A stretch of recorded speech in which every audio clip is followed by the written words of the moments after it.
All right. Hey guys.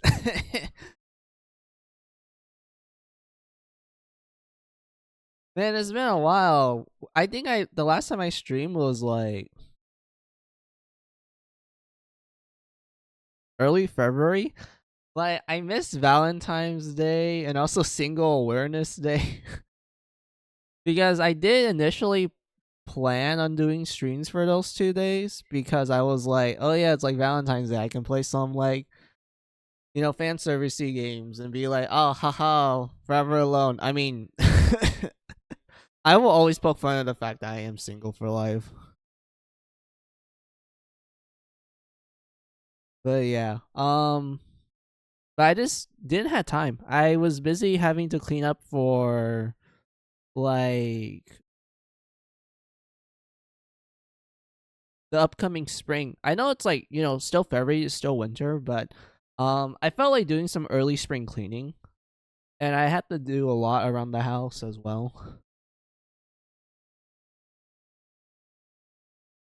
So yeah, because of that, it's like, yep, I just kind of was busy for a while.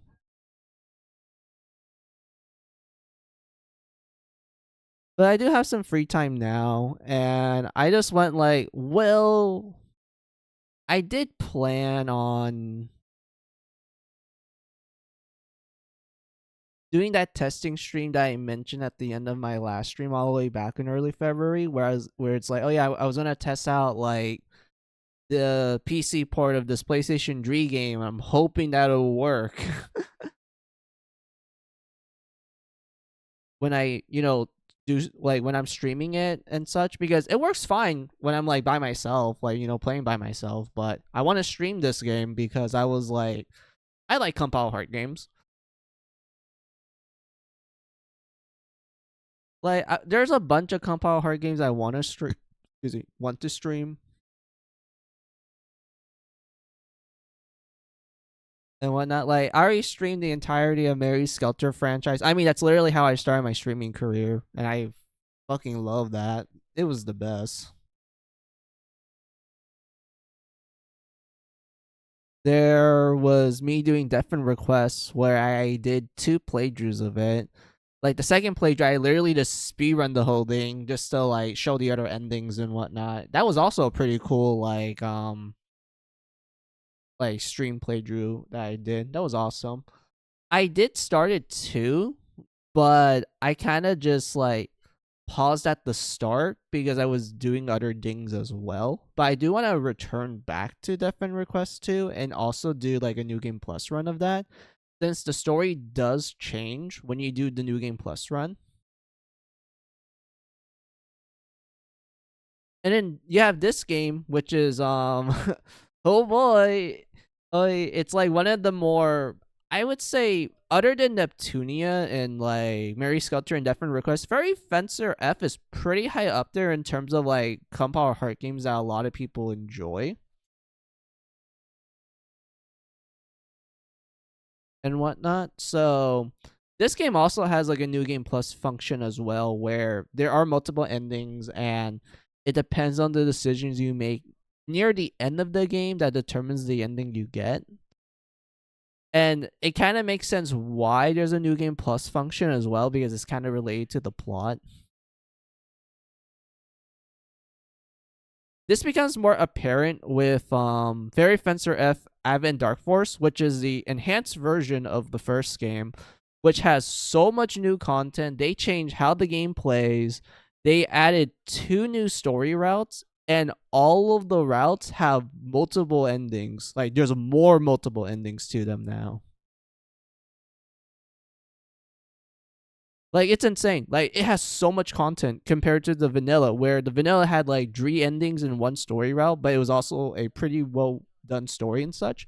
But then Advent Dark Force comes in and they're like, hey, not only we have the vanilla story, but we also gonna add 2 new story routes that you need to do some like jumps and leaps in order to unlock the next 2. And those next 2 story routes just took the story to a whole different direction. Like it's absolutely crazy. and whatnot. And I remember one story route what had like a cliffhanger, but they never really addressed that cliffhanger because I know that the next game for Fairy Fencer was like Reframe Chord, which is the tactics game one. But that one, I think it's implied that it's based on the original storyline's ending because they only make references to that particular story route compared to the other ones that were introduced in Advent Dark Force. So like, yeah, I don't know. I haven't fully played like Reframe Chord because it was one of those games where I like only played like a little bit at the start and I kind of just forgot about it as I was doing like other games and such. But I will do a full like playthrough of that just to like explore what that game has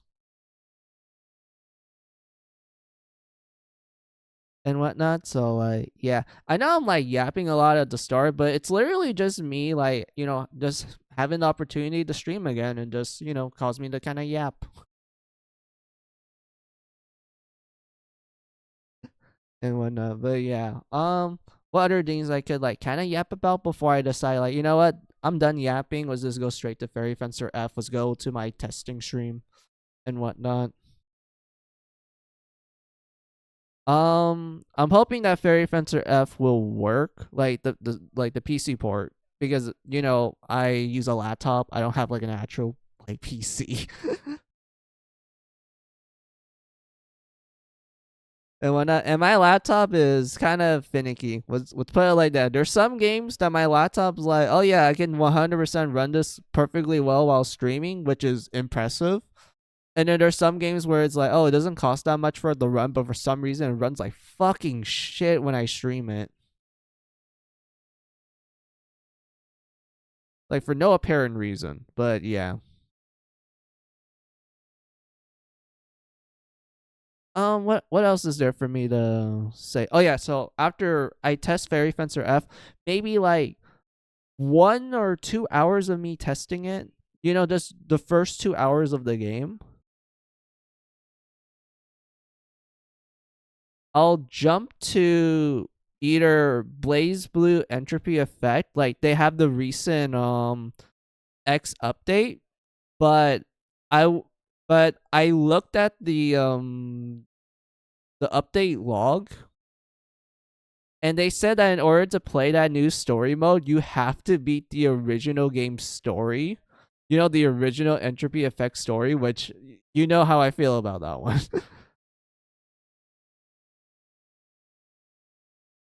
and whatnot. But the funny thing is that if you bought the game on consoles instead of PC, you actually get access to the X story like immediately. Like you can just immediately play it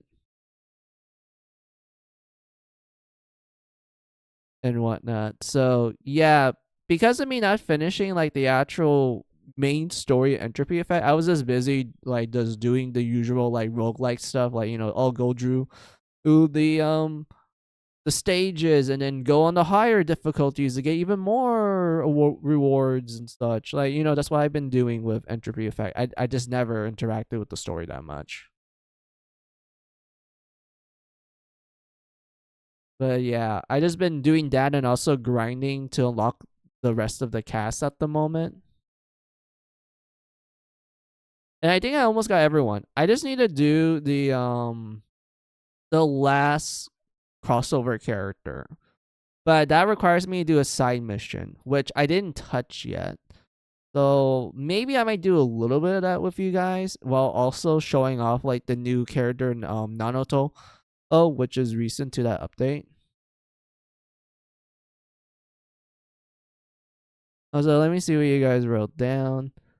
Oro, hey June, how are you? Welcome, welcome. How are you? Yeah, what else is there for me to yap? Yeah, we're gonna do a little bit of that, and then I do know there is a demo for like a upcoming Compile Heart game. I do download I already downloaded the demo, so we're probably gonna check that one out too. I'm hungry, Lo. Dinner being made though. Oh, okay. Well, I hope your dinner goes well. Like, if you don't mind me asking, like, what's for dinner? Is it like something delicious that you like and such?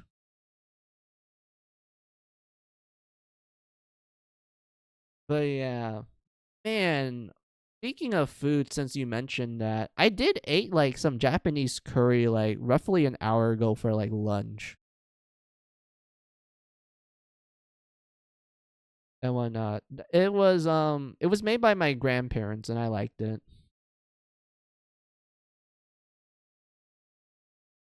Let's see. My actual favorite food, mom's making meatloaf. Oh, sweet. Meatloaf is pretty cool. Um, what kind of meatloaf have I eaten before? I think the only one I eaten before was the one that my family made, where we use like a lot of Vietnamese bread and also some like we put Vietnamese clear noodle in it. Like it's designed to kind of keep the meat like attached to each other and such. I don't know how to properly describe it because Vietnamese meatloaf is like it's kind of a different beast compared to like other people's meatloafs, like especially from like the West and shit. Like I really can't describe Vietnamese meatloaf. It's weird, but it tastes pretty good. Like it's really hard for me to actually find the proper words to describe it. Like if I were to like say it in like Vietnamese terms, it'd be easier, but trying to translate it to English is like, oh shit, how I describe it.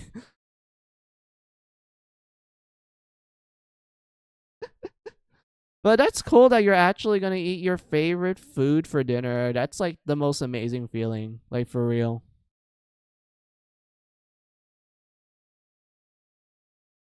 X, all good. Yeah, like I feel like that's kind of the case, June. Like if you're from like another culture, like from another nation and shit, and you have like a local delicacy that you really like, but when you end up trying to like, translate it to another language, like maybe your friend is like, "Oh, I never ate like Chinese sausage before. Like, could you describe it to me in like German because this friend is like German and shit."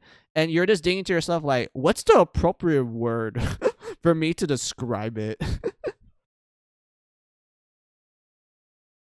Like it's just one of those cases. In my case, it's like a lot of Vietnamese food that I like eating and shit. I just can't find the proper English words for it because it's just so like it's really odd for me to like describe it in English. Like in Vietnamese is like, oh yeah, that's like the norm and whatnot. That's normal. But English is like, shoot, how would I properly like give a fair comparison to like an English person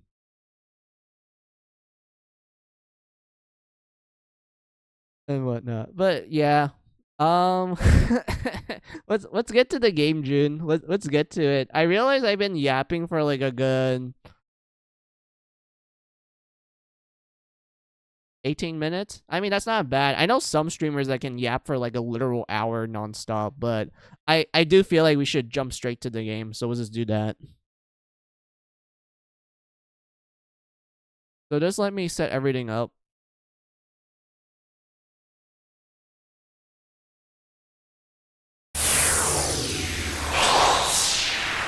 And I think the game is loud. Yeah, the game is loud. Sorry about that. That means I need to adjust the sound here.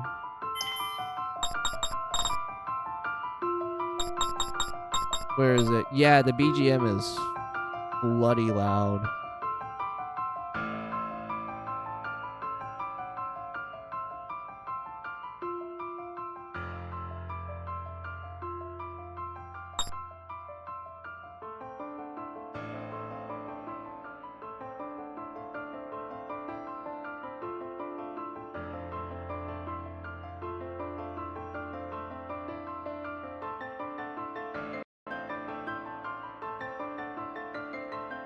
Yeah, multilingual things. Honestly, wish that could be me. I follow someone who averaged like 2 to 3 yapping session every single stream. Dude, 2 to 3 hours of just pure yapping? Like, they just don't stop at all. Dude, they have some impressive vocal cords. Well, not vocal cords. They have some impressive lungs and also vocal cords. Like, being able to yap that long. God damn, dude. But yeah, let me just adjust the sound for you guys because I'm trying to find like the appropriate one.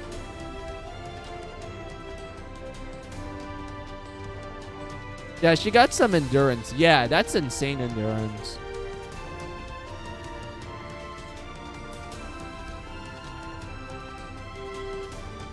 Let's see. I tend to wake up and she's still streaming. Oh, so she's like she's a type of streamer that streams long hours. That's cool.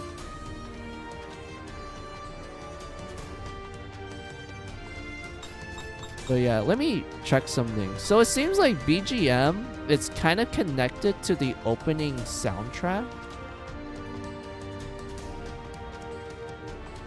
So that means if we want to hear like the opening in its fullest, we have to like essentially bump up the BGM volume. But I feel like 25% is good for like PC standards. If we were like doing console and shit, I'll probably just bump it up to like 75 or something.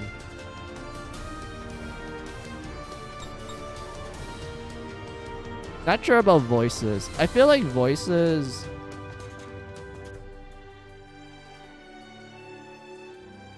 maybe 75? I know movie is like a different ball game. I don't know how loud the movies would be.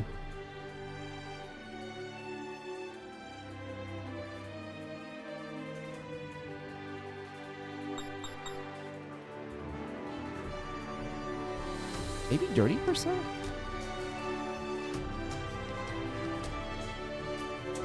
Because I noticed that the volume increased quite a lot by just going from 25 to 30. So let's try to find a good middle ground.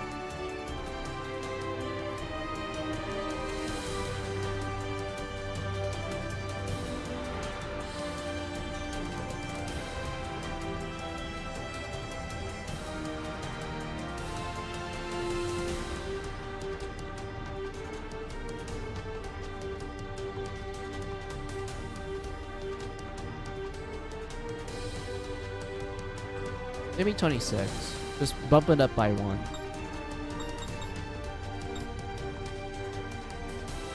Wait, I just realized you can't watch the opening because I skipped it unless we just stay on the screen.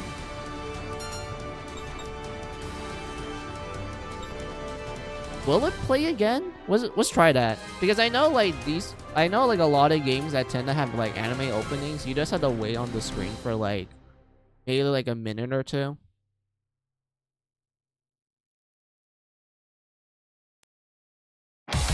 There you go. I love this play.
There you go. It was a little loud in my ear, but it was fine. Was a 3D model there was a mistake. It looks so out of place. I feel like this is one of the few times a compiled hard game actually used 3D models for like its opening, because like June, when it comes to compiled heart, like for their newer games, they rarely use like the actual 3D models from the game. Like they only use like a variation of the cover art and like the character portraits that are like live 2D. Like they use like the live 2D engine to like make the portraits move. But the occasional like, you know, oh yeah, let's use like a brief 3D model of like maybe a blood drop or something depending on the game and whatnot. Like it's kind of like a mixture of those things. But I feel like you can tell this one is like super early compiled heart, where they actually use the in-game 3D models just to kind of like, you know, make the opening around it. So like it's one of those cases where it's like, yeah, I can see it's a little janky because it's like, you know, early days, but at the same time it's kind of like, huh, I didn't know that they actually did that back then. But like, yeah.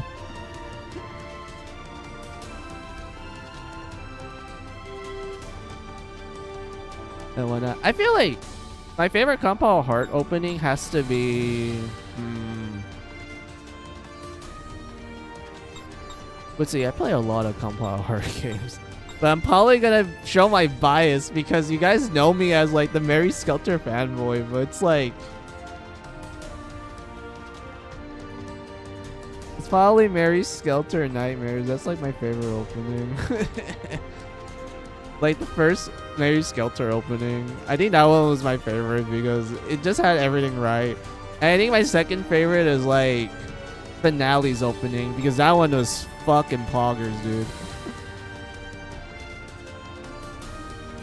Like, dude, I will show you those ones like after I do like this testing and shit, just for me to kind of like yap about Mary Skelter and whatnot. But for now, let's actually do my game testing. I need to make sure everything works.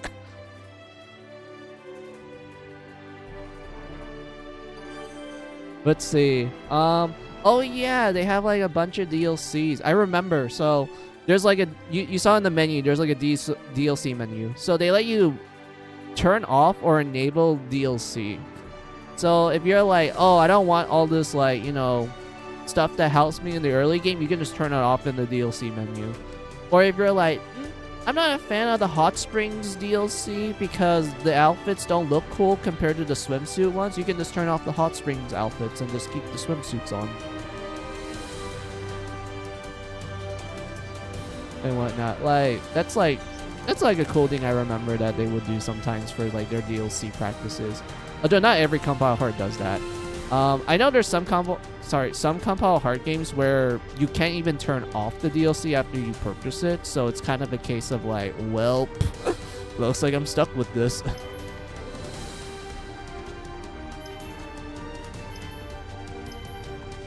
That's your limit. Oh yeah, you get like insane level caps from the DLC, I remember.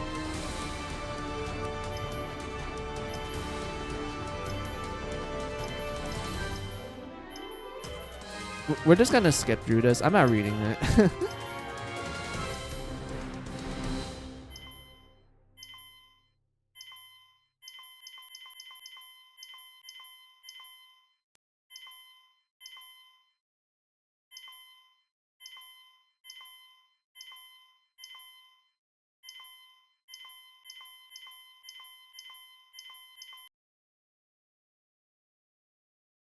いにしえの昔、まだ光と闇に命があった頃、光は女神となり、闇は邪神となり、両者は激しい戦いを繰り広げていた。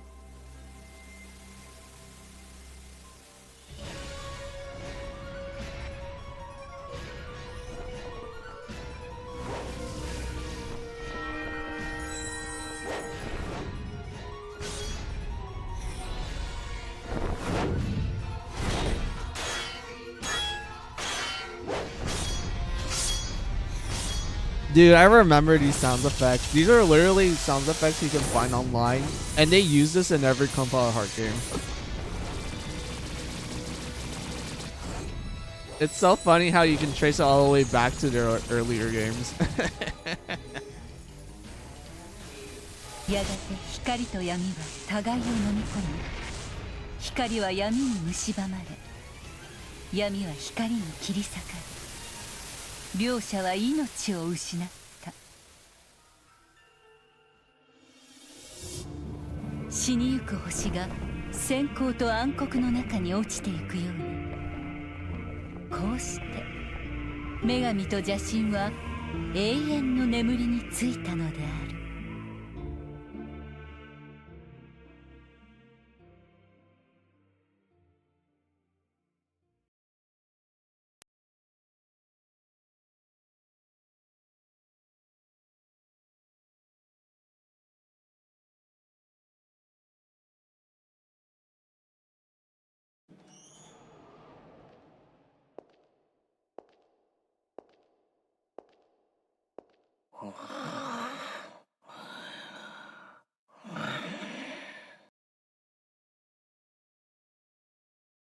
Wait, what's the auto button?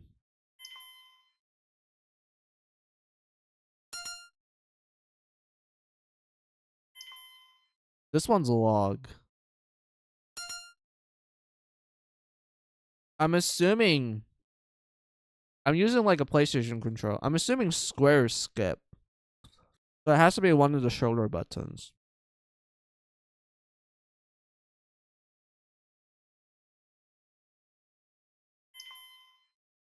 No, that ends it. Start? 起きなさい、ファ Oh, ング。 select.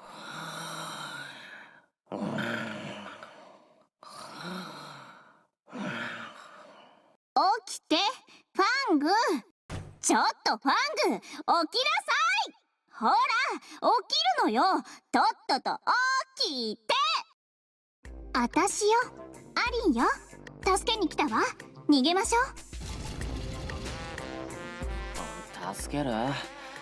誰をだ？あんたに決まってるでしょ。パンを無銭飲食して捕まるなんてまったく情けない。早く起きて、逃げるのよ。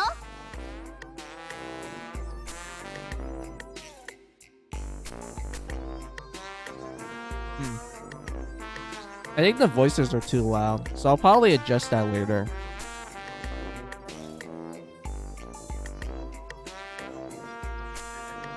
逃げる？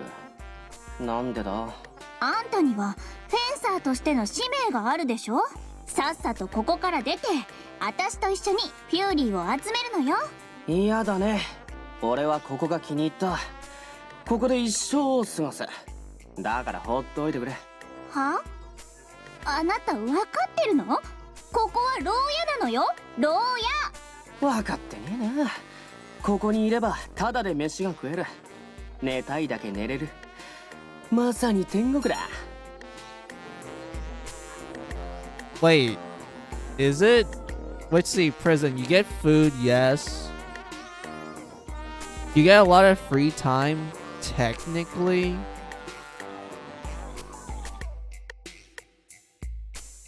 But you're in prison, dude.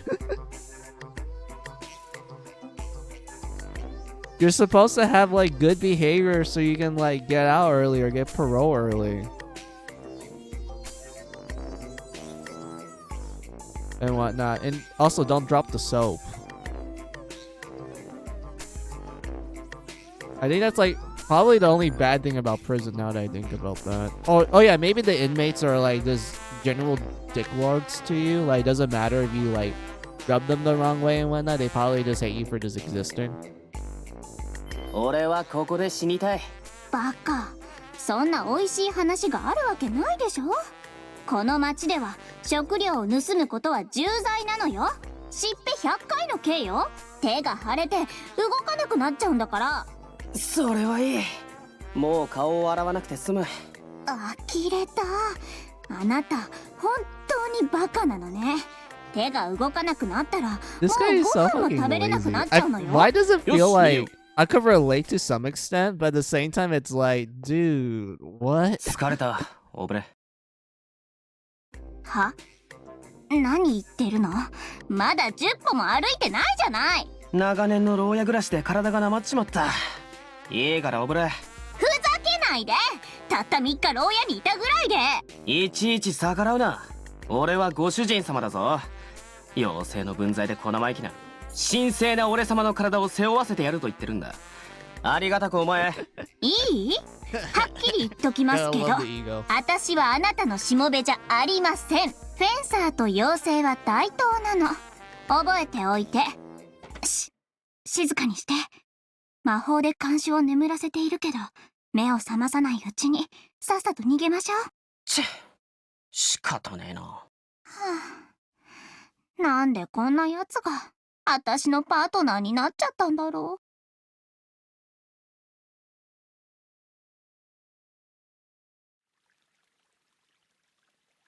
I don't think you get access to the menu until 腹減ったな。 like we 誰 get か out パ of ンでも恵ん the でくんねえかな。 cutscene and also like battles. Like for the tutorial, since this is like the tutorial phase. Because I remember like after you get like the tutorial battle, you get some like cutscenes. And then after that, I think you do get control of the you get control of the game. You're able to go to the menu and like go to the options part of it and like change things. But yeah, I guess we're kind of stuck with this setting. Damn it. I thought 7ing would sound like a good idea, but it seems like it's really loud because it's like because it's kind of loud for me. なんだい兄さん、よそ者かい？まあな、そんなとこだ。 I think it's mostly because when I stream I tend to 妖 wear 精武 like 器のフューリーさ。 earbuds. あれはこの街ができる前からずっとあそこに刺さってるんだよ。未だに誰にも抜けない不思議な剣でね。たまに腕自慢が剣を抜こうとするんだが。剣を抜くと何かいいことがあるのか？どうだろうね。フューリーを持つとどんな願いでも叶えられるって伝説なら子供でも知ってるけどね。なあ兄さん、腕っぷしに自信があるなら挑戦してみたらどうだい？そうか。どんな願いでも叶うなら飯食い放題だな。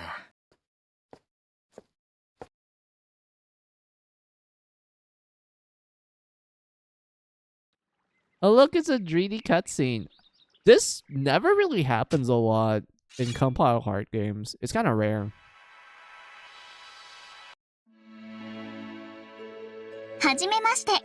私はアリン、妖精よ。Oh, look at that. We got ourselves a fairy. Good old fairy waifu.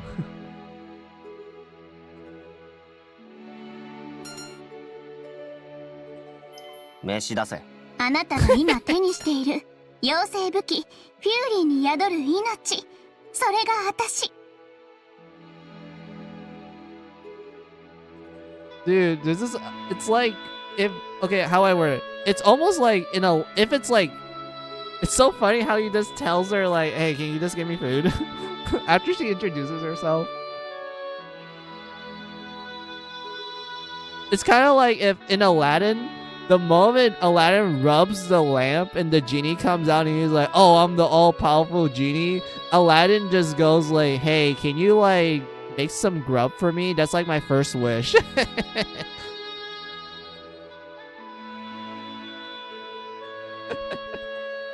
Like it just sounds like that to me. ね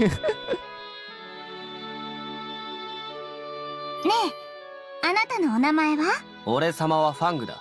飯出せ。よろしくね、ファング。その剣はもうあなたのもの。そして剣に宿る私の力もあなたのもの。今日からあなたはフェンサーよ。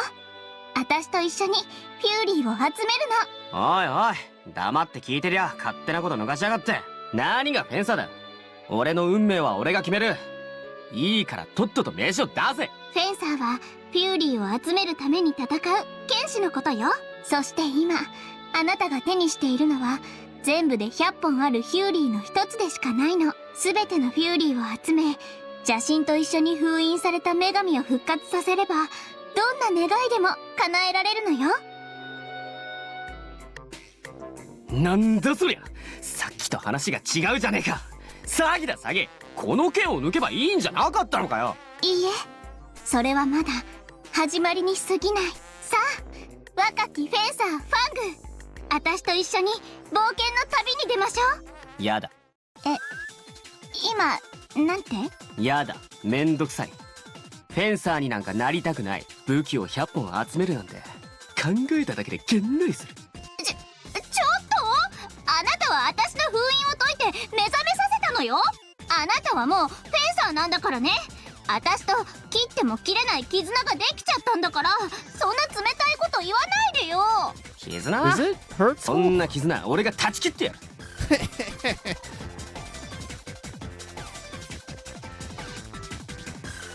I'll break any bonds I want. I kind of like how he doesn't really give a shit. Like, generally. Like, he really doesn't care. But still, is it really hurtful? Like, all he said was like, it sounds annoying to collect 100 swords just for a single wish. Like, just thinking about it makes him sleepy. Is that really being mean about it? Like, to him, he just thinks of it as an annoyance. あばよ。待ちなさいよ。この剣を抜いた以上、あなたは私と一緒に女神を復活させる運命なの。ふざけるな。俺の運命は俺が決める。誰の指図も受けない。ひどい。私初めてだったのに、責任ぐらい取ってよ。I mean, I feel like it's kind of expected given the comedic tone at the start of Fairy Fencer. I think they actually changed like a little bit of this in the Advent Dark Force interpretation of it, because I know like I've been yapping about how Advent Dark Force has the original storyline, which is this game right here, like the original game. But I remember that they did change how some of the events play out, and they actually cut and removed some conversations, or they kind of moved some conversations later on compared to like how they initially appeared. I think this is one of the conversations that were kind of absent in Advent Dark Force interpretation. Or maybe I'm remembering it wrong, because it's been a while since I played Advent Dark Force. 白状者、最低。どっか行っちゃ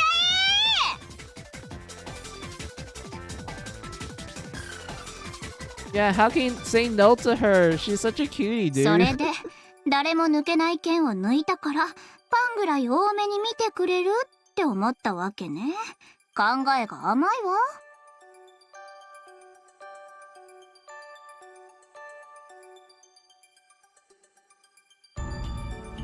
別に盗んだわけじゃねえ。試食品だと思ったんだ。いっそのこと、この剣を金に変えちまえばよかったぜ。ひどい。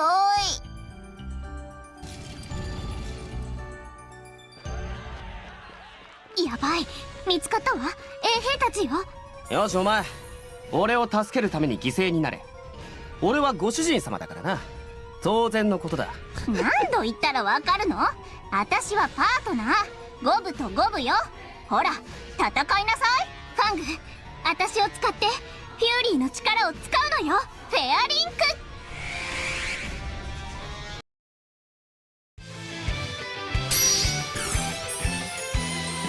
All this music. It's been a while since I heard it.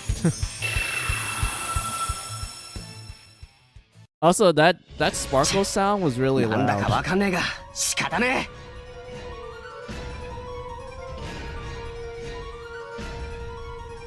So I'm assuming like when you get to these like particular cutscenes, I'm assuming it's connected to the movie volume. So that means if I want to adjust the loudness of those things, I need to touch the movie volume bar. Alright. I'm like slowly understanding like where things go to where. Because I didn't really dabble on it back when I played this on PlayStation 3. I just kind of kept the default settings because I went like, yeah, it sounds good. Like I'm using like a TV speaker and shit. But because of me using like earbuds and just like, you know, playing on good old PC, I learned that on PC you actually need to adjust things way lower compared to like a TV. Because of like, I guess there's a difference in volume, but still, like, God, there's a lot of PC games that I play that I need to adjust it to like 10% just to like have like audio that does not burst my eardrums.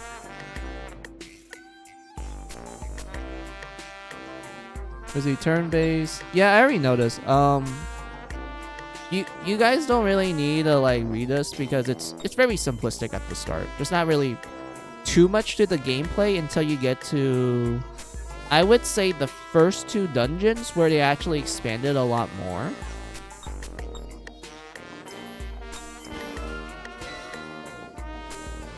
Sa, 行くわよ、ファング。私を使えばこんな奴ら楽勝よ。って剣じゃねえか、ただの。数から不利なんだぞ、こっちは。普通の剣じゃないんだから。常人と違って強力な連続攻撃ができるの。これだけで簡単に圧倒できるわよ。そんだけかよ。それだけなのか。あんまパッとしねえぞ。ふっふっふ。私は妖精よ。よ、う、せ、い。私を通じれば魔法が使えるのよ。何？魔法？早く言えそれを。暗記もフォアグラフォッチャーちゃん、熱唱出せー。でね。Huh. ちょっとちょっと。 Actually, そんな魔法じゃないわよ。 it's kind of similar to the food that's being written in the English そ localization. れを使って。でー、全然実用的じゃない。何言ってんの？今使いどこでしょ。行くわよ。やらせてもらう。Gotta love the fact that Fang just cares about food and that's it. Like, the man is literally just food obsessed. Is it alright for me just to, like, save my SP? Because I know there's a second part of the tutorial battle where you get to, like, do some cool stuff. And I kind of want to show you guys, like, some of the skill cutscenes and shit. Also, you can actually fast forward the battles by pressing the trigger buttons. I think it's the left trigger button that lets you speed up the battles. Yeah, I remember that.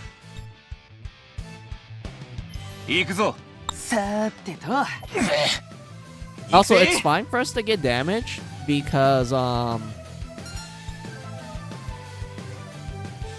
the achievement system. Oh, I could like talk about this like when I actually get the opportunity to show it, but I think it's one of the more interesting achievement systems that you can tell that it's designed to be like, oh yeah, you're gonna grind for it, but it's easy to grind for it naturally versus like you have to actively do it. 俺って結構強かったんだな。まあ当然か。俺様だからな。そうよ。あんたにはもともとフェンサーとしての才能があるんだから。これからもよろしくね、ファング。一緒に残りのフューリーを集めましょう。女神を復活させるために。何の話だ。勝手に展開を決めるな。前も言ったが、俺はそんなめんどくせえことに興味はねえ。何よそれ。助けてあげた恩を忘れたの？あなたには人としての良心ってものがないの？良心？そんな言葉初めて聞くぜ。あばよ。待って、私記憶がないの。記憶がない？うん。女神を復活させなければいけないことはわかるんだけど、それ以外のことは何も覚えてないの。だからなんだ。やっぱりいいわ。もう行って。私のことなんか放っておいて。Oh, okay. So I have a fun fact. So this whole scene of like Fang, like, you know, going back to Eren after she's like, oh, I don't have any memories. So you can tell like this is the first indication of him being like being actually concerned for another person. So they actually changed this in Advent Dark Force's tutorial, because in the Advent Dark Force, you actually do get to explore the entire prison to like show you how the movement system works and such, while also teaching you how random encounters are engaged. Like it doesn't like start outside like here. Also, in Advent Dark Force's tutorial, you do get a small sneak peek of a certain character that plays a role in the story. And what's interesting is that in Advent Dark Force's interpretation, what Erin did to like grab Fang's attention so you can like, you know, so she can essentially be like, oh hey, we should work together to get the fairies and such. Like, you know, despite the fact that initially Fang didn't want to do it, but she ends up like, you know, getting him on board by like, you know, telling him some things and such, like, you know that sort of thing. But in the Advent Dark Force's interpretation of this, instead of like Fang being like, wait, you have amnesia, and then he kind of goes back to her and he's like, okay, so what's the story there? I'm kind of concerned. And when you know, like, that's the first instance of like showing Fang being actually kind of nice. He's actually showing like a little bit of concern towards another person other than himself and whatnot. But in Advent Dark Force's interpretation, they change it from like the amnesia thing to like Fang being super salty and pissed off that he lost a battle to this early exposure of a character that we will meet way later on in the game. So she ends up playing into like his saltiness. She's like, hey, if we work together, you get some cool ass powers and you're able to beat up that guy's ass. And Fang's like, hell yeah, let's do it. And when I don't know, I feel like I'm not really a fan of Advent Dark Force's interpretation, because it kind of makes Fang feel a little bit more shallow than usual compared to like this one here.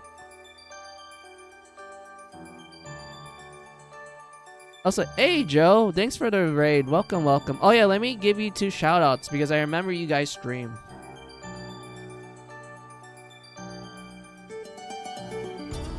And whatnot. Hold on, let me give out the shoutouts. Just let me type it. Let's do Joe first because of the raid, and then I'll shout out June. Because I forgot that June also streams as well. It's been a while since I did shoutouts.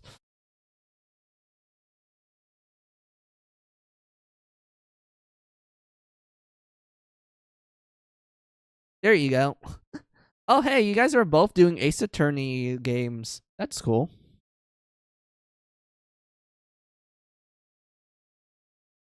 Oh, how's the one RPG I've been telling myself to get into but yet to touch? Oh, I like Fairy Fencer. I played both the original back on the PlayStation 3, and I played the enhanced version that was on newer consoles. That's the one that's called like Advent Dark Force. That's the enhanced edition of the original Fairy Fencer F.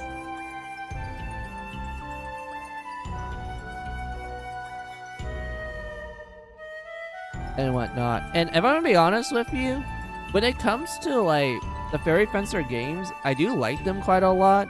Although I do have like critiques when it comes to how both games present their stories. Well, I wouldn't say present. It's more like for Fairy Fencer F, it's like the original vanilla version. That's the best way I would describe it. To me, it's like, yeah, it's a solid game. Like PlayStation 3 quality. It has some cool stuff. It has the typical humor you expect from Compile Heart, while also being able to actually tell a more serious story, especially for the second half of it. But I think it did a pretty good job overall, and I did enjoy the characters. Like, they're really good. But when it came to Advent Dark Force, I like how it was able to expand a lot of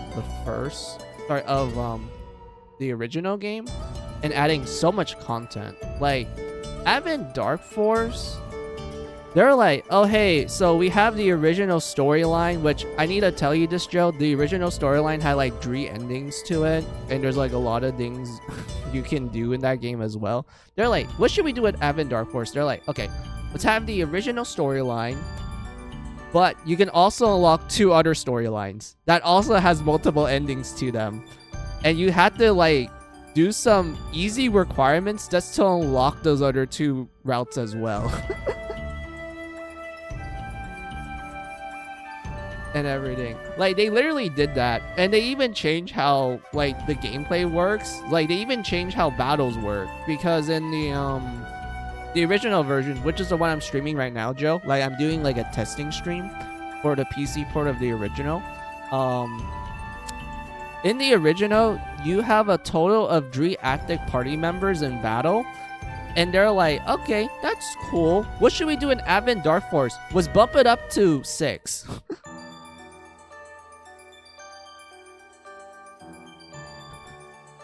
And whatnot. And not only that, but they even change how combos work. And it's pretty awesome. I'm gonna put it like that. It's pretty awesome how they did combos in that game. It's not like combos suck in this game. It's pretty good in this one.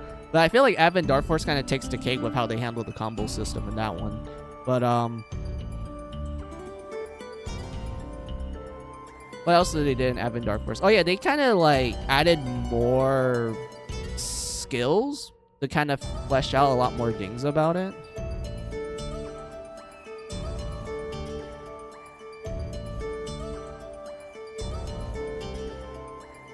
And everything. So like, yeah, that's pretty cool. My general critique about Neptunia is how it's less focused on the story, lore, and character developments and focused more about being goofy. If I would watch a comedy anime, I want goofy over a story, how they antagonize and stereotype others too much. Although the one with Uzuni, he did fix it a bit though. I don't know how they handle very fencer up. When it comes to Neptunia, I always saw it as a comedic series, period. I never saw it as like a game where it had like a serious story from the get-go. I mean, when you think about it, Neptunia, like the literal premise is just, it's a literal parody of the console wars at the time, just with cute anime girls. And like, it just goes into a lot of parody stuff and everything. Like, to me, Neptunia has always been like goofy, but I can see why, like some people would like a more serious story for Neptunia. But I feel like the only time, like this is me being really honest and such, because I played the original trilogy back on PlayStation 3. I feel like the only time Neptune actually had a bit of a serious storytelling, the keyword is a bit, was the first game. I feel like the original first game, while having this like comedic approach to the whole like, you know, console war and shit, it did tell the story in a more serious matter in terms of the plot twists, and also you kind of learning about like how the whole war started and shit. I feel like that was the only time that Neptune did tell a more serious story.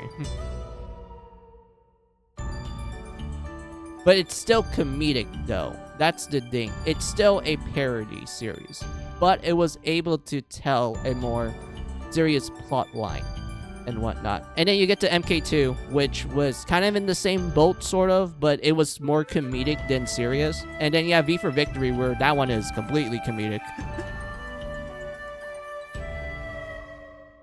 So, like, yeah, that's the case. And you mentioned you only played the remake. So, when it came to the Rebirth trilogy, it was more comedic than the original trilogy. Because, how I describe this, Joe. When it comes to the Rebirth trilogy, playing Druid, you do feel like you're actually playing a parody of the original trilogy. Like, they even mentioned that in, like, the more goofy scenes in that remake. Like, the remake straight up tells you, like, oh yeah, like, is this a goofier interpretation of the original trilogy story? Like, they literally admit that. Like, they straight up admit that Rebirth, like, the Rebirth remake trilogy is a more comedic parody of the original trilogy. And whatnot. So because of that, when it came to the Rebirth trilogy, I'm kind of like in the camp of like, I get why they did it, but it's kind of a shame that it is fundamentally a parody of the original trilogy.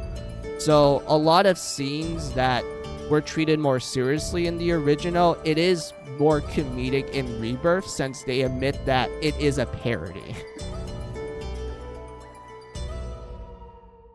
and whatnot. And then you have Mega Dimension 7, which is the one you said like, oh yeah, that's the one with Uzi me and whatnot. Like that one, I felt like they actually made it as serious, well, have serious plot points like the original trilogy. So that one was pretty cool. But anyway, normally I like games having bad ends of sorts, but I don't know, the one we got in the second game felt too forced. Was it? I feel like for Neptunia 2, so MK2 and also its remake Rebirth 2, I feel like actually getting the bad ending is more of a task than actually getting the true ending. Like the true ending is a lot easier to achieve compared to the bad ending. Like you actively have to like fuck up to get the bad ending. Like that's kind of the funny thing about like Rebirth 2. Like you do actually have to fuck up a lot in order to get the bad ending.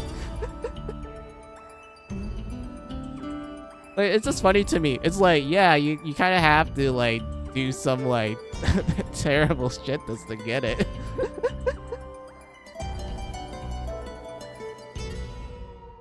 And whatnot. But yeah. But I get what you mean. Whatnot. It's just like Persona 4 Golden. Is it? I feel like Persona 4 is very easy to get the true ending, because you just have to make like the right decisions at the midway point, and also you need to at least do 50% of the social links, and that's it. That's literally how you get the true ending for Persona 4. And if you're like, well, but the golden ending that's exclusive to Persona 4 Golden, just beat the new bonus dungeon. That's it. That's all you have to do. Just beat the bonus dungeon and just do the true ending route. That's all you have to do. Like, the bad ending is just like, you know, you just fuck up one of the decisions and that was it. And I think that's the point, because, you know, you get the bad ending by accident. Like, you accidentally made a terrible decision. You're like, oh shit, I shouldn't have said that.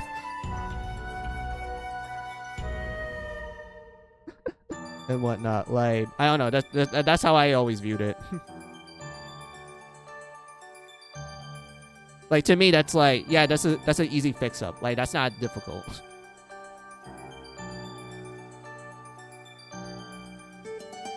I did the wrong section in front of the TV. Otherwise, I figured out who the mastermind was. Yeah, like, I feel like that's the case when it came to, like, how Persona 4 handled its endings. It's one of those cases where it's like, you can obviously tell who the bad guy is, but at the same time, you're like, I just need to make sure I make the right decisions that will, you know, prove that.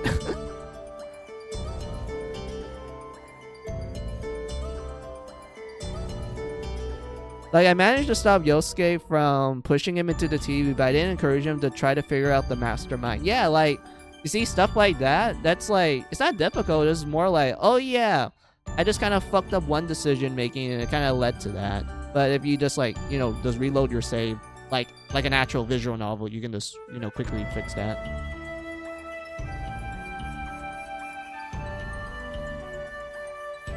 And whatnot. But yeah, like, what was other games I remember having like bad endings that were, I wouldn't say it was difficult to unlock. It's just like you kind of had to jump some hoops just to get it. Also, I'm getting called real quick. Hold on.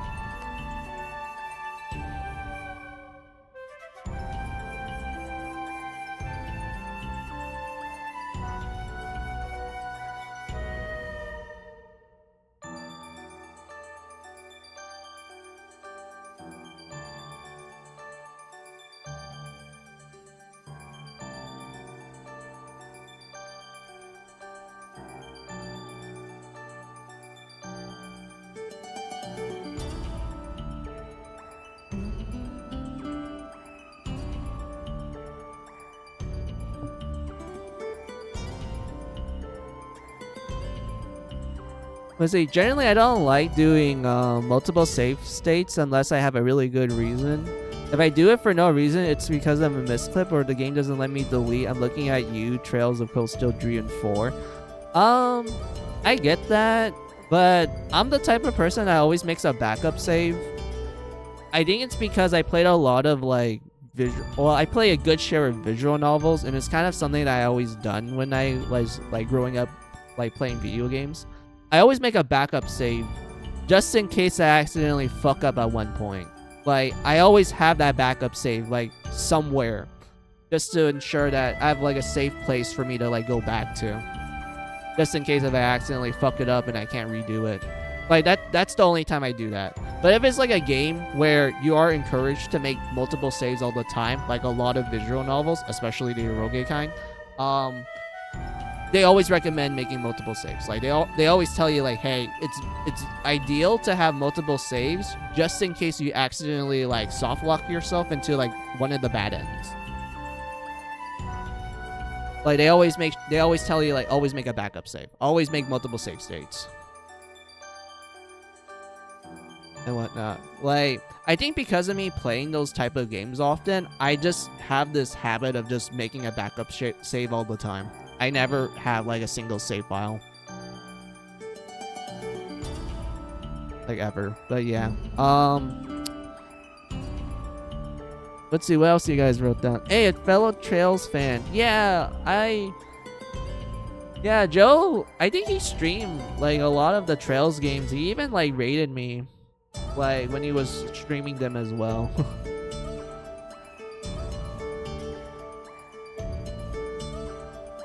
And whatnot. But yeah, man, I have not played a Trails game in like ages. What was the last time I played a Trails game? It was like Cold Steel 2, back on the PlayStation 3. That was like literally the last time I played a Trails game. It was mostly because I didn't like the English localization for the later Trails game. Like, I really didn't like the English localization for the later Trails game.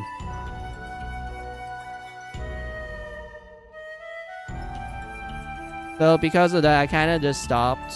I like Cold Steel 2, and I just kind of felt like I just, you know, just kind of stayed there at that point. I just do New Game Plus. Nintendo is so short, I think it's the only one I can actively work on all endings. Otherwise, I did New Game Plus at Persona 4 Golden and Persona 5 Royal because I didn't get the true Royal ending. Persona 3 Portable is the only one I got the true ending on the first. Yeah, like Joe, it's not that difficult to get the true ending in Persona 3 because it's literally like you just make one decision at the very end of the game.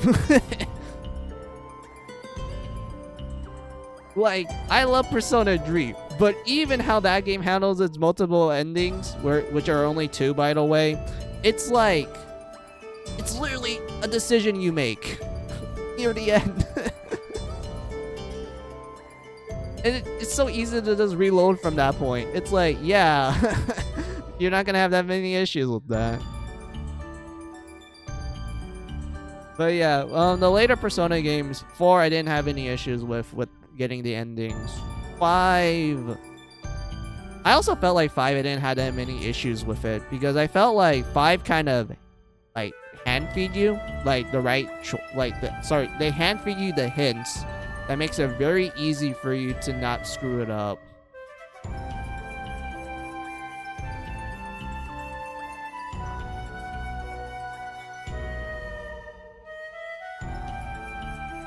You don't even have to reload because the game is like, you want to give up or you want to push through at Persona 3 Portable. I think it was also in the same case for FPS because like when you get the bad ending, the game's just like, oh hey, you got the bad ending. Just like, you know, reload your save at that point. And whatnot. Like if you decide to pick like the whole you want to give up option, if you just push it through, it's like, yeah, you don't have to reload at that point. And whatnot. Although I know FPS has like the answer campaign, but that's kind of like a separate ball game. I don't want to get too into it because I yap too much at that point. But Let's see, what else you guys wrote down? I cosplay as Kevin from Trails. Oh, that's cool. I like Kevin. He was a pretty cool character. And whatnot. I'm trying to remember some stuff. I know Persona 1 has multiple endings. And that one actually requires you to like make decisions throughout the game in order to achieve it.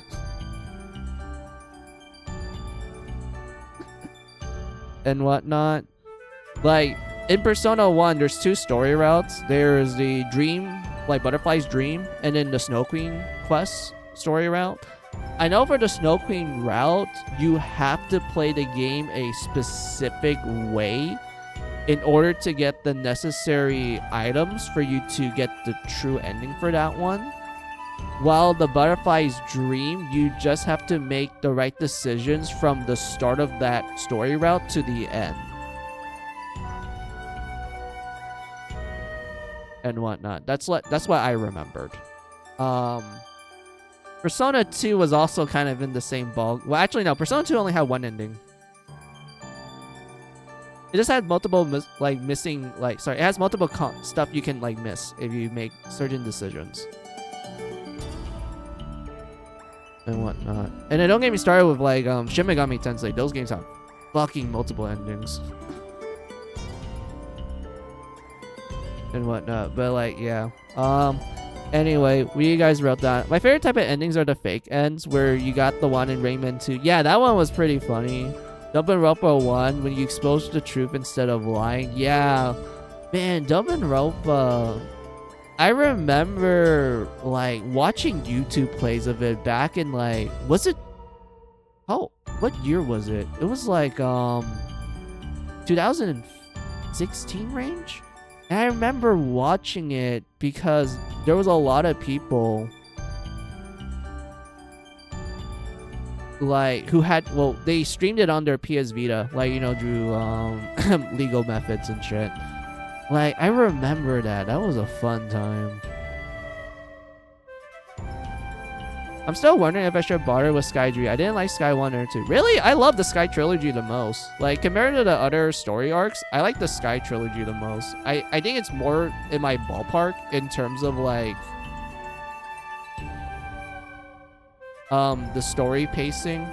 And also, it's literally, like, early 2000s shit. Like, to me, that's, like, my favorite era of JRPGs. Like, the early 2000s. Like, that's, like, my favorite. And then I know Sky 3 is like, how do I describe it? I know it didn't sold a lot in general, but a lot of people love the stuff in Trails of the Sky 3. Like, a lot of people like the characters and stories in it.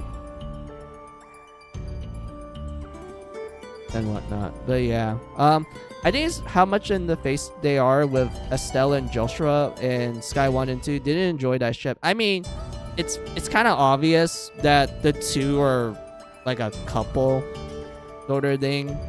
Like, I don't know. When it came to Estelle and Joshua, I never really questioned the pairing because to me it's like, it's so obvious that they're gonna end up together. Like, it's so obvious. Like, they might as well just say it at that point and just get married afterwards. Like, I don't give a flying fuck. Like, they just they might as well just, you know, put a ring in it. But yeah, but they're also siblings, and they're very forward about both of those things. Would you call them siblings? Because I know, like, I know in Japan, they don't really view them as siblings. It's just like a guy that was brought into the family. But they treat each other more like childhood friends. Like, that's the thing. Like, I always saw it as, like, just like, oh yeah, this guy just got brought into the family and they just kind of, you know, just grew up together. Like, they act more like childhood friends than, like, actual siblings in my eyes. And whatnot. But yeah, what else is there? You like Crossspell? Crossspell was okay. I thought it was cool. I didn't really have much to say about Crossspell because to me, it's just kind of like, it just exists.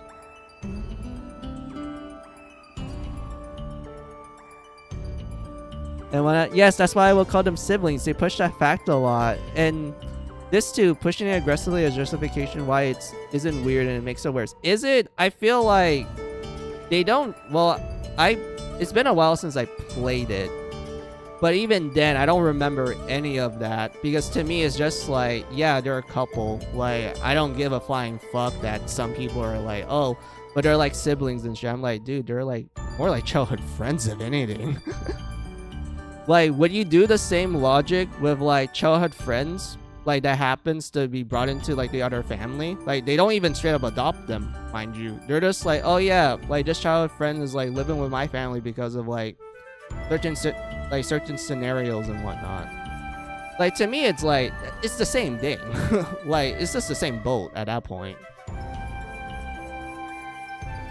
But yeah, what else you guys wrote down? Let's see. Estelle and Joshua is in the MC for Skydree. Yeah, they changed it. Like, Skydree follows like a different pair of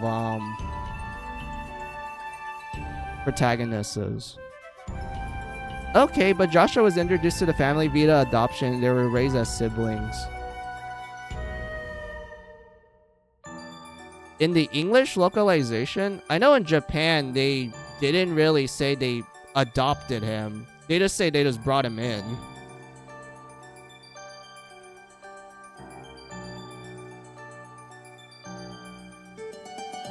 Because I remember playing the game in both English and Japanese. Like, I literally compared the two scripts and whatnot. And I know, like, in Japanese, they literally just said, like, they just brought the guy in. They didn't say anything about adoption papers.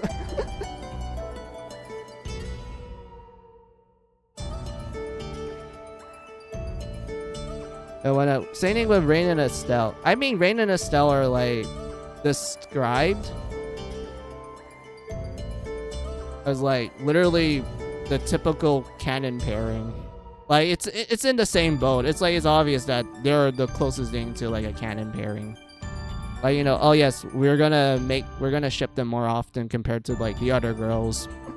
And when although I like the other girls more in Cold Steel. I mean, Elise is fine. I think she's cool. But I like the other girls more in Cold Steel. Maybe they didn't address the like legal aspects of it, but they sure push him as her brother.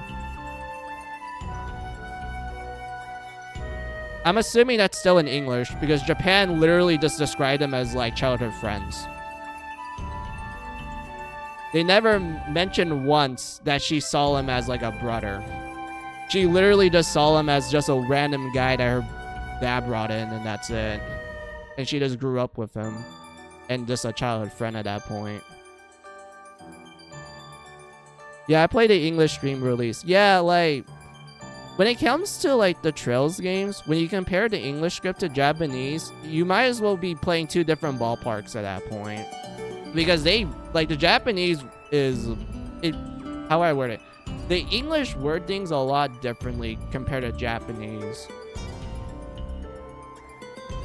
And I think that's partially the reason why I couldn't play Cold Steel 3 and onwards, because of the localization being like fucking terrible in my opinion. I could not stand the localization from Cold Steel 3 and onwards.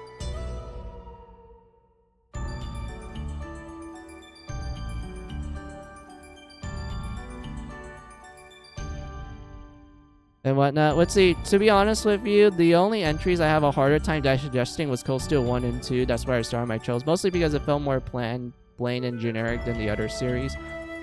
I didn't seriously like Faye because of Faye humor being disgusting to me. I'm glad that they fixed it in Cold Steel 3. I like Cold Steel 3 and 4 where she's more wholesome there. I don't know. When it came to Faye, I just think she's cool. I didn't care about like the humor they did with her because to me it's just like, yeah, it's like your typical jokes in Japan. Like, I really didn't give a shit. And whatnot. To me, I just found it enjoyable.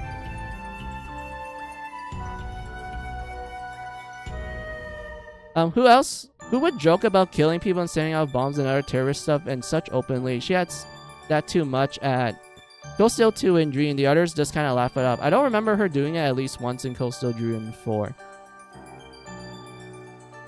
So you didn't like the jokes about her being like a straight up terrorist and shit, and that she's just very lax about it? I don't know. I didn't really mind it at all because to me it's kind of like that's kind of her character. She's literally out of touch. Like, yes, she does improve her character the more you get along with her. And from what you said about Dree and 4, it seems like they did change her character to, like, I guess to reflect her evolution and whatnot. But at the same time, I didn't mind it at all. Because to me, it's just like, yeah, it's just part of the character. I didn't care. Yeah, I like dark humor, but even that was too much. I guess in that case, Joe, is this kind of like is this kind of like your sensibilities at that point? Because for me, it's just like, yeah, I understand why she's the way she is. Like, I don't mind it. I still crack at it because I genuinely find the character her to be cool. Let's see, the XC one versus the Nessa onwards and versus Gun Ho for the Sky remakes. Oh yeah, they did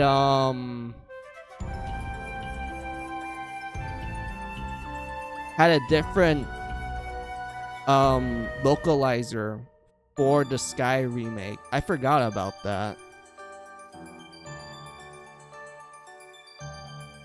Let's see, it's been too long since I played 1 and 2, so I guess I don't remember it being off-putting. I agree with Mizu though. She's super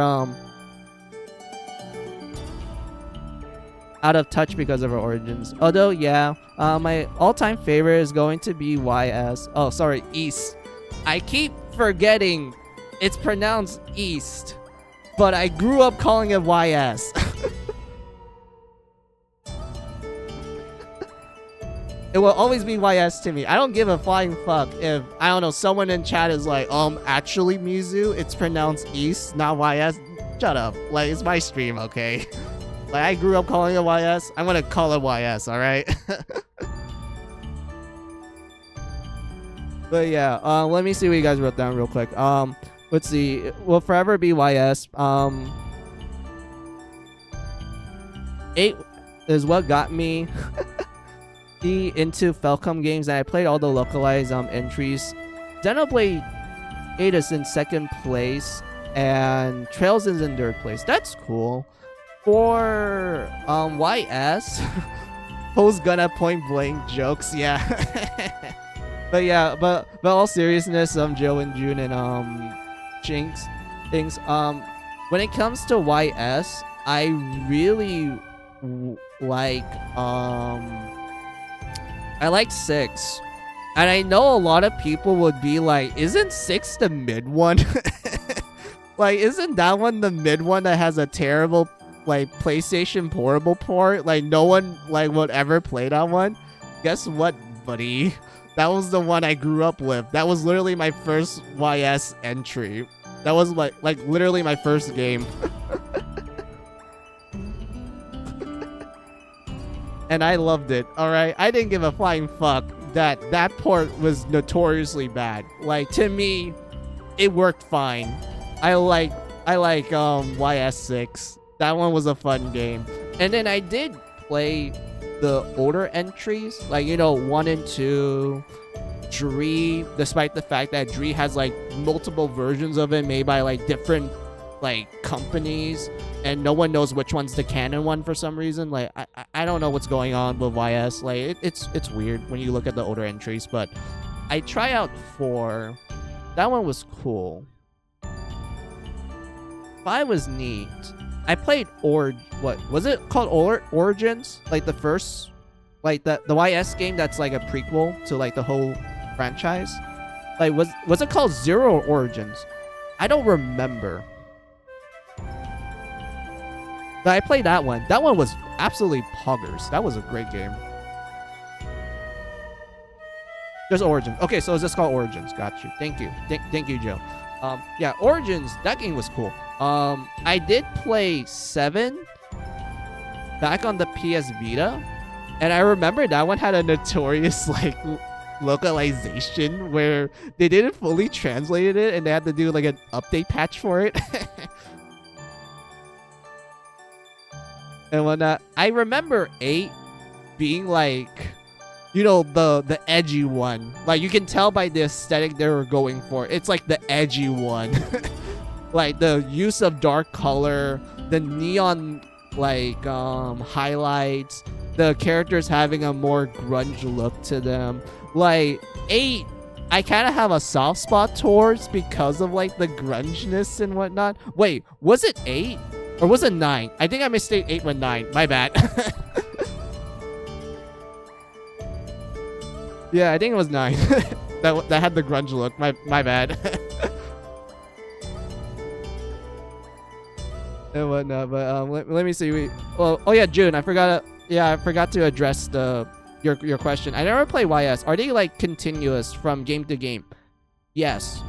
The reason why, June, is because if you ignore Origins, from the first YS game and onwards, it's always the main guy. Like the main guy name is Adil, like what Joe's writing down. Like Adil was always the main character in the YS games. It's always him. And he always gets fucked up at the start of the game, resetting like his progress and shit.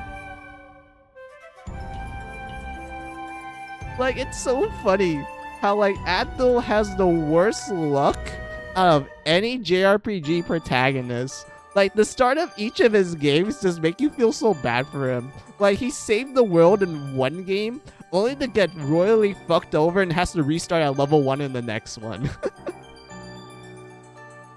Like, it's so funny. It is hilarious. And whatnot. But, June, I have to say this. You can just jump with any entry because they tend to make each game very self-contained unless they tell you it's not. Like, for example, you have, like, YS 1 and 2. Those games are, like, always connected. You can't play 2 without 1. And vice versa. And whatnot. But the other ones, you can just immediately pick up. No issues. No questions. And whatnot. But, yeah. Yeah, the story will take place no matter what order you, play it. The only exception is 2, since 2 takes place immediately after 1. Yeah, see, like Joe agrees with me. Like, you can't have 1 and 2 by itself. Like, you can't just start with 2. You need to have 1 with 2 because of, you know, like Joe said, 2 starts immediately after 1. And whatnot. But yeah. Man, how long I've been yapping? Let me look at the time. It's like an hour.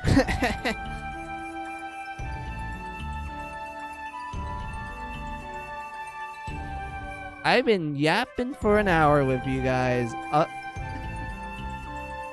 And it was great.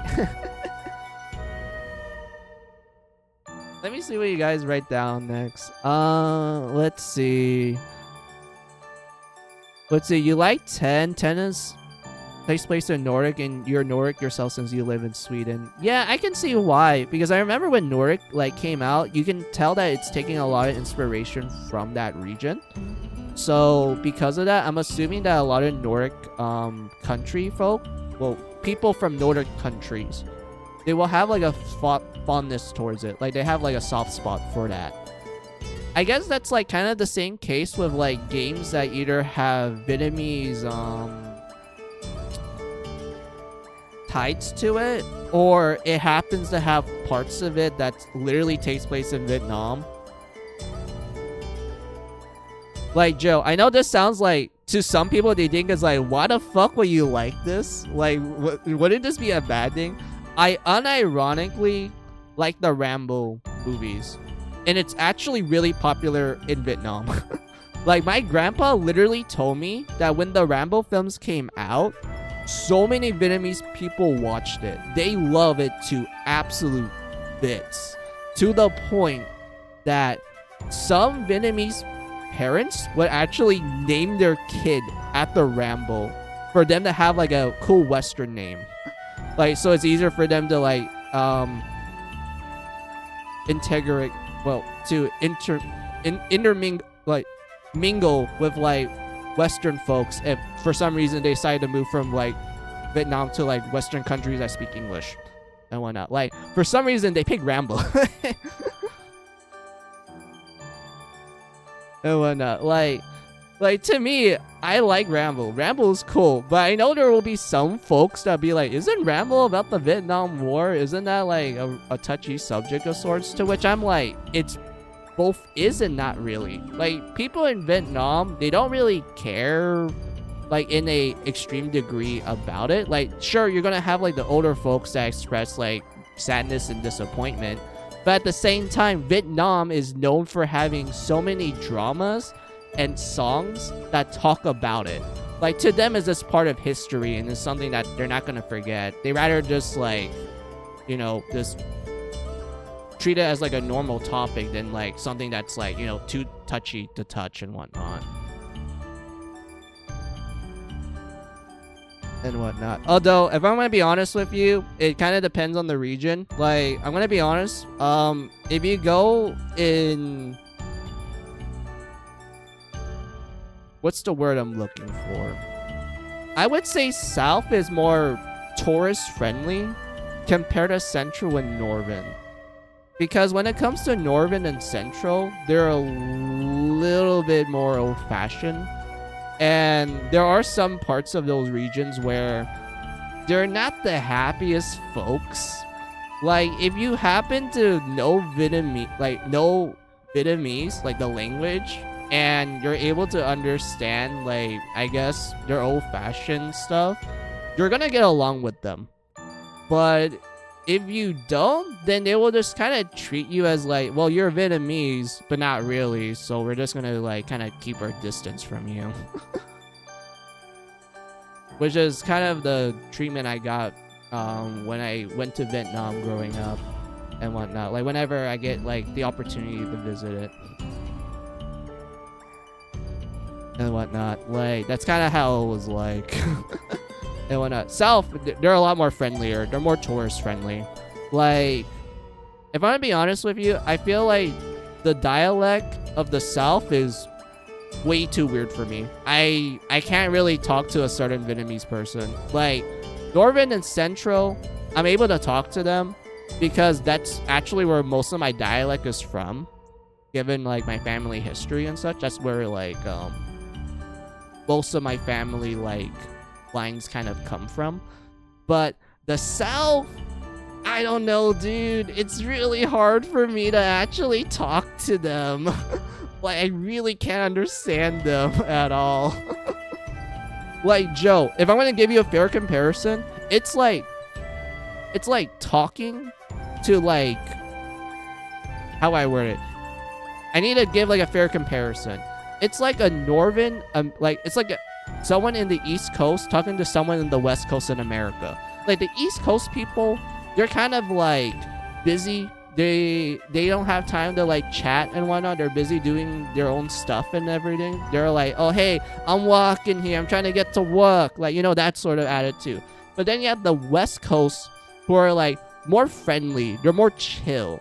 They're more like, hey, what's the rush, man? Just relax. Like, you know, smoke some pot with me. Like, kalabunga, yo. And whatnot.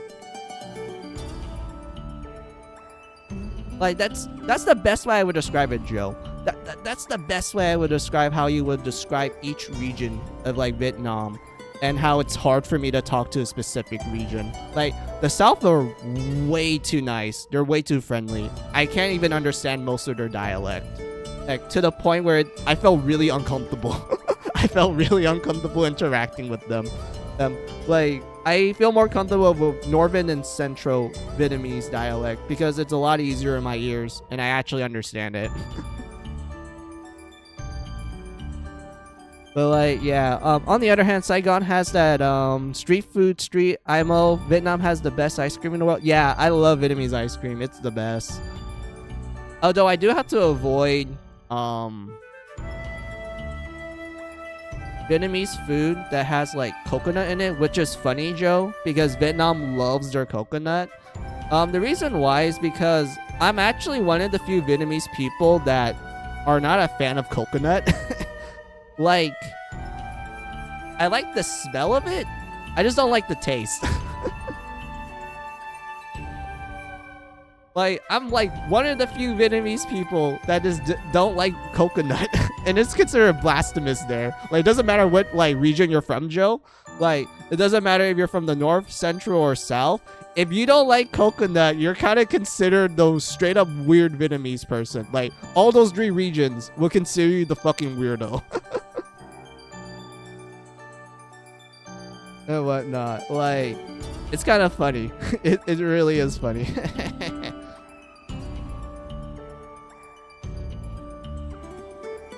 Not too bad. I didn't like coffee. Else I will try like a coffee and such. Otherwise, their cocktails are absolute bangers. Yeah, the cocktails are great.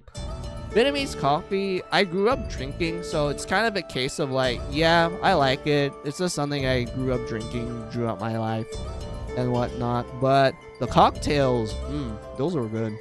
But I guess what I like more about Vietnam is I actually like the nature there.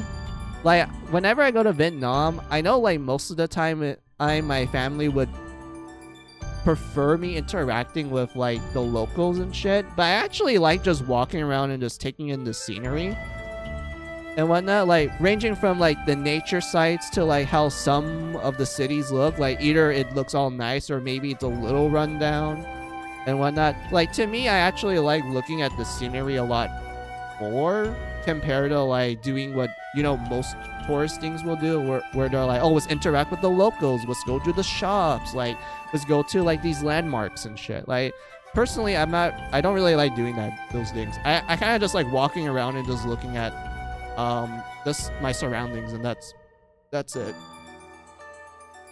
And I remember seeing some pretty cool like sites growing up as well, like especially like some cities where it's like kind of run downish but not completely.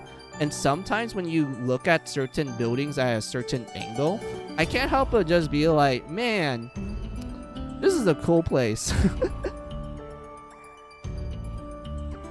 And whatnot, but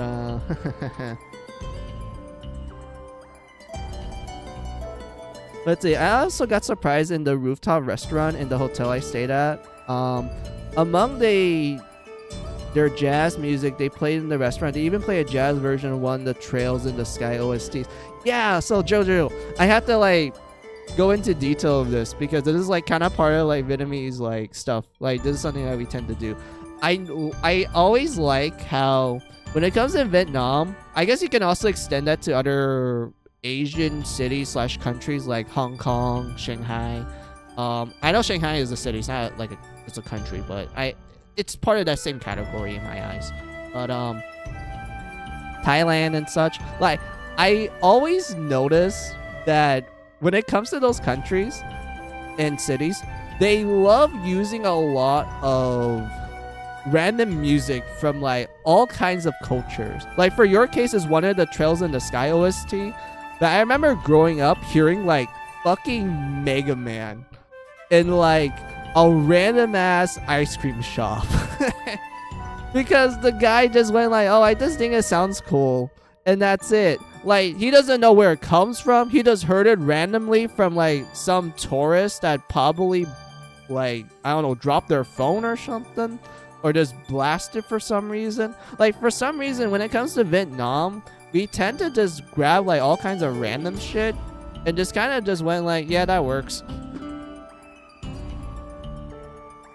And I think it's mostly because we didn't really have access to like the latest tech during like certain periods of Vietnam. Because I remember like whenever I do get the opportunity to visit Vietnam, because my family is like, oh yeah, we're gonna go to Vietnam to like visit the relatives and such, we always give them like souvenirs from like the Americas. And Joe, here's the thing. Most of those souvenirs are kind of like old school tech. Like, you know, stuff that people used back in like the 90s and early 2000s. Like, there was even a bloody like camcorder. Like, you know those old school camcorders? Like the ones where you have to like hold it with your hand and it has like a strap and shit. Like those old school camcorders. Like, Like I remember we gave one as a souvenir to our relatives, and they treat it as like it's the new tech. Like this is the latest shit, even though nowadays people use smartphones and whatnot. Like it was kind of like that when I was like growing up.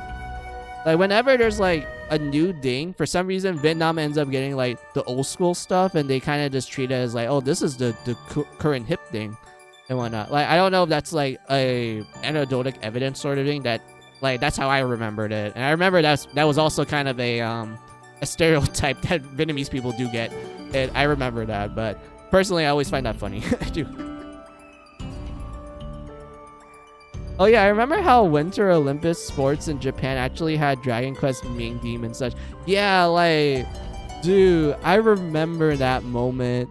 And I think the reason why they did that, Joe, was because Dragon Quest is so ingrained in their like pop culture that they're pretty much like, hey, since we're hosting the Winter Olympics, which is this, you know, very major international sports shit, we might as well go full ham with like representing our country since we're hosting it that particular year. And they just went like, yep, Dragon Quest, let's fucking go. And I randomly found a the North Face shop upcloth with adult Goku riding on the Nimbus. I don't care if it was fake or not. I bought it because everything was so cheap in Vietnam. Like one t-shirt costs as much as 2 to 3 t-shirts in Sweden. Yeah, like Vietnam, when it comes to our prices, it's pretty on the low side of things when it comes to like just getting like merch that's both like, you know, it's like a bootleg, but also there are occasions where we do get like the legitimate ones. And when that, like Vietnamese prices, they're not bad. They're pretty good. And everything. Oh wait, Joe, I want to tell you like a funny story. All right.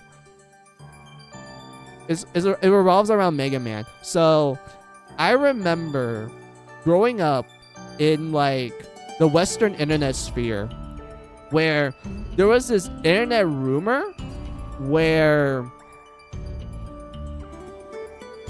apparently Mega Man 5 was banned in Vietnam because one of the boss's names was Napalm Man, and his stage is literally just Vietnam. It's literally just straight up Vietnam. It has the palm trees. It has the grass, like good old Vietnamese grass. The grass speaks Vietnamese. You have tiger enemies, which are very similar to like the tigers that I think Vietnam tends to like be associated with, even though it's actually originate in the Philippines, but Vietnam do have a couple of those. But anyway, hey, let's get back to topic, Joe. So it has that shit. You go underground and you have like the literal like trap pits with the bamboo spikes and shit, like, you know, like what we actually use in the Vietnam War. And whatnot. And like the boss's name is literally Napalm Man. You know, like the thing that was used in the Vietnam War pretty often, and it was fucking like a terrible thing. And whatnot. Like I remember that stage the most because my literal mind went like, home sweet home. It's good old Vietnam. Also, it's kind of funny that it's also a bit of a reference to like another Vietnamese Vietnam War film where I don't remember like the plot of that particular one, but I remember the plot was that you play that movie. I think it originated in Vietnam now that I think about it. But I remember this film that it had like a similar premise to what you do in that stage, where you're like essentially trying to get to like the enemy base to like prevent them from like using napalm and shit, which kind of mirrored like the level in Mega Man 5. I think the movie was based on that level now that I think about it, because I remember that movie being like super low ass quality, and it's kind of like your typical like bootleg movie. But anyway, let's get back to topic, Joe. I'm sorry if I'm like yapping too much, but anyway, so that level was literally Vietnam. So there was this internet rumor that people believe that Vietnam banned Mega Man 5 because of Napalm Man and his level. But the thing is that Vietnam, we didn't have a game industry. Like, we didn't have like an actual industry dedicated to video games, especially at that time that the game came out.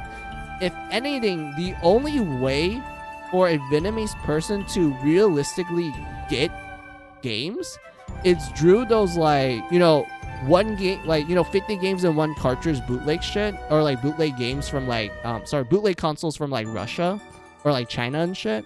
Like, that's realistically the only way like an average Vietnamese person will get access to games, especially at the time. So the idea that there's this rumor going around that for some reason Vietnam decided to ban Mega Man 5 for that, it's very sketch when you actually look into the history of Vietnam, and especially on the gaming industry side of things, where it just didn't exist at the time of the game. So because of that, the rumor was false, but I kind of like the rumor because it's one of the few cases where they're like, oh man, it's Vietnam, like, you know, they mentioned it, oh holy damn, holy shit.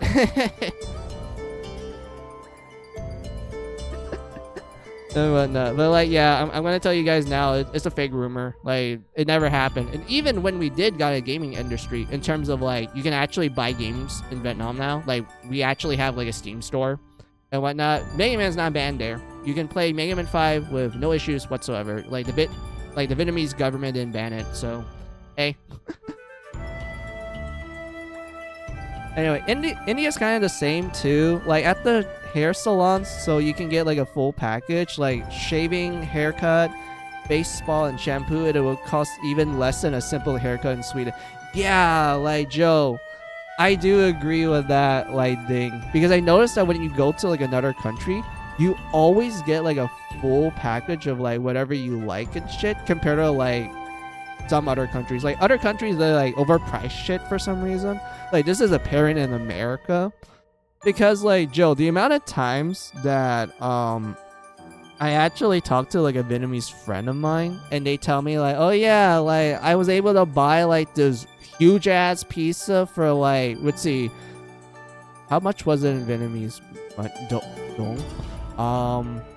It was like roughly, like if you convert it to like American money, it was like $5. Like he was able to order like a how many foot was it? It was like roughly a 2-foot like pizza. Like a full pizza, mind you. Like roughly a 2-foot whole pizza in Vietnam for like roughly $5. Like if you convert Vietnamese money into like American money. And I was just like, bruh, you're eating good. I have to pay like fucking $12 for a slice sometimes. Like, goddamn.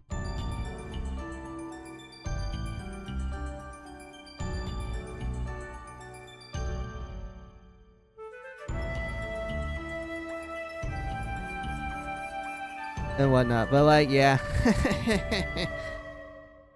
Man, what time is it right now? It's 1 hour and 47 minutes.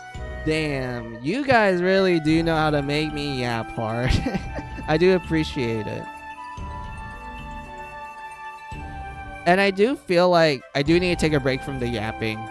So we're going to do a BRB break. So I'm going to get myself a cup of water. So take this as you guys' opportunity to get your own BRB break. You know, get a drink, get a snack, use the restroom. I'll be right back. Let me see what you guys wrote down real quick. So I'll like, you know, say what I need to say, and then I'll go get my cup of water. Let's see. You know how to make me stay up. I go to sleep now. Night. No problem, Joe. I thank you for like rating me and just like, you know, stopping by, just being able to talk with us and such. I do appreciate it. Like I always appreciate when you drop by, Joe, and just, you know, engage in a long conversation with me. I do appreciate it quite a lot. And I'm kind of glad that you guys are able to make me talk more about like certain, no, not talk about certain subjects, just make me talk more, because I do feel like just talking with you guys does improve my speaking skills. So yeah, I hope you have a good night, Joe, and I do appreciate you just, you know, hanging out as always. So yeah, good night, Joe. Now for me to do my BRB break. So I'm gonna do BRB, so I'll be right back. So take this as you guys' opportunity for your own BRB break. Get a snack, get a drink, use the restroom. I'll be right back.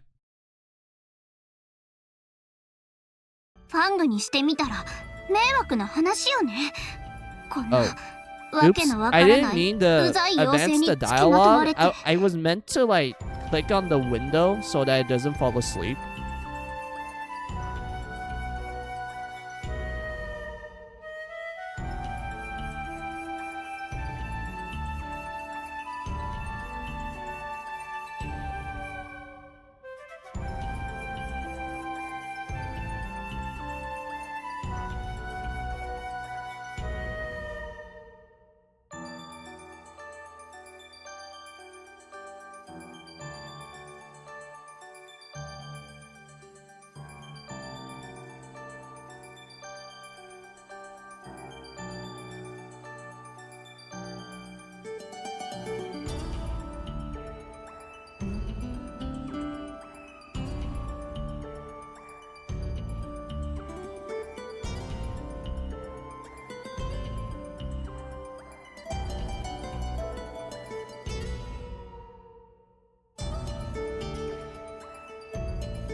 Alright. I'm back. What you guys wrote down? Which presentation is better? The latest State of Play or the latest Nintendo Direct? I did watch both of them. I would say Nintendo Direct. Because there was a lot more games that I was into. Like there was a lot more JRPGs. And I remember being super hyped about let me pull up the Direct real fast, just like skimming through it to see which one I like the most from it. Excuse me, at the burp. Where is it?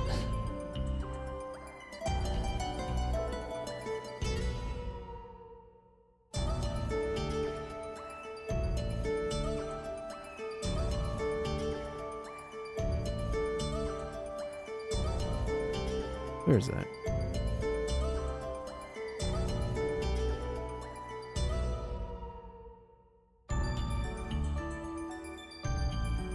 Oh yeah, so you have like the whole Grand Blue Fantasy expansion.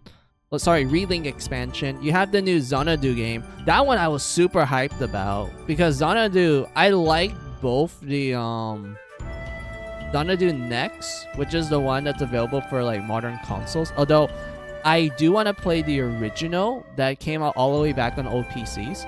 But I played Tokyo Xanadu, both the vanilla version that was on PS Vita, and also the EX version that was on the later systems, like on Switch. Like I have the Switch version.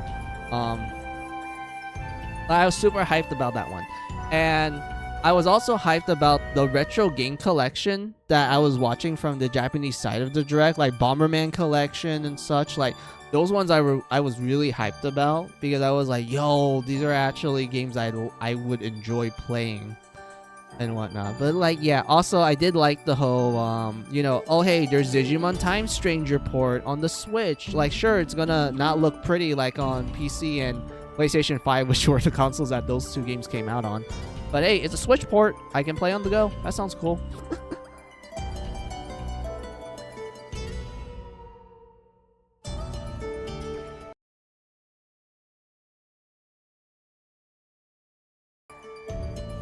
And whatnot. But yeah, hold on. When it came to State of Play, Shinx, the only game that grabbed my attention the most for State of Play would probably be the announcement of Dead or Alive. Like they're like them announcing like, oh hey, we're planning on making a new one, and then they kind of ruined it for me by saying like, oh yeah, we're gonna make a last round edition of 6. Like fuck 6, man. I don't like 6. I don't like Dead or Alive 6. That game is garbage. And I know most people be like, is it because they toned down the fan service? I'm like, that's part of the reason, but the other part is that the game fucking sucks. I can't combo in that game like in 5. Like it feels so fucking janky. It doesn't feel like they have the tight controls of like how you can like punch and kick and like, you know, do special commands, even like pushing the enemies into like the stage hazards. It feels so less responsive in 6. Like it doesn't feel right, like compared to 5. So like yeah, there's a ton of reasons why I didn't like Dead or Alive 6, but the fact that they're making a last round version of it, shame. For shame. But I am a little excited for them going like, hey, we are going to actually make a new entry. Like they are going to actually make a brand new one. But I am curious how it's gonna be handled, since like the creator of Ninja Gaiden, well, the new Ninja Gaiden games, he was also like the co-creator of Dead or Alive. He unfortunately passed away last year. Like I think he passed away after the release of Ninja Gaiden 4, if I remember correctly. So while I am really sad that he's gone, and I do miss the guy because he was such a interesting fellow. Like he knew how to project himself, and he knew how to like kind of stand out, despite the fact that some of the things he say makes you go like, wow, he really doesn't hold back when it comes to his tongue, doesn't he? But I do miss the guy. And I am scared of how this new Dead or Alive will handle itself because of him unfortunately passing away, and he won't, be on the helms in the creation of that particular game. So yeah.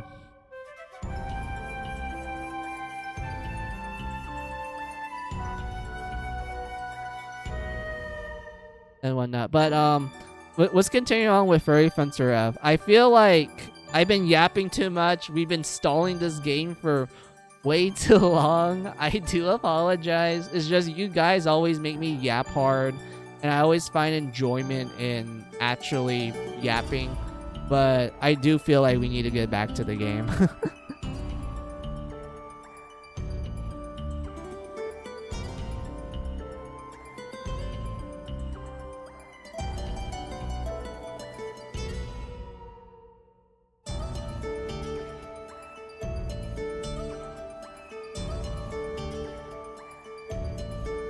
どうしたの？とっとと行きなさいよ。あなたに捨てられ、私は身も心も疲れ果て、ボロ雑巾のようになり、寂しい路地裏で死ぬんだわ。自分のことも何も思い出せないまま。なんてかわいそうな私。仕方ない。確かに助けてもらったしな。借りは返さねえと気分が悪い。でしょもう本当は優しいくせに無理しちゃって。だが一つだけ条件がある。条件？さっきの衛兵の生き残りか。しつこいやつらだ。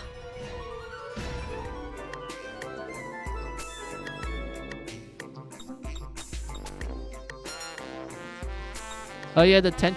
Oh, I have a fun fact. Oh fuck, wrong button. Okay, so うっとうしいぜ。 the way how tension works. 今の Oh, バングの let's テンシ let ョ her ンなら talk フェアラ first. イズできるよ。 So the way how tension work actually changed from the original Fairy Fencer to Advent Dark Force, because I remember in Advent Dark Force, tension was just pretty much your special bar, like for you to transform. But in this game, tension actually affects your stats depending on which range it's at. If it's low tension, you actually get a hit in your stats, and it's not recommended to stay in low tension because it's really easy for the enemies to kind of like get the upper hand and do like massive amounts of damage to you. Versus high tension, where you actually get a pretty good boost in your stats. And in the addition of like your transformation, which also boosts those stats even further, it's pretty recommended just to keep your tension as high as possible. Like you just want to make sure it's high. You don't even have to spend it to transform. You just need to make sure it is in a good range that it's not too low where you get the debuffs, and it's not like, I guess what's the word I'm looking for? It's not like to the point where you're just gonna like ignore it. Like you still need to remember that tension is pretty important. But in Advent Dark Force, they change it so that it just doesn't affect your stats if you have low tension. Like the only time it affects your stats is by increasing it when you have high tension, and that's it. Like so they kind of took away that drawback in Advent Dark Force, and I don't know how I feel about that. I feel like it's kind of weird because I remember Advent Dark Force, they had like multiple difficulty modes. But I feel like the multiple difficulty modes didn't really challenge me too much in terms of like the way how they handle the way enemies perform in that one, because I remember that in higher difficulties they do actually give the enemies different like attack patterns and like different moves and whatnot, or they react to certain moves a lot more frequently compared to before. But I don't know, I feel like the higher difficulties that Advent Dark Force wasn't that bad, but I didn't really have too much of a complaint for it. But enough of my yapping. Let's just get to the game. フェアライス？タコライスの仲間か。バカ！フェアライズよ！フェアライズ！だからなんだよそのフェアなんとかは。いいから叫んで！フェアライズ！叫べばいいんだな。フェアライス！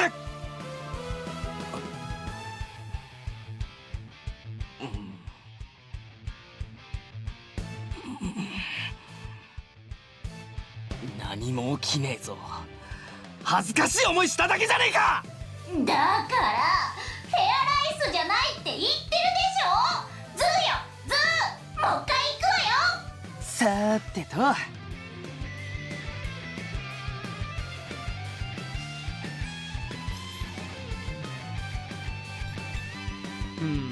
Yeah, we can transform and show it off. フェアライズ。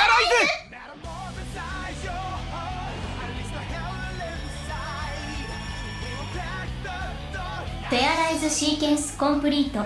変身完了。 I do like how it's literally like you transform, you change the OST sort of shit. It's amazing. Also, the song is pretty good too. I'm kind of sad that the song is a little light on the ears, like because I lowered down the volume. I kind of wish I could increase it more, but that would make everything else too loud. Also, I do need to adjust the voices, but I'll do that after we finish the tutorial battles and we actually get access to the menu. アタックエフェクト、シューティングスラッシュ。分かってない。 But also, I noticed that 次 when へ it 行 comes す to る the な。 skill cutscenes like this one なんだ here, これ、変身した。 it's actually smooth as the PlayStation 3 version. It's just that initial transformation, like of him, like, you know, getting the armor and shit. It kind of like, you know, paused a little. Like you guys could tell, it paused and then it shows him getting it. Because in the original, that didn't happen. You didn't have like that awkward pause. It just, you know, snappy, instant. So yeah. これがあなたと私の力を融合させた戦闘形態、フューリーフォームよ。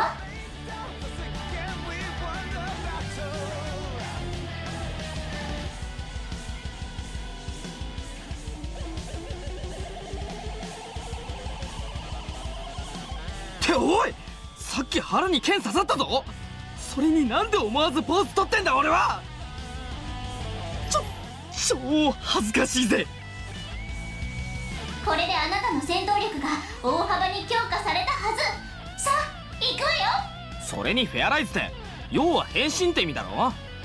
じゃあ変身って言った方がかっこよくないかなあ。ああもう、さあ行くわよって言ったんだから戦いなさいよ、細かい男ね。いやお前説明少なすぎて。さあ行くわよ。さーてと、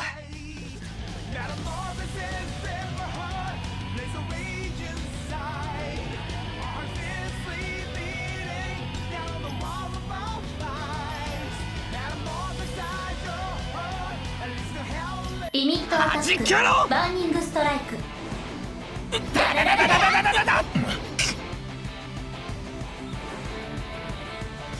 Oh, the sound effects don't really appear that much because I toned it down. そうやっぱ俺って強いか So も。 it's like complete silence when he's like doing the smacking. But I'm actually surprised that that cutscene actually played smoothly. That it didn't like そ jitter. して私とあなたが生み出す絆の力よ。へえ、そういうもんなのか。ま、絆なんて面倒そうだが、今みたいにすげえ力が出るなら悪かねえな。で、さっきの条件って何？いいか、これだけは忘れるな。俺の運命は俺が決める。俺の意志が俺の運命なんだ。なんか急にかっこいいけど、具体的にはどういうこと？食いたい時に食う、寝たい時に寝る。単純なのね。わかったわ。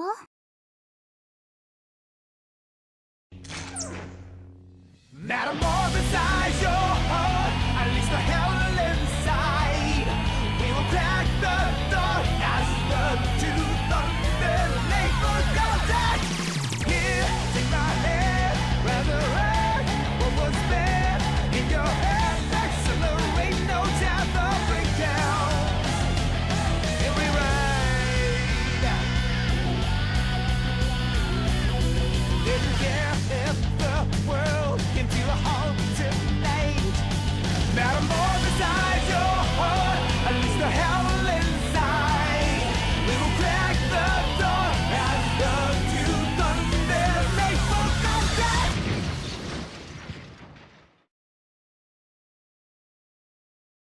I did find it interesting that this game has like a second opening technically. They actually kept it for Advent Dark Force, but they did change up some of the visual colors that they use because Advent Dark Force actually uses a different color palette compared to the original Fairy Fencer. ここまでクリア一安心だ。さて、それでお前の記憶はどうすれば取り戻せるんだ？フューリーを集めればいいのよ。そのうちきっと私のことを知っている妖精と出会えるわ。出会えなかったら100本すべてのフューリーを集めれば女神が復活する。そうすればすべて思い出せそうな気がするの。100本全部？ずいぶん気の長い話だな。だいたいその女神ってのはどこの誰なんだ？古の昔、この世界の平和を司っていた神様のことよ。今は深い眠りについているけど。眠っているのを起こすのは申し訳ない。俺としてはとっととお前の記憶を取り戻し、こんな冒険をやめて元の生活に戻りたいところだ。まあ何でもいいわ。とりあえずフューリーを集めましょう。ちょっと、そこのかっこいいお兄ちゃん。おう、気持ちのいいやつだな。確かに俺様はかっこいい。ところで誰だお前？あたしロロ、便利屋やってるの。お兄ちゃんフェンサーでしょ。それじゃあフューリーを探してるんだよね。お得な情報も売ってるよ。なんかうさんくさい子ね。本当に使える情報なの？もちろん。でもお金はちゃんと払ってね。あたし値切る人って大嫌いなの。おう、話が早くて助かったぜ。それじゃあ早速一つ頼むとすっか。はい、毎度。フューリーの情報ね。でもその前にお題の方をいただきます。I kind of like how you can tell that this girl knows how to swindle people because she immediately could tell what Fang's personality is like. He's like, oh, this guy's a little narcissistic. Like he's like, oh yes, I'm very pretty boy and whatnot. So she's like, hey, hater handsome, like what you doing? Like I kind of like how she immediately knew what to say. 今日は特別サービス。このお値段にしとくね。仕方ねえだろこの際。金よこせ。なんだ、結構持ってるじゃねえか。どうしたんだこの金。まさか盗んだんじゃ？パン泥棒のあなたに言われたくないわ。まっとうに稼いだの。妖精がその気になれば軽いものよ。特に私のような可愛い妖精はね。はあ、なるほど。世の中にはマニアックなやつが多いからな。わかるわかる。Oh, okay. So fun fact. So this one here, how would I word it? So they actually removed this this conversational line in Advent Dark Force. Like they straight up just removed the fact that things like, oh, I bet they only give you money because they were like into fairies or they're like a lolicon of sorts. I think that's what he's kind of implying when you look at like the Japanese and everything. And I guess you can kind of still see that here in the English localization. So yeah. 毎度。ソーヨル草原にフューリーがあるらしいよ。結構強いモンスターが出るらしいから頑張ってね。それじゃ。そう夜草原か。遠いな。お前一人で行ってこいよ。何言ってんの。私たちは2人で1つなんだから。ほら、何グズグズしてるの。さっさと行くわよ。分かってるっつうの。命令すんな。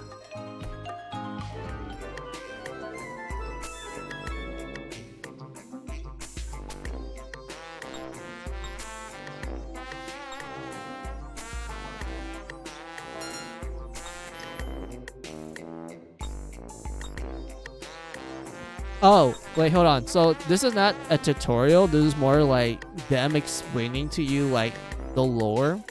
So fencers are warriors who wield fairies and form partnerships with the fairies that reside in them.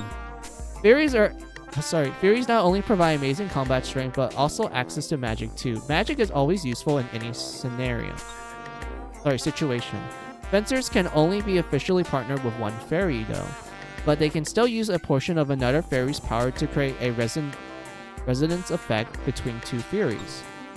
That's why it's better to have many fairies. That's why it's better to have many fairies. That's also why fencers and other people fight amongst themselves to obtain them. Using the fairies responsibly benefits everyone, but unfortunately, that's not always the case. There may be a time where other fencers come after you. If that happens, you better not lose ever. Long ago, when the goddess and vile god fought, they used special weapons called fairies to seal each other away. Most were used to seal the deities, but the remaining fairies were scattered across the world. Eventually, humans found them and started using the fairies for themselves.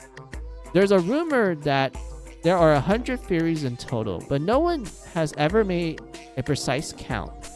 So the actual number of fairies is unknown. Fairies utilize fairies as a power source. Without a fairy is just a normal weapon. Essentially, fencers can use magic because fairies are imbued with fairy magic. Though fairies provide fencers with immense power, that service is not provided free of charge. Each fairy harbors a powerful wish. A fairy passively seeks out the chosen person who can grant that wish, and will only allow that person to use its full power. In my case, I wish to collect all the fairies and break the goddess' seals, but was Fang really the right person? Unfortunately, fairies don't get to say in that decision. Wait, so are they just completely fucked over by destiny/fate if they get like a terrible partner? Like, they can't like just Uno reverse it? They can't just go, well, like, are you sure this is my faithful one? I'm gonna wait for the next guy. Or is it like, you know, oh, each fairy does have like a soulmate of sorts, and they can only like, you know, associate with that person? Because they did explain, like, fairies can only make one contract with that person. Like, there's a singular contract. The Zelwynds is the eastern region of the central continent, an isolated area that boasts many unique landscapes such as plains, deserts, snow mountains, and volcanoes. At the heart of the region is Zelwynd City, with a population of 1.4 million. The population economic development has flourished since the successful of the Dorfa Corporation. Rumors about fairies have always circulated. People here know of the legend of the goddess and the vile god. Perhaps the two deities fought here long ago. Anyway, all you need to know about this region is that it's the ideal location for collecting fairies. Alright, let's adjust this. Let's adjust this. Oh yeah, this is like my testing save when I did it off stream.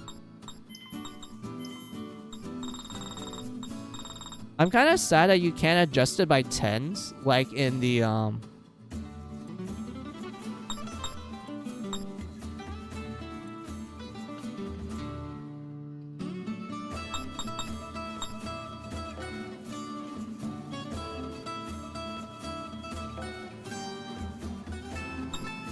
maybe around here.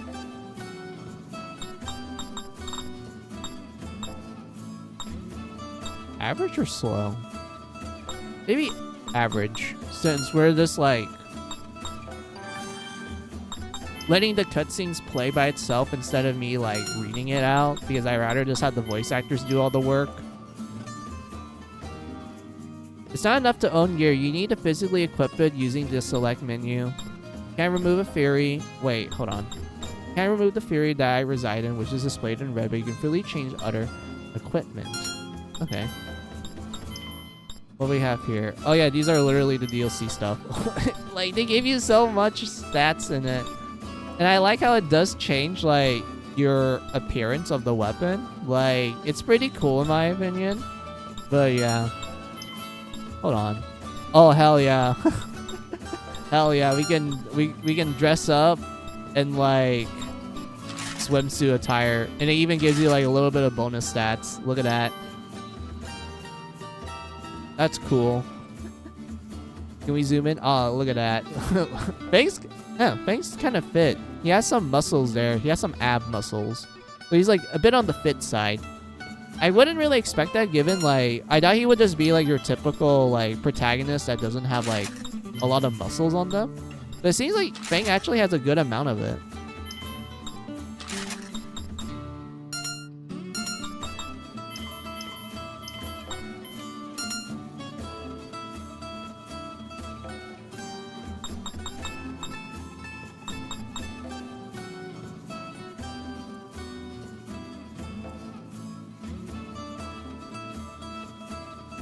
I'm still trying to see the right amount of volume. I feel like this is fine. Like this is okay. Like this is Gucci. Welcome. Oh, you must be a new fencer. Adventurers of all types visit this pub, so you might learn some useful information for your travels.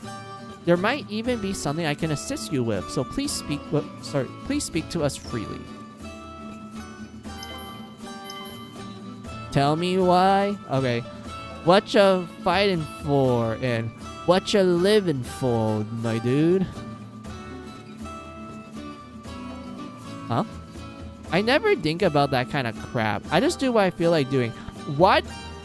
I know Fang's supposed to be kind of a prick for the most part at the start, but I feel like I'm able to relate to this more. Like, yeah, I do things that I just feel like doing. I don't really think too much about it. I think the only time that doesn't apply is when I'm like at my workplace and I have to do my job. I understand. You act all tough, but you're really holding on to a deep sorrow. Man, you must be wasted, huh? Quit clinging to me. It's annoying. Honestly, that is the appropriate response to say to a drunkard.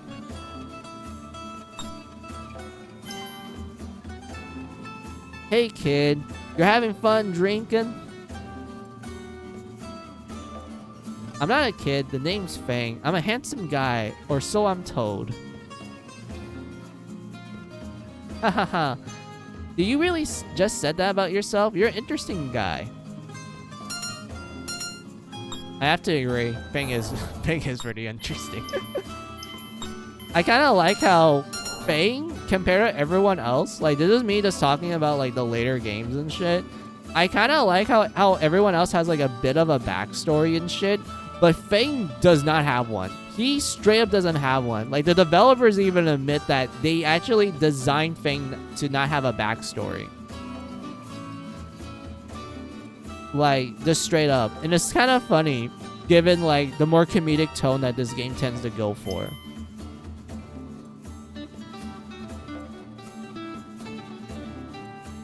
Welcome. We have all the latest for your adventuring needs. Whether it's medicine, armor, or clothing, we stock it all. Our prices can't be beat.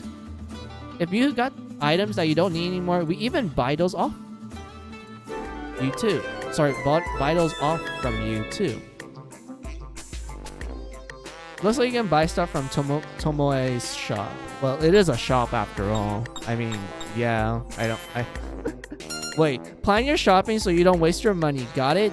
Makes sense? Yes. Yes, waifu. Yes, Aaron.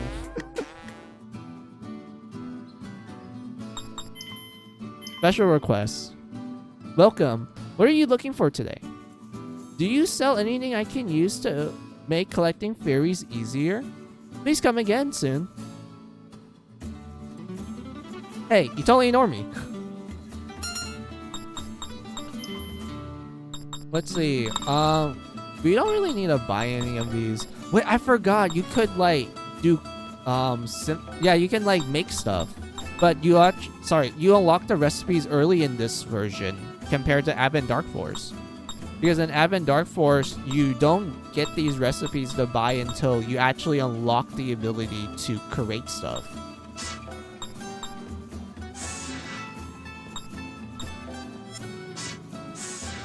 Fashionable. Yeah, oh my god, that's funny. Is this like a reference to like Bravely Default? How they like pronounce fashionable. This one I know who to give to.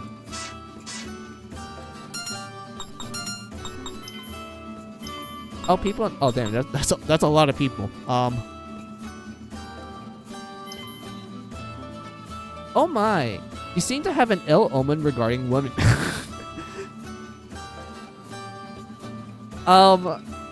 Yeah. I know what happens with Fang later on in the later games. She's not wrong with that description. Rosie, are you a fortune teller or something? Only as a hobby, but my fortunes have a pretty solid reputation for being right. I see. It's sad for me to admit this, but I can think of a lot of reasons why your fortune would be right. Given the start and how he interacts with Aaron, yep, makes sense. What you doing, mister? You look like you're walking and staring into space at the same time. I'm patrolling the town to keep the peace. It's not like I'm loitering or anything. I got it, you're patrolling. Why do you just combine them? Oh, I have never seen you around here before. Are you a traveler? Yeah, pretty much. Back in the day, Zelwyn's used to be a much smaller town, but now it's a driving hub for activity thanks to the Dorfa Corporation. I see, thanks tour guide. Oh, pretty simple. I see, you have potential, young man. You look exactly like me when I was your age.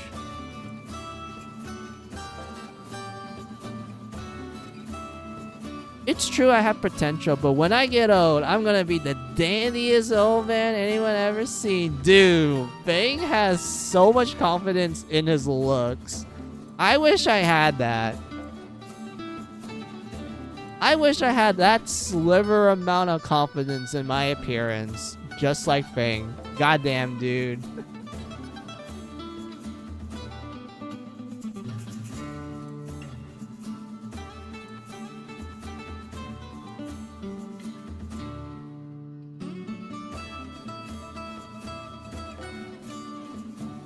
What? Are you suggesting that I'm not dandy enough?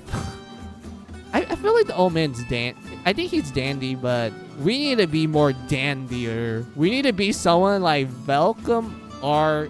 Helsing from Blaze Blue. That is the most dandiest butler werewolf old man in the world to my eyes. So we just talk to everyone and that's it? It feels like we need to do something. But I think maybe hold on. Save.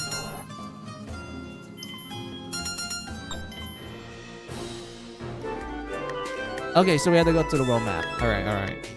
Choose a location on the world map and press A with it. You can move to the location when you select. When you choose a dungeon, you can look at the dungeon information by scrolling the cursor over it. Alright. Okay, that's convenient. I remember doing that a lot when I was doing like a lot of early grinding in the game.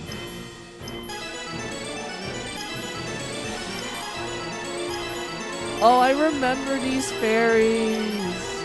You don't see them in Advent Dark Force. I think you only get them when you do like some of the side stuff, because they actually change the DLC fairies you get at the start in Advent Dark Force compared to like the ones you see here. I remember. Dude.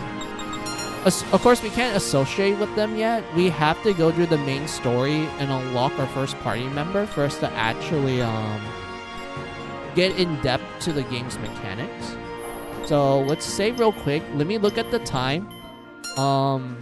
it is 2 hours and 31 minutes. So let's say I did BRB break roughly around an hour and 47 minutes. So I kind of want to do another BRB break because I feel like this is like the appropriate time. Also, I kind of need to use the restroom because I drank a little bit too much water. So yeah. Let's just do a BRB break. I'm gonna let the Will map music play in the background. So take this as you guys' opportunity for your own BRB break. Get a snack, get a drink, use the restroom. I'll be right back.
Alright, I'm back. Sorry for the long wait.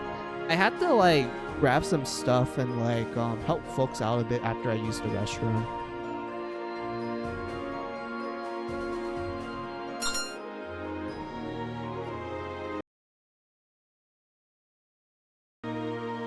Do you prefer the original and Advent Dark Force? It's a tough question, Shinx, because I like both for their own reasons.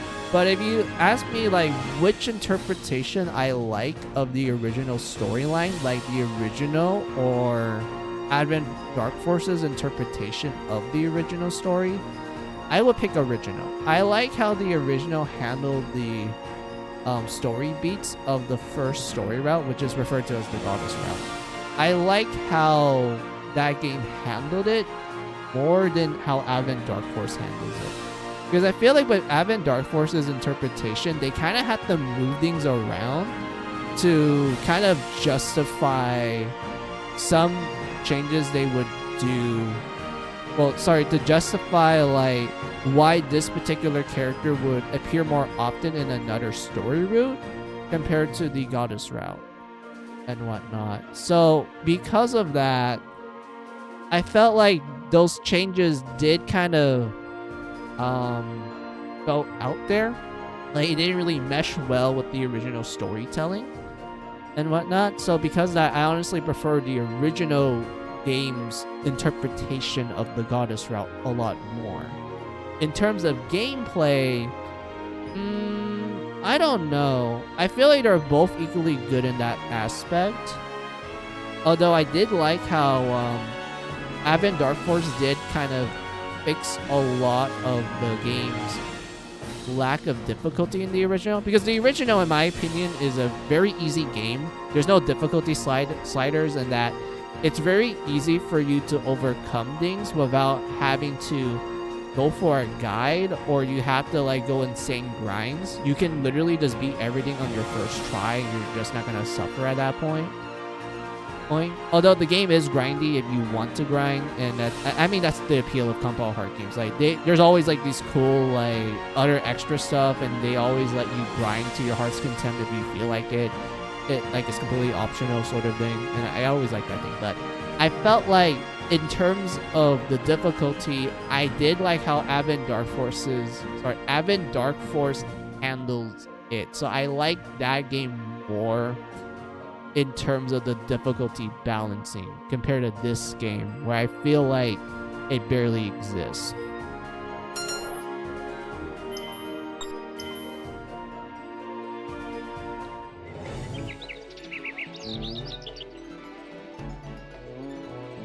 But I do have a fondness more for the original because, like, I spend more time in that one compared to Advent Dark Force. Although I did like the new story routes in Advent Dark Force. But if you ask me to actually pick between the two, I like the original more.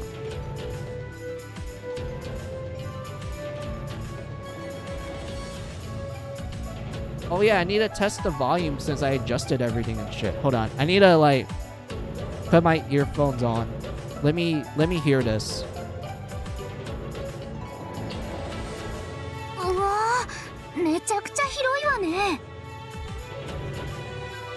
It's still kind of loud. So I gotta need to bump it to like 50 maybe.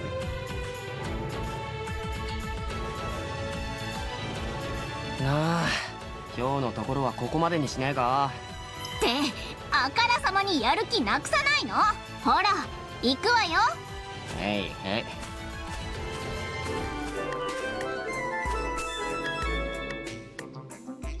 In dungeons, you can find useful items. There's saves point. Oh yeah, this game had save points. I think Advent Dark Force also had it too, but it's a lot more limited compared to this one. Or was there more? Because I remember the tutorial dungeon, which is the jail in Advent Dark Force. They had a lot of more save points in that one. But the early dungeons compared to the original, they didn't have a lot of save points compared to the original. Because I remember the original at least has like 1 or 2 save points at most. for each of the early dungeons, but Advent Dark Force, I remember there was only one per dungeon. Unless like I'm remembering things wrong, but I remember that saving was a lot more limited in Advent Dark Force when you were exploring compared to original.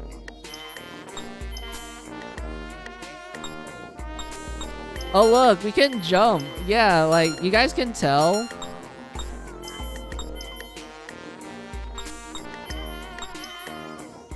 Like this is essentially the Neptunia V for Victory battle system, but just more simplified a little. Yeah, I need to adjust this.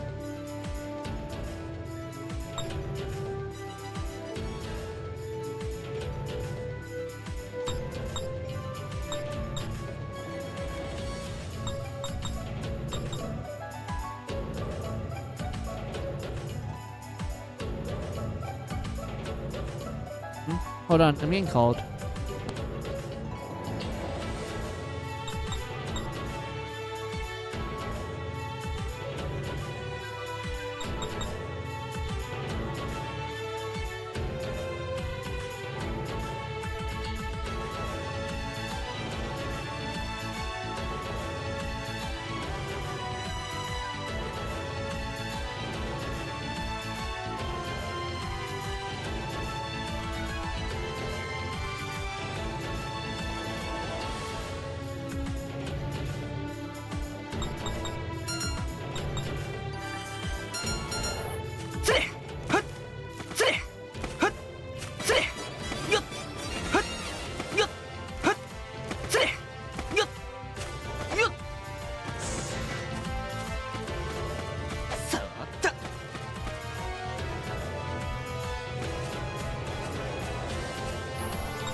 Sorry, I forgot to turn on the mic. But yeah, I still feel like the voices are still loud. Let's try this again. Huh.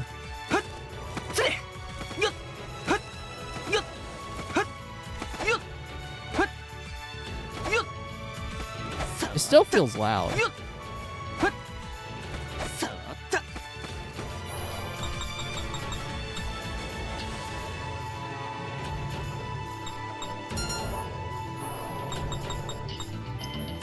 Like, this one is fine. Like, the BGM and the voice is fine.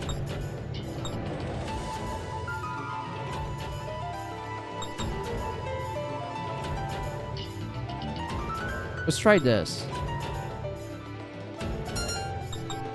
There's also a lot of JRPGs announced or new footage. Another Eden Begins, Brigade Abyss, and Rev Noir. Oh yeah, I did saw Rev Noir. That one looked cool too. I feel like this is a good volume, yeah. Like the BGM is hearable. The sound effects are not that loud. The character voices are like pretty balanced for the most part. And I don't have to like talk over them. I feel like this is the good hearing spot. やらせてもらうやらせてもらうどしうりゃ次突っ込んでな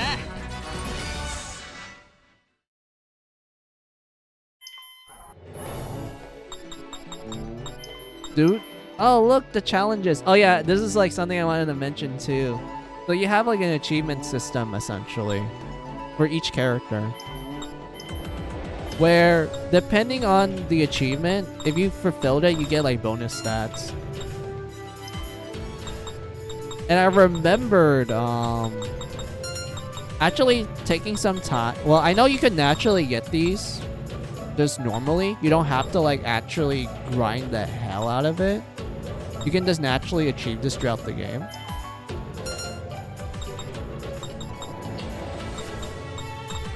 But man, I remember this. It was interesting because I remember like taking advantage of some of the achievements here. So I can like boost my stats up a certain degree without having to level up.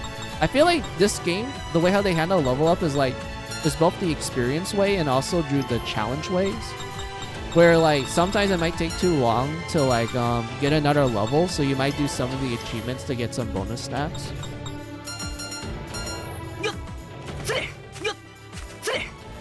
So yeah, you can do all kinds of funny shit. Just like walk around like this so you can fill out like 2 of the challenges. One is like jumping multiple times.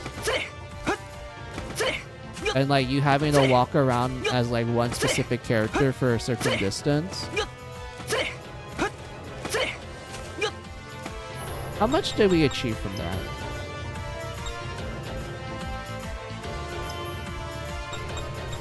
Yeah, look. We're almost to 100 jumps. Like, you can tell how easy it is to grind some of these. But yeah, it would be more helpful if God of War announcement would be remastered, but not comfortable as PlayStation announced the trilogy remake. Dude, I felt the same way. No, actually, scratched out. Me and my friends, like, I watched it with my friends. Like, when we watched it and saw the announcement of God of War Trilogy remake, we were like, oh shit, they're gonna change some stuff, aren't they? They're gonna change how the game works and everything. And they're gonna change how the story plays out. Given the attitude that the current God of War team has, when it comes to like how they view old Kratos and shit, and how they kind of view like Norse Kratos as like, you know, oh, he's the ideal male, blah blah blah, and like these games have a much deeper story compared to the old games, which is what a lot of the new Norse fans of God of War tend to claim, that old God of War didn't have like this deep ass story with like in-depth characters and shit, when it's the fucking complete opposite. Because when you actually play the original game, Kratos is actually a complex character. Well, I'll play it like this. He actually has depth to him. And he is portrayed exactly like a Greek tragedy. His entire backstory is the embodiment of classic Greek myth tragedies. And he does act like an actual Greek hero in their definition of the word, because how the Greeks define a hero is radically different than how we define it, like in modern day and such. And in my opinion, like God of War 1 is the perfect embodiment of that. Like, I love Kratos' character and his story in the first game. Like, to me, it basically is like the embodiment of all those Greek myths, just kind of told in a Western perspective. And I really liked it a lot. Like, it was able to like hit all the right notes. And then you get to God of War 2. 2 has really good gameplay. I love the gameplay of that game.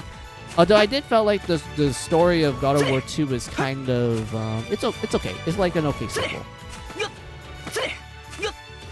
God of War 3 was pretty poggers. Like, God of War 3 was awesome. Like, as a final, as the conclusion to the Greek saga, it's pretty great. I love the combat in that one. The gore was perfection.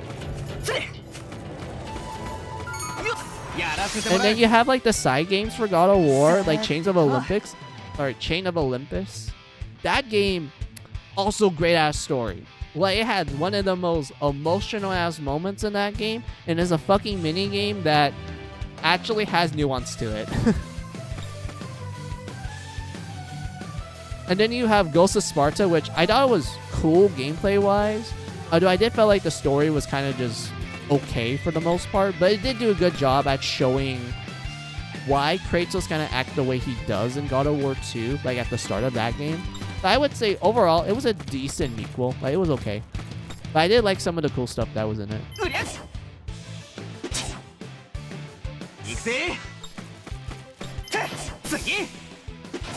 Hold on, I'm being called again.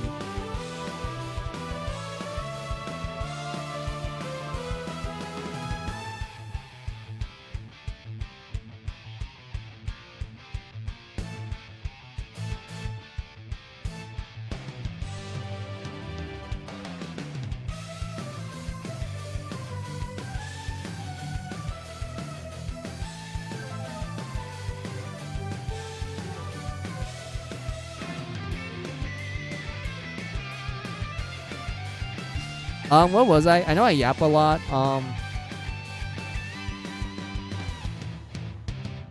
What else? But yeah, I love the original Greek Saga God of War. It was a magical time, like legitimately. And then you have Ascension. Jinx, I'm gonna be honest with you. I feel like Ascension deserves a second chance. Like, it's stuck in PlayStation Dreamland, and I believe that game actually has untapped potential. And I wish it had a modern port. Because in my opinion, that game is so pretty. That is one of the most prettiest PlayStation 3 games in the world. It looks better than God of War 3. And that is saying something. Like, Ascension was an eyepiece. Like, the cinematography, the graphics, the gore, the way how the lighting works in some areas, because they kind of went with a little bit more realistic lighting. It was amazing. And the story was, I mean, it was fine. I didn't really think the story was terrible, like how most people worded out. But I did felt like the game suffered from a lack of variety in terms of like the moveset compared to the previous God of War games. Because this game kind of lacks, I guess, utility. Well, I wouldn't call it utility. It lacks a sense of like, options in terms of how the combat can be approached sometimes. Like, I felt like because of them making it like a game that takes way early on in the timeline, they had to kind of restrict themselves to like certain methods in order for Kratos to like do attacks and such. And I feel like they could have done more with it. Like, I wish they could have done a lot more. Like, maybe a new weapon or two. And I know they added the system where you can like get temporary weapons from enemies, and it does change like your attack patterns a little bit. But it feels really restrictive, and you can't really combo into it with like your other... Sorry, you can't combo into it with the Blades of Chaos like you could do in the other God of War games, where you can actually do that. So because of that, it's kind of like, yeah, Ascension has good ideas, and it's the most prettiest like game in my opinion. But it does suffer from a case of like, it needed more time to iron out its mechanics and provide more variety in terms of like how you're able to engage with the combat and such. So yeah.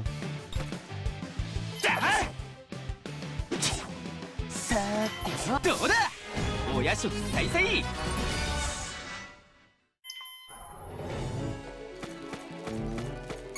っしまったどうし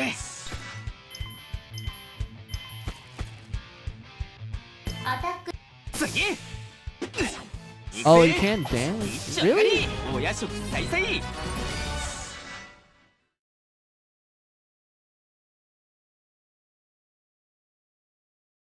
新しい力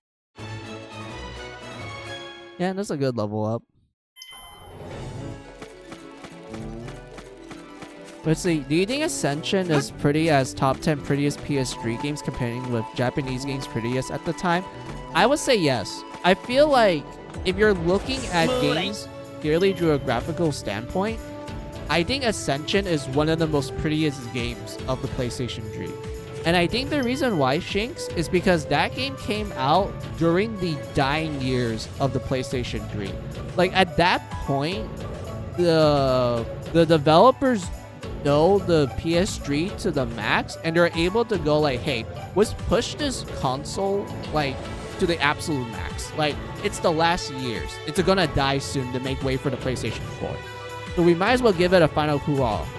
And they fucking succeeded. Like, that game pushed the graphics into an insane level. I felt like the PlayStation 3 shouldn't be able to do that, but it could. And it was amazing. Like, yes, I do think it is one of the top 10 prettiest PlayStation 3 games. Like, in terms of you looking at it in a graphical standpoint. Like, you can absolutely tell that the developers knew what they're doing, and they knew exactly where to push the console to the limit. And it's amazing, like, in that sense.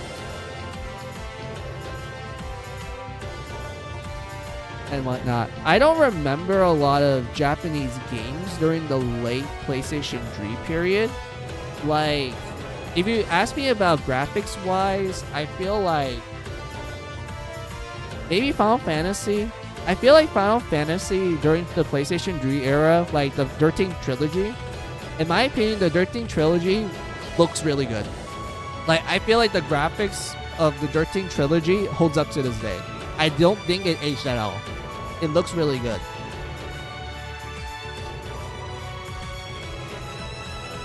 Sorry, I don't think it aged poorly. That's what I mean.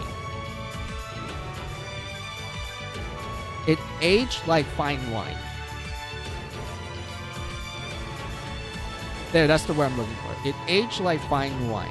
It looks good even now.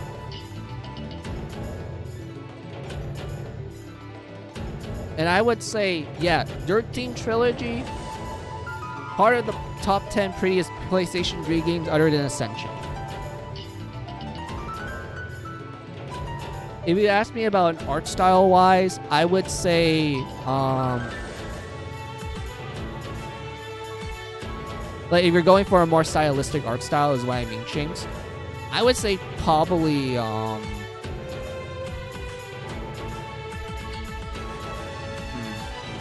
maybe Tales of Xillia. I feel like Tales of Xillia, they did a good job at like nailing the whole, like, you can still tell that it's an anime game, but they're trying to go with a more high-res graphic appearance for the surroundings and like the particle effects and such. Like, you can still tell that it's stylistic. Like, you know they're trying to like make the game stylistic as possible, but at the same time they're able to like find that nice middle ground where they're like, hey, we want the particles to react more in a realistic lighting and like the textures and such. And I think they did a good job with that. Also, I'm getting called, so hold on.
Can you guys give me like 5 minutes? I need to help move stuff.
Alright, I'm back.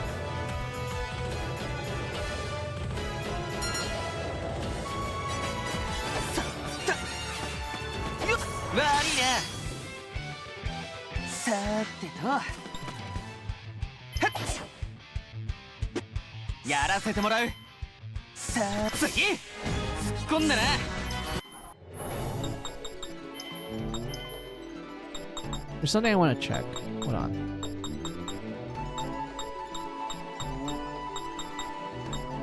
Itemize, Master, Magician, more SP.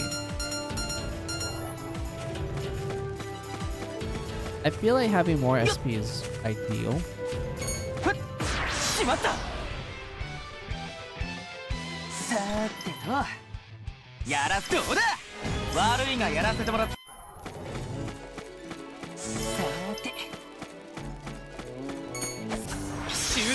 There we go.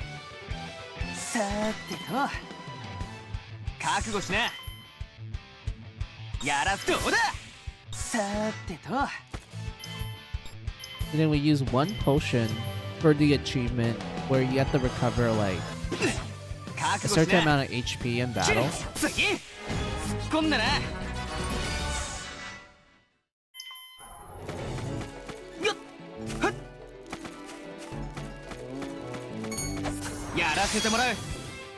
I need to try to get used to the range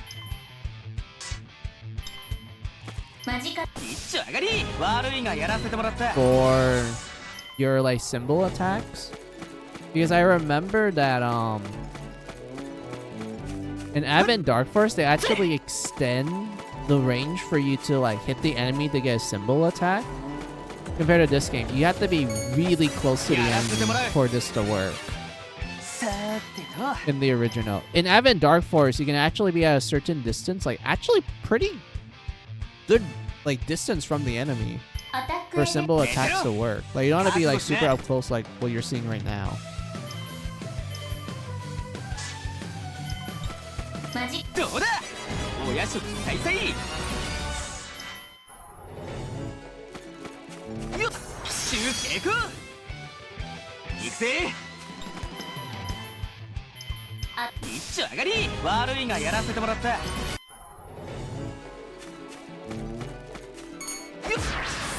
真似しやがって。 Damn it. I thought we were at safe. Like, we're safe. But we could, like, you know, get the symbol attack. But nope, we got ambushed. どうだ。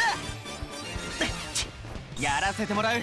一丁上がり。ま、俺にかかればこれぐらい。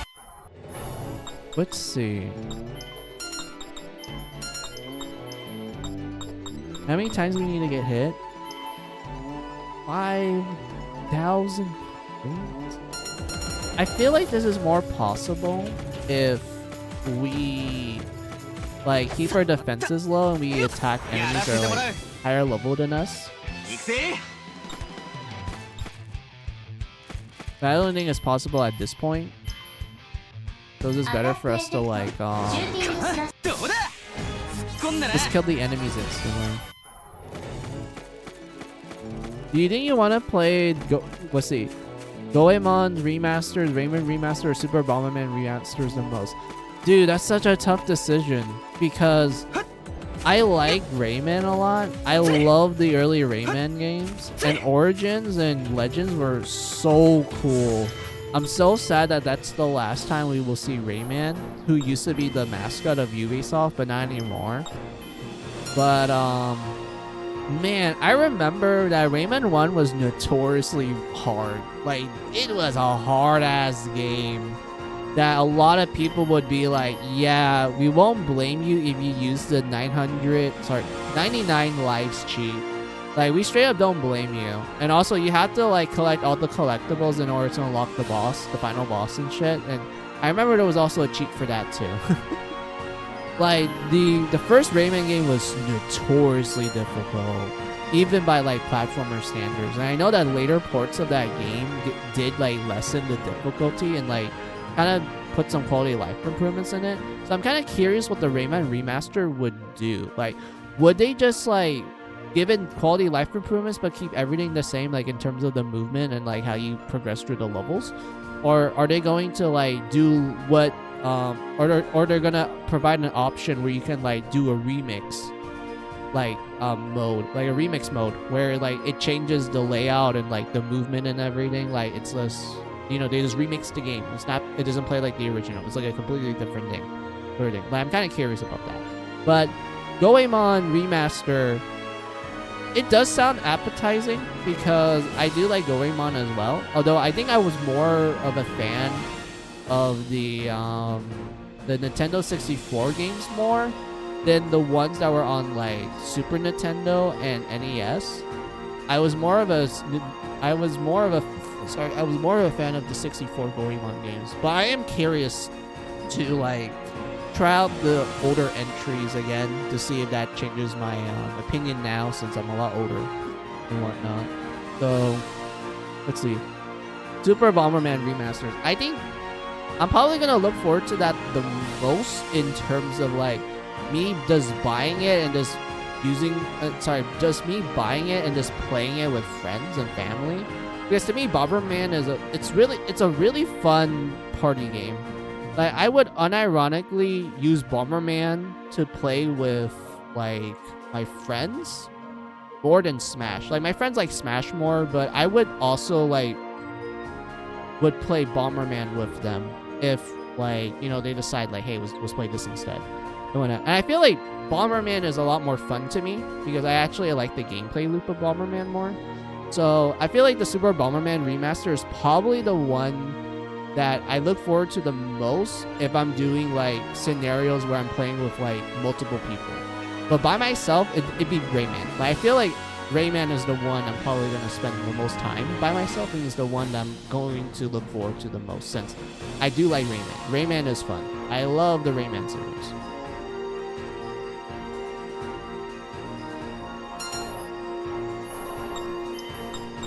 Like, let's see, Rayman 1, I already told you how I felt about that game.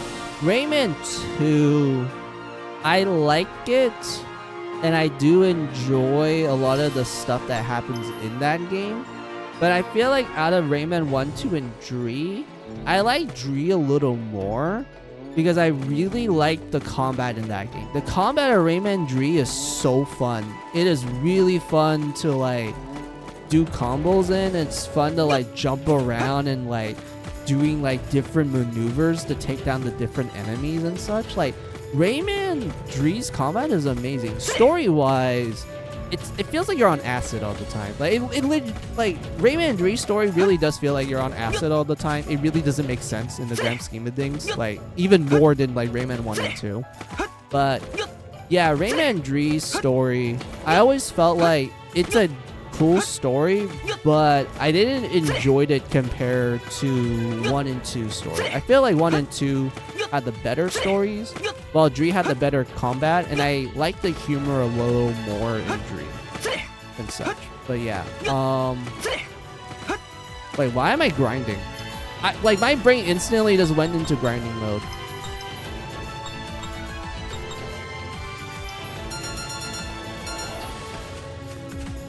But yeah, I wasn't supposed to do that. I was trying to like get more SP. So that means we have to use swords. We have to use sword skills more often, and also use magic a little more often.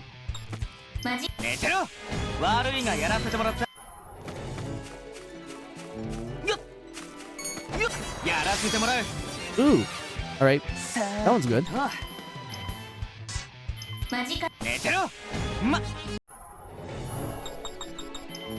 Was this get level 1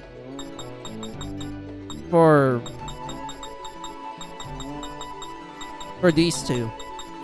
Because the extra SP will help us out for like parts of the start, and naturally we will like achieve these normally just by playing the game normally. It does mean not like grinding and shit.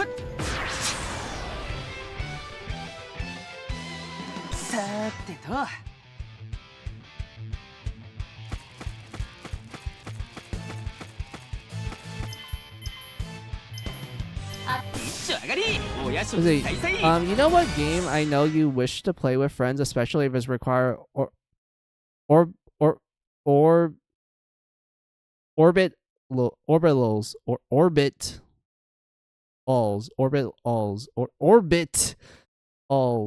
Wait, I don't think I ever heard of that game. Let me look it up.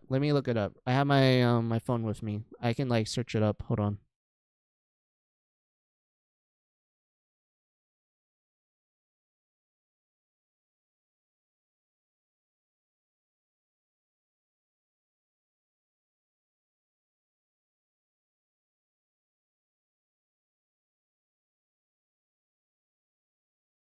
Oh, I seen this. This was the game that was on the direct. Like, it's the retro anime style game. Where it's like, yeah, it's like co-op. Like, it was designed for friends in mind. I mean, it looks cool. And I think I would get like a kick out of it.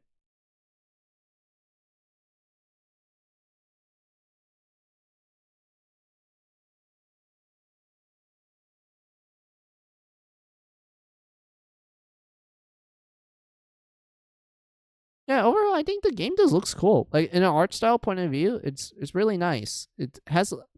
I just noticed they use a lot more of like the kind of lighter color palette that you would see in some of the 90s retro animes, where they have a much lighter like use of color because of like how they projected and such. So yeah, that's pretty cool. It looks like it's also cell shaded too, so that's neat. So it's going for a more stylistic approach. That's nice.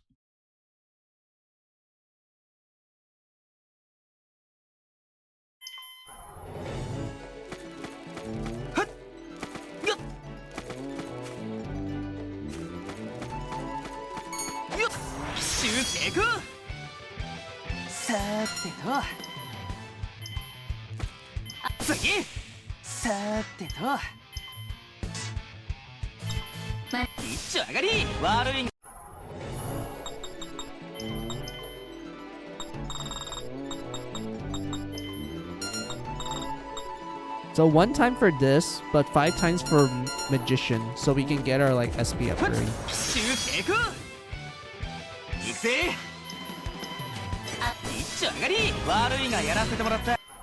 Alright.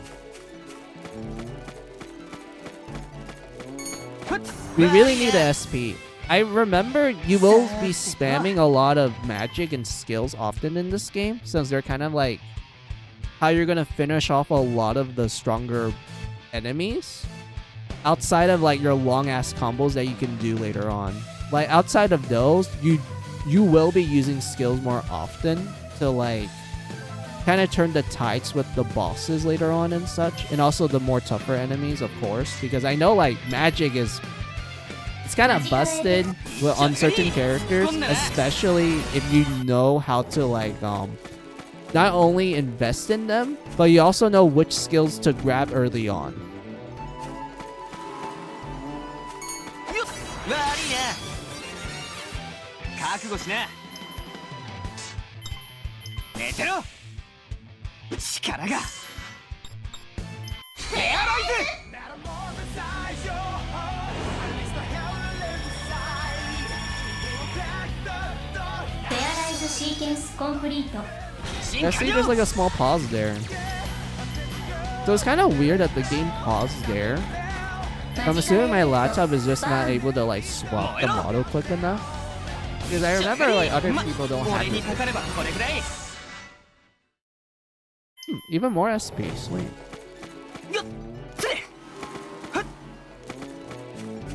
So yeah, let's just get the magician level up, and then we're gonna continue on with the story until we get like until we finish this dungeon, and then I'll be swapping games.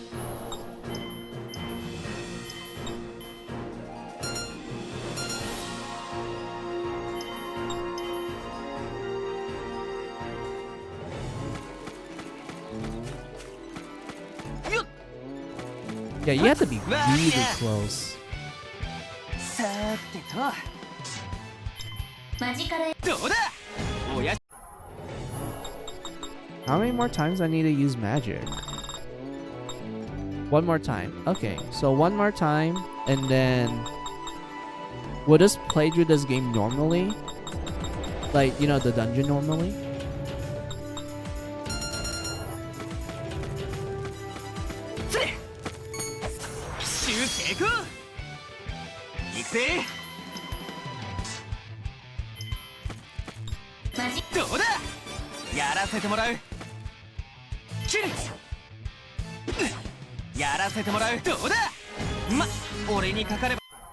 There we go.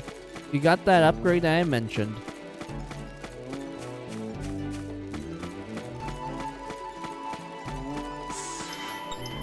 Alright, so we're going to save. And we're gonna jump straight to the story. So we're just gonna walk. Also, I have a fun fact. So in Advent Dark Force, they actually add a dash button to like let you dash, like move around faster. But they also use it. But you can also use it to like avoid enemies quickly. Burnt toast. Wait, wasn't there something that we saw earlier up here? Oh no, I grabbed that one. So there was burnt toast there. And there should be something else here. Damn it, I got ambushed.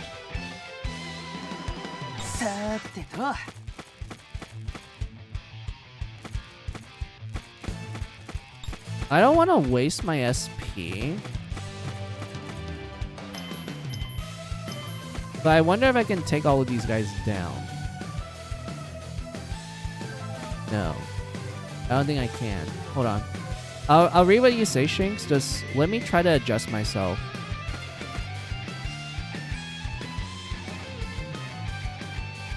Yeah, it's not possible. I can't get all three of them. Also, the new Tokon trailer with Magi, and if the gameplay stays away from Strive or not. I didn't watch it. I kind of skimmed through it. I'm gonna be honest with you, Shanks. I didn't see the gameplay for it. All I did was just saw like, oh, they had a new character, sweet, and that was it. Like, that was all I saw. I didn't saw like anything that they did with the gameplay. 行くぜ次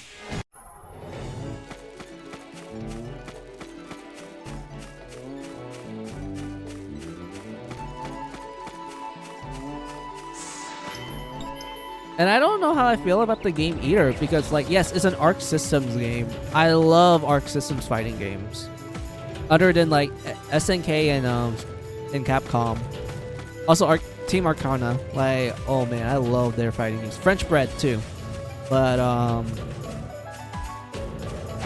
やらせてもらう I don't know. I don't know how I feel about Tokon. やらせてもらう Like, どうだ should I be excited for it? 寝てろ Or should I not? 悪いがやらせても Because ら I った feel like the only modern Arc Systems fighting games that I like I'm using modern really lightly, mind you,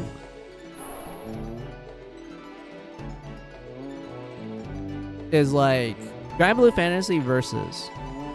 Like, that's like the newest Arc System fighting game that I actually like, if it's not Blaze Blue or Old Guilty Gear. Because I don't like Strive. I can't stomach Strive. I cannot stomach the gameplay of Strive. I really don't like Strive.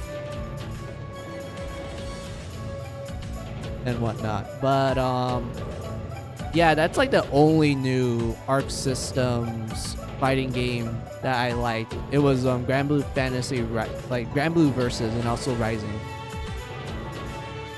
Like, I played a lot of that recently. But I haven't played the new DLC character yet because I'm actually holding on until I play that with a friend of mine. Because I kind of made a promise. Well, I know I'm pretty sure my friend doesn't mind if I like, took a sneak peek of it early on. But I made a promise with this friend that, hey, the next time we hang out, we should play Grand Blue versus Rising and check out the new character. And whatnot. And I know that this friend is a lot more on the lax side of things. I don't think he minds if I took a sneak peek without him, but I made a promise and I'm gonna keep that promise.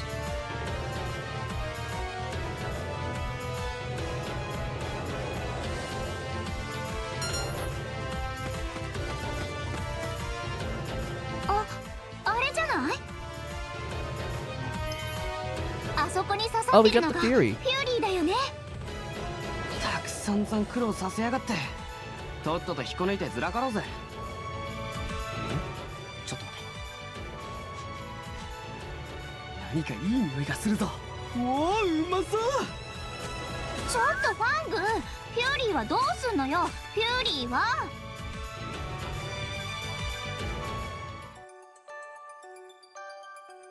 旅のお方、さぞかしお疲れでしょう。 Oh, I remember you. Man. I feel like her scenes hit hard. Like, after you know, like, what happens to her later on. And especially when you learn of her backstory. But I'm gonna keep my mouth shut because I'd rather have you guys experience that blind. ありがてえちょっと待ってファング、どう見てもうさんくさいでしょ。怪しすぎるわ。体が動かねえもしかしてしびれ薬？もうファングのバカ、だから言ったじゃない。何者だてめえほら、お茶をごちそうになっておいてお礼も言えませんの？無礼なこと。まあいいですわ。私はティアラと申します。こちらは私のパートナー妖精のキュイ。あなた、薬入りのお茶などという古典的な手に引っかかるなんて、フェンサーとしてはまだまだですわね。いいお勉強になったでしょう。お礼の代わり、このフューリーは私がいただいていきますわ。ちょっと待て、汚ねえぞ。ご冗談を、私は綺麗ですわ。ほら、お飲みなさなんだまた毒か。いいえ、解毒剤です。あなたをこのままにしておくのは忍びがたいですから、これを飲むと5分もすれば動けるようになります。まあその間に私はおさらばしてますけど。一瞬優しいかと思ったが、やっぱり汚ねあら、汚いのはあなたの顔ですわ。パートナー妖精さんも残念なお顔ですし。まあお二人ともお似合いですけど。なんですって？そうそう、それにすげえ口うるせえんだわこいつ。あら、気が合いましたわね。気が合ってる場合じゃないでしょ。そうだった。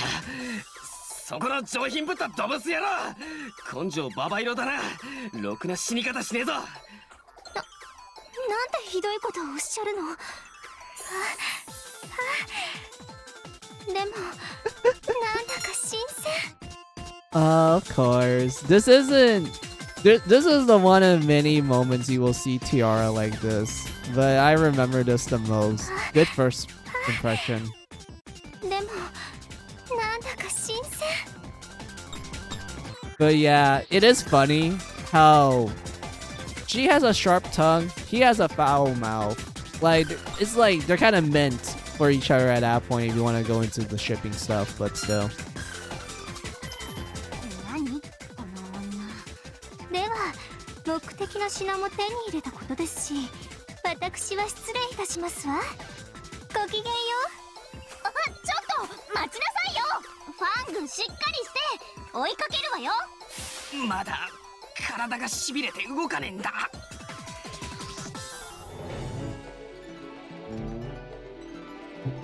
Ow, my finger. We could technically skip these guys. Because I feel like the level and stats we have at the moment is actually good for us to fight like the stuff that happens at the end of the tutorial dungeon, so this dungeon here.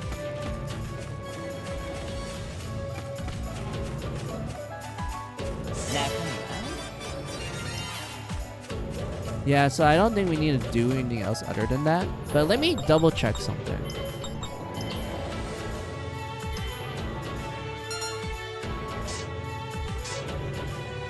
Wait.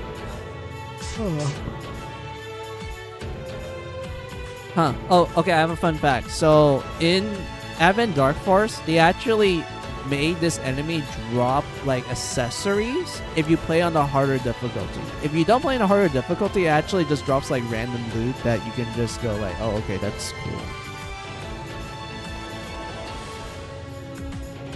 cool. That's cool. But if you play it on harder difficulties, this enemy will actually drop accessories that you can actually sell for either early game money or you could take advantage of it. Since it gives you like a pretty good benefit in terms of like the skill that's associated with the accessory.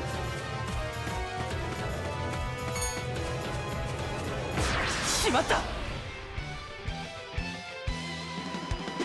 やらせてもらう。どうしだ一丁上がり。覚悟しな。さあどうだ。悪いがやらせてもらった。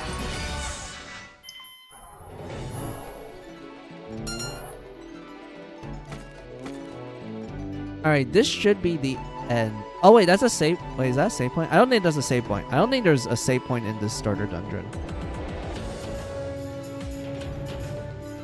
So yeah, let's just, do the story event.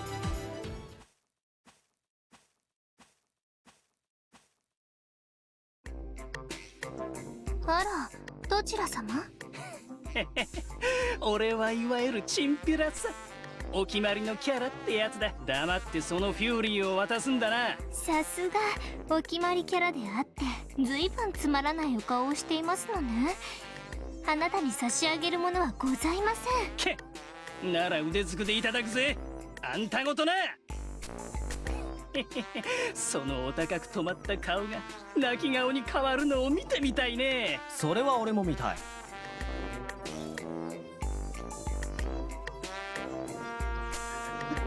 I kind of like how things like, yeah, I want to see this this girl will like get karma as well. I mean, to be fair, I feel like Fang is like reasonably angry at Tiara for like the stunt she pulled. So like, yeah, it kind of makes sense that Fang's like, oh yeah, hell yeah, teach her a lesson.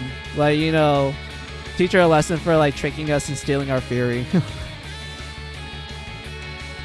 So like, it's a case of like, yeah, karma deserves and such. But let me see what we wrote down real quick, Shing. So, have you signed up for the closed beta of Relink expansion? I heard that the beta will be available for PlayStation 4 and maybe PC along with Switch 2 and PS5 because it might set at 720p. It might be stable or not. Wait, there's a beta? Like, wait, Shing, there's an actual beta for it? When?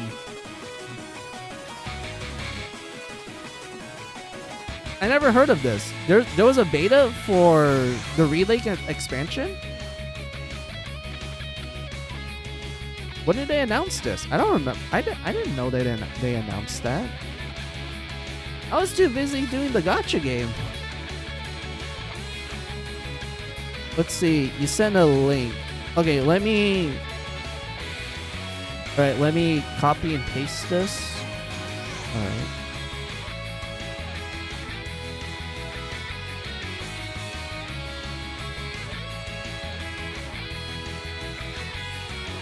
Apply now. Close beta. The verified Hold on.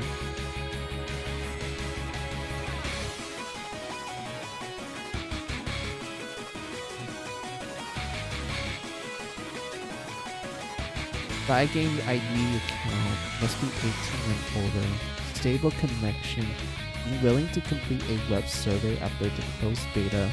Have to read and consent to disclaimer terms. Okay, minimal requirements for PC. I can't do this.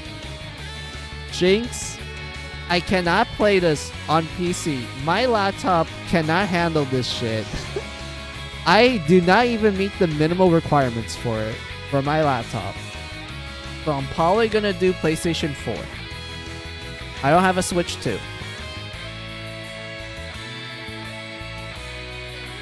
Disclaimer, must apply, limited to 1 entry per ID. Save data and play data from the closed beta cannot be transferred to the retail. PlayStation Plus subscriptions not required to participate on... Wait, this is a good deal, Shanks.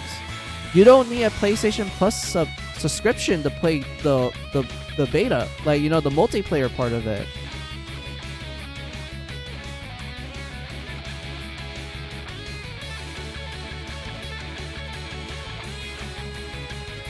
Because that was like the one like issue I always have with PlayStation is that you need a PlayStation Plus to like play like co-op and whatnot. Instead of like, you know, on PC it's just free. You don't have to pay a subscription for it and whatnot. So yeah.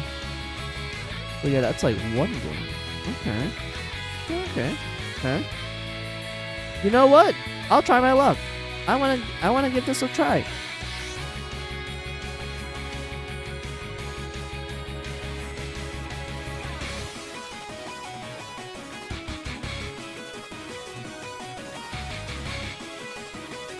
Let's see. Have you seen the showcase video on the ER expansion? I saw the announcement of it, but I didn't saw the showcase of it. Like, you know, like on the direct. Like, I know the direct didn't go into too much detail of it, but I only know the one that they showed in the direct. I didn't see like what you're saying, like the showcase video for the expansion. Unless the showcase video is the same one that they used for the direct. But even then, like when I watched it, I didn't see them mention like, oh yeah, we're gonna do like a beta, like we're gonna do a closed beta for it. I didn't saw that, so this is like news to me.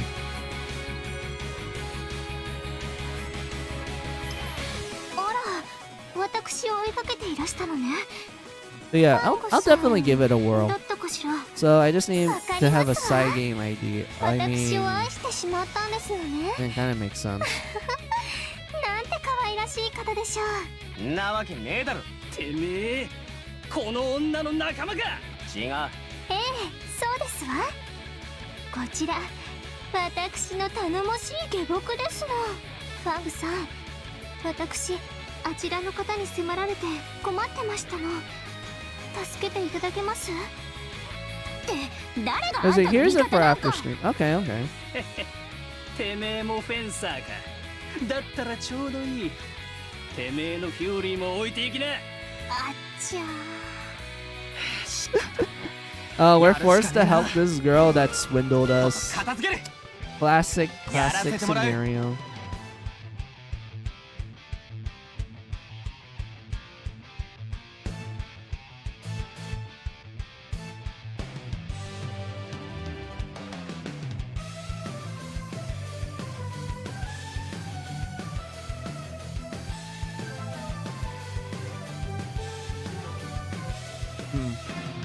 Should I watch it? Because I feel like I want to go into a blind though. But it is a showcase after all, so it's probably like, oh yeah, this is what we have at the moment, but it's probably gonna change when we actually open the closed beta and shit. So like, it's either I watch it to see what progress they made at the start for the expansion, so I'm able to like feel hyped for the closed beta if I actually do get it, and I'm like, what's the word I'm looking for? And I see like what they actually changed from that showcase, or I just keep myself blind and just, you know, wait for the closed beta and whatnot. Well, I don't know. I think both methods are like fine. Like I think it's fine to go with either or and whatnot. But yeah, I'll probably give it a look afterwards. I'll just like check it out since I don't think I ever saw this. Like I'm looking at it like small clips of it right now, Shanks, and it seems like I never watched this. So yeah, this is something brand new.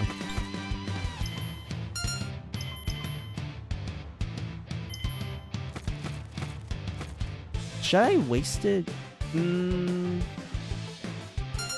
Happy Chinese New Year, Mizu. What's up? Hey, Ruto. Welcome, welcome. Let me give you a shout out. Yeah, happy Chinese New Year to you too. Well, the Lunar New Year here and such, but who cares? I always say happy Chinese New Year's.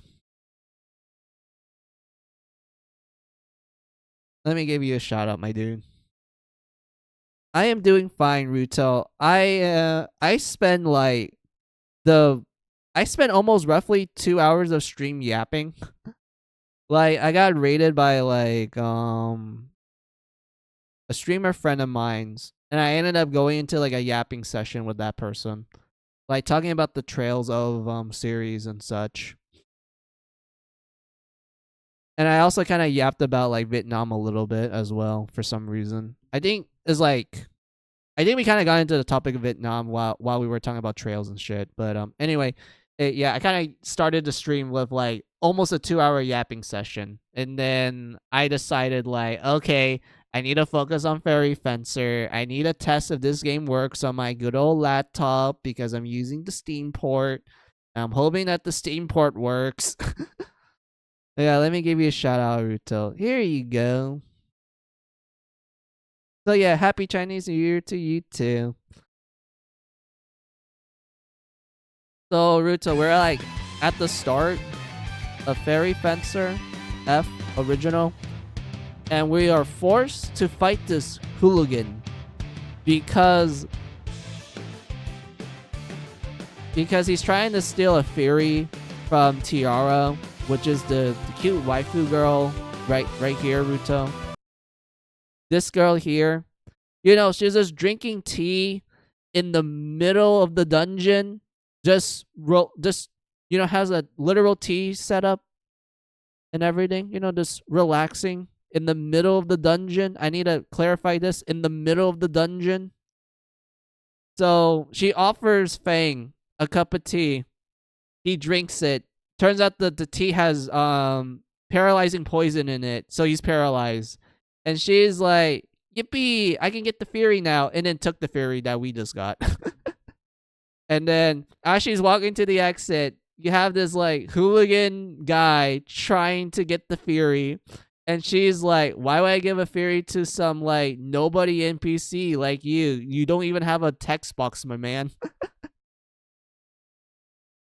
And whatnot. So he gets kind of pissed off, and then Fang comes in, and he's like, wait, are you gonna beat her up? Oh, sick. Let me watch. I want to see this girl suffer. Like, give her karma, dude. But the moment he appears, the hooligan thought that, oh my god, she has a partner? Oh, that's terrible. That means I'm gonna beat him up first, then her. And what's funny is that Tiara, like, kind of tries to gaslight the guy into thinking that Fang is just like her bodyguard, or how she describes it. Oh, he's just madly in love with me, and that he's simply coming here to protect me. And whatnot. Even though Fang's like, bitch, I want you to suffer. You paralyzed me and took my fury. And whatnot. So yeah, we're forced to fight this hooligan now who thinks that we're her partner.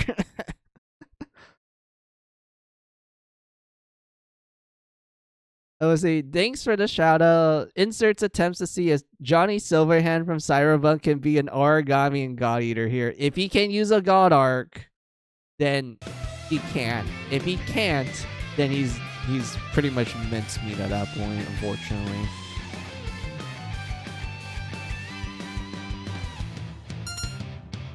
But yeah, we just have to fight this hooligan man. This hooligan. Should I just smack him normally? Because I'm just trying to like save up so we can just finish him off with the transformation. Are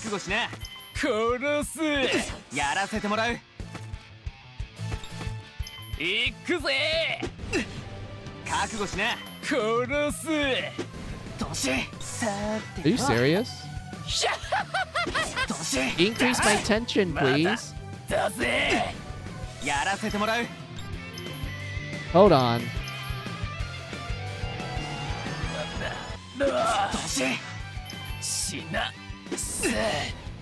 Come on. Increase my tension. I want to transform. It's henshin time.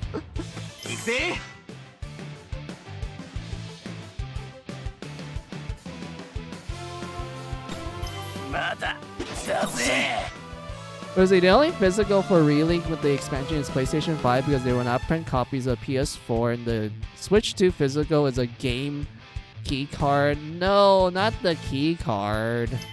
I hate that about the Switch 2 sometimes, man. But anyway, let's continue on. Let's see. With all that chrome, no chance a God Arc will work unless someone integrate its inner workings to his chrome silver arm. Probably. Now that you mention it, Ruto, it would be a cool concept to have a cyborg God Eater. Like, you know, the God Eater is like a cyborg. Like, his cybernetic parts are actually a God Arc and shit. Like, it kind of makes me question how the biology would work, given that a God Arc is technically a weaponized origami. So it makes me wonder how they're able to, like, make the two synergize well, other than the bias factor and whatnot.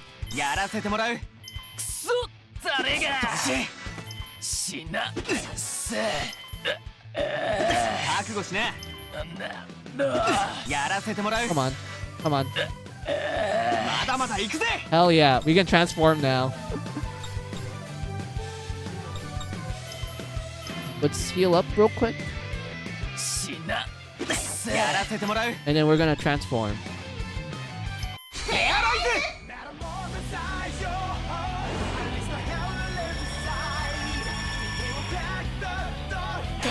Sequence complete. よっしゃ行くぜリミットアタックバーニングストライク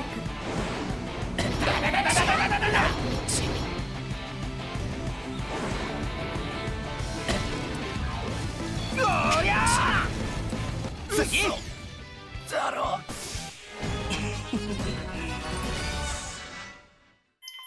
Hell yeah, we got a mid potion for our troubles. ファングさん、なかなかにお強いんですのね。But yeah, let's continue on with the story chat. Also, Ruto, after I finish this portion of Fairy Fencer, this is pretty much the end of my testing part of the stream.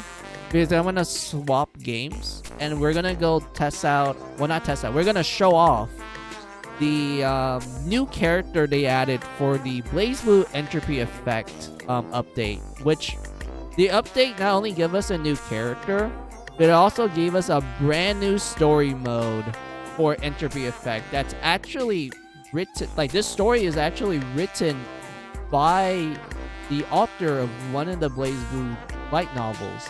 And I'm looking forward to that because I immediately screamed out, Ruto, like, oh my god, it's an actual BlazBlue story. Like a story that's actually about BlazBlue. Not like this whatever plot that Entropy Effect has. Because Entropy Effect might as well not be called BlazBlue. Like, it literally has a whatever plot. Like, it is not important. You can just straight up ignore it. But, you want to know the sad thing about it, Ruto? Is that if you have Entropy Effect on PC, you have to finish the original Entropy Effect story to get access to the new storyline of the update. And if you're like, what happens if I bought it on console? Guess what? If you bought the game on consoles, you actually get access to the new storyline immediately. You can literally just jump straight into it. But PC players, nah fam. You need to beat the original whatever plot of Entropy Effect to get to the new storyline. And whatnot. But yeah, so Ruto, I didn't finish the original story because I was just doing a bunch of roguelike stuff on the side and also grinding and whatnot. So I can't show the new story like at all. So I might as well just show like the new character that they added in the update. あら、どうかしましたの？いや意外でお前のことだから俺たちが戦ってる間にずらかるかと思ってた。だよね。私、そんな失礼なことはしませんわよ。それより一つ提案がありますの。あなた方にとってこれ以上ない嬉しいことです。提案？あなたたちマジで私の下僕にして差し上げます。どうです？素敵でしょ？嬉しいでしょ？ Tiara, you may be cute, but you're not the best girl in Fairy Fencer. I'm sorry. I will not be your servant. You're not best girl. Someone else is best girl. はあ？あなた方のように腕の立つ方が一緒ですと、とっても心強いですわ。私のようにか弱く美しい乙女が一人で行動すると、どうしても先ほどのようなことになりますし。勝手な。なんで私らがあんたなんかと組まなきゃいけないのよ。ほら、あなた方にとってもメリットはありますわ。戦いの時、人数が多い方が有利でしょ。それに私、演者が宿を経営しておりますので、お泊まりの場所も提供できましてよ。冗談じゃないっての。誰があんたみたいな腹黒女と。その宿の飯はうまいのか？もちろんですわ。どこぞの三つ星レストランからシェフを引き抜いてきたと聞いております。よしくま。飯目当てかい。いや、それだけじゃねえ。あの女の言う通り、その方が戦闘が楽だろ。フューリーだって集 I めやすい still じゃん。 feel like he only accepted it because of the あ food. の女にフューリ Given ー集め Fang's やらせて personality. 自分は楽しようとしてるんじゃないの？さて、宿に案内しろ。三つ星の飯でも食おうじゃねえか。ええ、ついていらしてください。ちょっと待ちなさいよ。こらLook at that. We got a new party member. And we unlock a new fairy silk.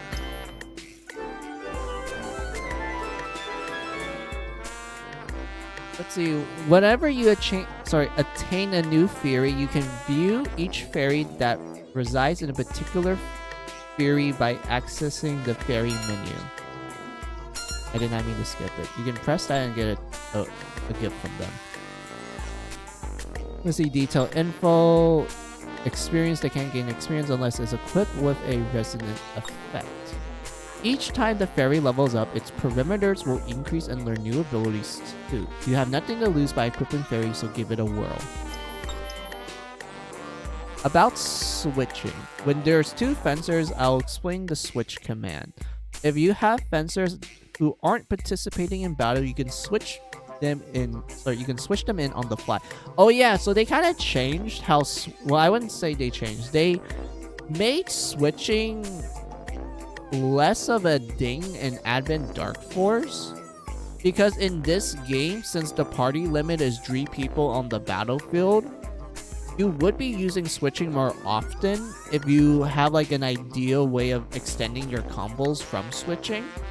But because of Advent Dark Force having increasing the the amount of people in the battle from 3 to 6, you're not going to be swapping too often anymore. I know that Advent Dark Force did added more characters depending on the route, but even then, I feel like switching, you don't really utilize that often in Advent Dark Force compared to the original.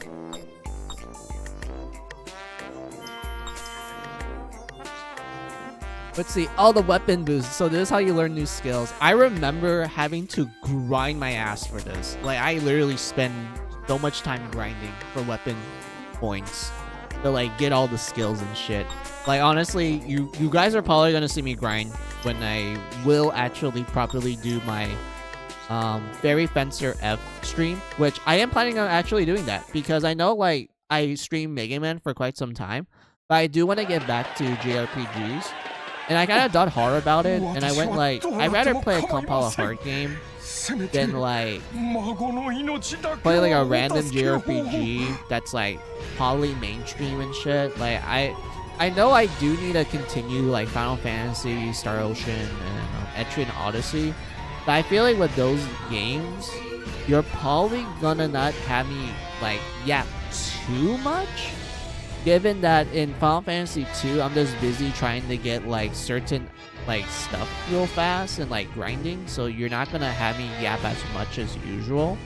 For Etrian Odyssey, I want to grind the Thunderbird because we're literally at that point where we can just fucking grind that thing to dust and just get so many level ups from it. And for Star Ocean, I kind of forgot about it. And I remember I got Perichi, so I still need to grind her, but it's been a while since I actually set up Star Ocean, so I probably need to tweak the settings to like, you know, remember how to play it and whatnot. But yeah. So I kind of thought to myself, I might as well just do a compile hard game. I want something more lighthearted, something that I can goof around with while also being like, oh hey, look at that! They kind of told the story a little seriously. That's cool. Anyway.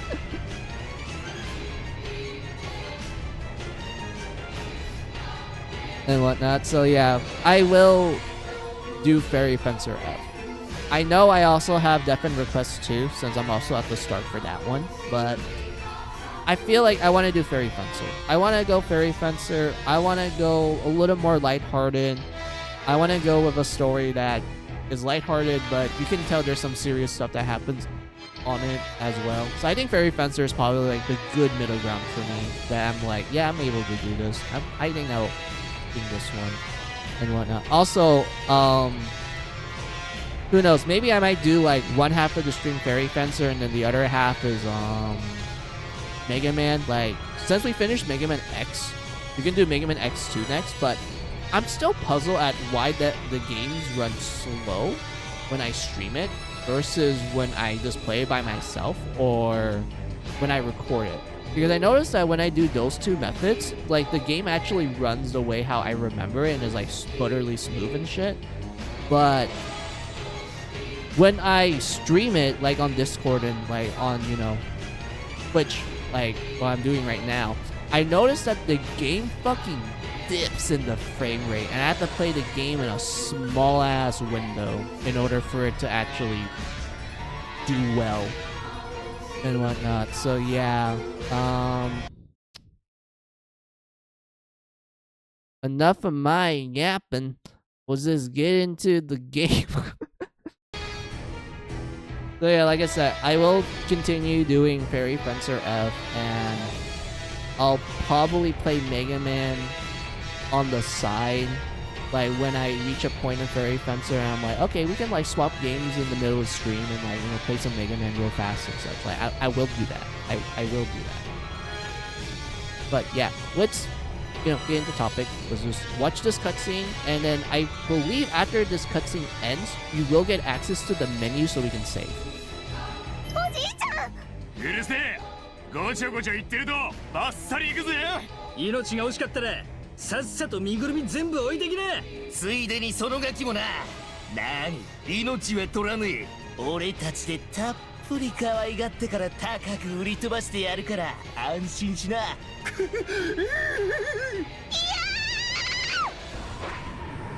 よっ今度いきなり砂嵐かよ。やべえ。失礼。どうやらお困りのご様子ですね。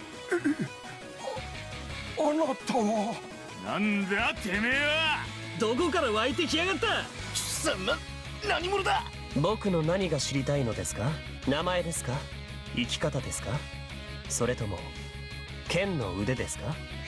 Excited. Hey, Eagle, how are you? Hold on, let me pause the game.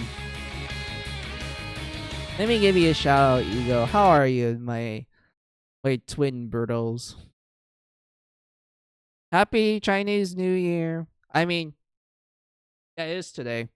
Okay, I keep forgetting that, like, since I'm Vietnamese, Vietnam also has like Vietnam has a different date for like Lunar New Year's compared to China, but I still say Chinese New Year.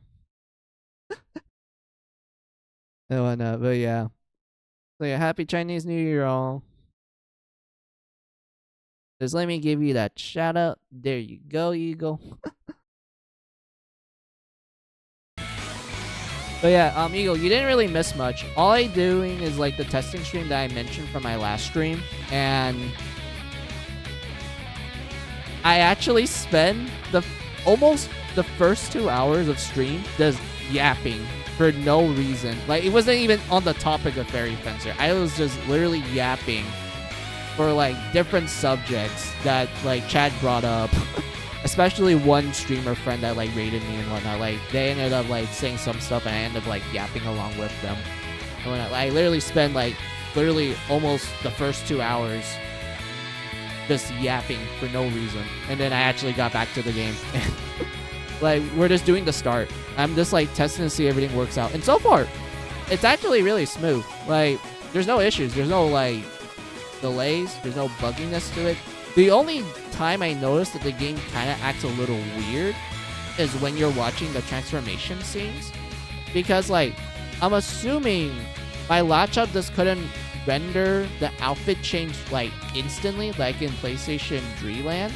But because of there's, like, a little bit of a pause until you actually see them change into the new outfit and whatnot. So, like, yeah, outside of that, everything else was just running smoothly. It's cool. But yeah, Eagle, so after this cutscene, I am gonna be swapping games to the Blaze Blue roguelike. That's Blaze Blue Entropy Effect. Since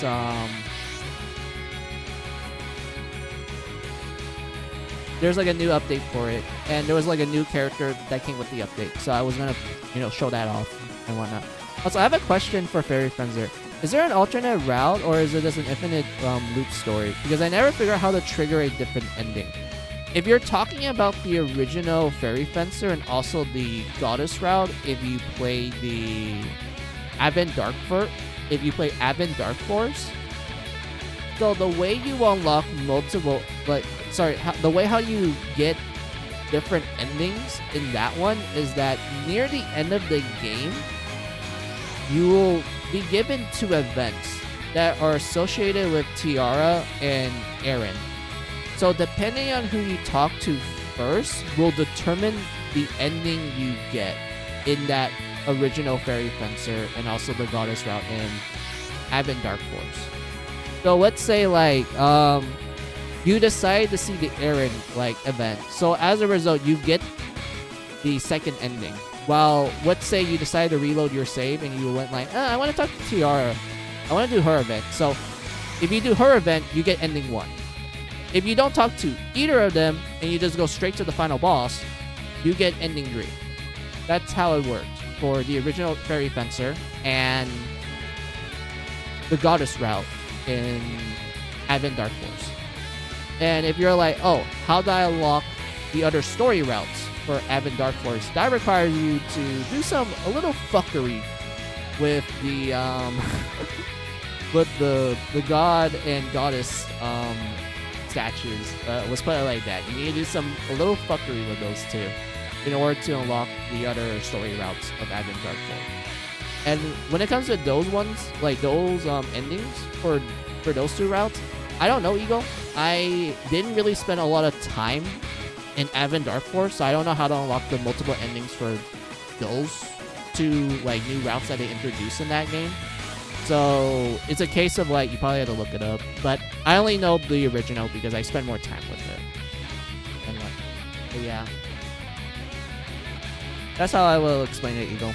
That's how I will explain it.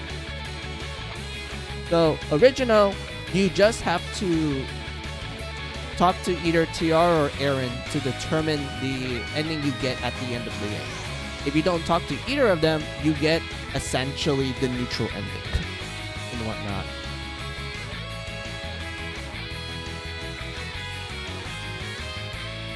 But yeah, there's that. But yeah.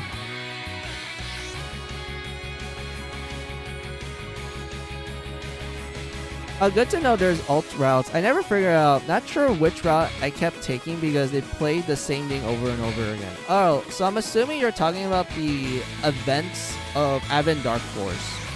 So for Advent Dark Force, like I said, there is multiple story routes. Like, you have the original, that's the goddess route. You have the second story route. That one's referred to as the god route. And then you have the third route that's called Evil Goddess. And for those routes, I will explain it like this, Evil. You have to, like, for those 2 routes, you need to meet the requirements before you do the desert dungeon. Like, there's a desert dungeon like that symbolizes like, hey, you're at the midpoint of the game. This is where things, take a turn in terms of the story. So in order for you to get to those alternate story routes, you need to meet those alternate story routes requirements before you do the desert dungeon, before you do the midpoint dungeon. Because if you decided like, oh, I'll just do the requirements after I finish the midpoint dungeon, guess what? You're locked out. You're going to be stuck in the original route. And everything. So like, yeah, that's how I would describe it. I won't tell you how to unlock it. I'd rather let you figure it out yourself. Well, time to stream it and find those routes. Yep, I am planning on doing that, Eagle. I am planning on like streaming both original Fairy Fencer and like showing all the endings in that one. And I am going to stream Advent Dark Force, but on the Switch because that's the version I have on me. And after that, I will stream the tactics game, Eagle. Like Fairy Fencer got a tactics game, and that's like literally the latest game in the franchise. Like, I actually have it on my laptop, so I was like, yeah, I'll stream that too. I like tactics games. I enjoy them. I like the whole idea of like you literally have one character sing, and it changes the battle BGM. And then the enemy also has a singer, and she will sing too. That changes the BGM. And if you have both of them in the same range, they actually perform a duet version of their track. And it actually like buffs you as well. Well, it both buff you, but also gives you a drawback. But to me, it's a case of like, oh, it's like high risk, high rewarding, but I'll take advantage of it. Yeah, I got it too. Hell yeah. Yeah, like, I'll definitely stream that as well. Like, I like the idea and concept. It reminds me of Stella Glow on the 3DS. Like, Eagle, I'm going to be honest with you. If you decide, like, hey, Mizu, what is a good 3DS game that's only found on the 3DS? Like, it never left the 3DS. It's just stuck there for all eternity. Like, what is a good-ass 3DS game that happens to be a tactics game. It is Stellar Glow. Stellar Glow is so cool. I love that game. It's pretty much how exactly I explained like the Fairy Fencer tactics game. It's like literally the similar game. Like, Ego, it's the funny thing. Like, it's the literal same thing I told you. It's a tactics game. You can change the BGM based on the singer and whatnot, but it's actually connected to the story and the overarching lore. And there's multiple endings, Ego. Like, you can actually pick which waifu singer you like the most, and you can get her ending. And there's actually a New Game Plus function as well. And not only that, but there is a harem ending if you manage to like meet certain requirements and shit. And I'm just sitting here going like, dude, the main guy is winning. He got himself a harem of singer girls who are also witches, and they're all like plus A material in terms of waifu. Like, hell the fuck yeah, brother. But it was awesome. I like Stellar Glow. I'll definitely stream that one day. Oh, the new Dead or Alive game might be interesting to see. Yeah, Ruto. Oh, I can't wait for the new Dead or Alive. I am kind of curious of how it's gonna handle itself, because unfortunately the creator of Dead or Alive, he unfortunately passed away last year. So because of that, I'm kind of curious how they're gonna handle this new game without his guidance, because to me, he did good. I like Dead or Alive. It's a really good fighting game series. I know most people will be like, but it's like fan servicey and shit. I'm like, well, yeah, it was like, it's literally part of the series like identity. I don't give a crap about that. It, to me, it's like an icing on the cake. Sorry, it's like the cherry on top. Like, it's the icing on the cake. Like, I think it's awesome.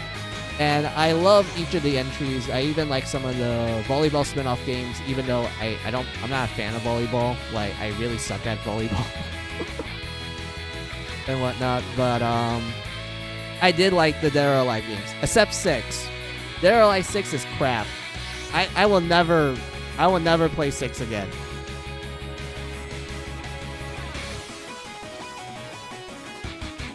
I will never play Dead or Alive 6.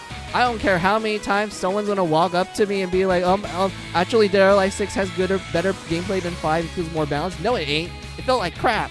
It didn't even run nice. Like, the combos don't work well in that game. Even the fucking physics of like you actually doing the combos feels so fucking off. It was terrible. But anyway, let me see what you guys wrote down. I think we have that one too. Bohawon is among the ones that we lost in the fire. Oh man, that sucks, dude. But yeah, Eagle, if you get the opportunity to play Stellar Glow, highly recommend it. It's a really good 3DS game. I love that game to bits and whatnot. Like, I mean, you could technically emulate it, now that I think about it. Yeah, you could technically either emulate it or you play it through legal methods on your 3DS that you put some interesting software in. But yeah, that's what I kind of did. Even though I do own the game physically, I did make a backup of it, and I just went like, yeah, I'll do some modding. But yeah, let's see. They better have the nice DOE endings with each character. The best one is Katsumi ending, where the old man lost his balance in the bus and fly towards her boob. Dude, that's such a classic ending. I can't believe you actually remember that, Eagle. That's one of the old games. I haven't seen that in ages. Like, goddamn.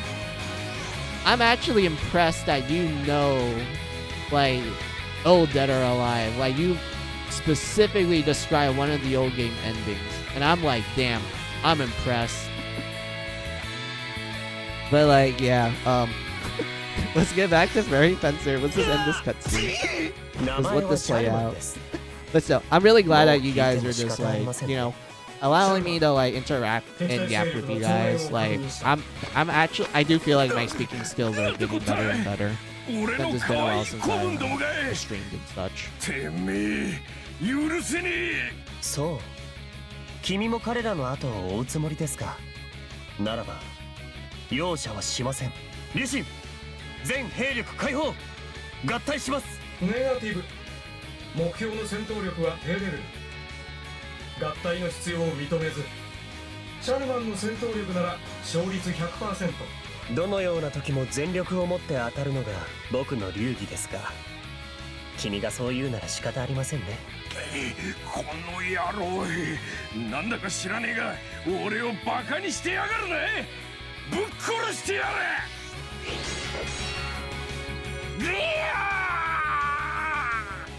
確かにリシンの言う通りでした。さて、おじいさん、怪我はありませんか？はい、危ないところをありがとうございました。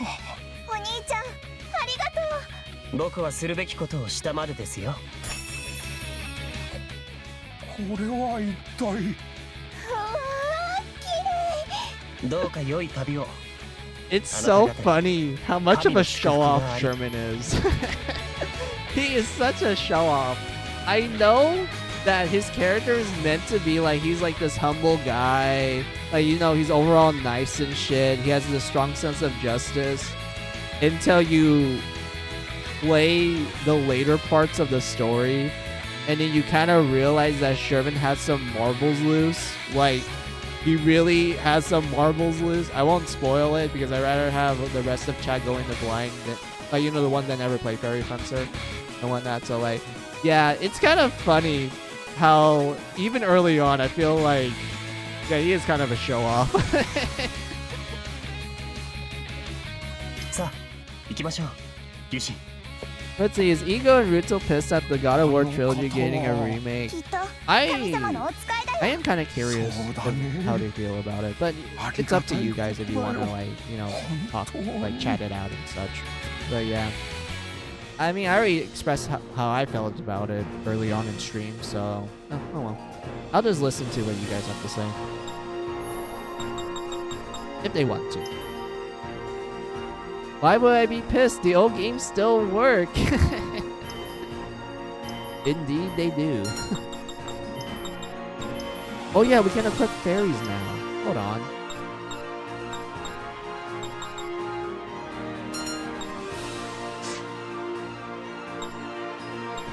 If I remember correctly. Wait a minute. Hold on a minute.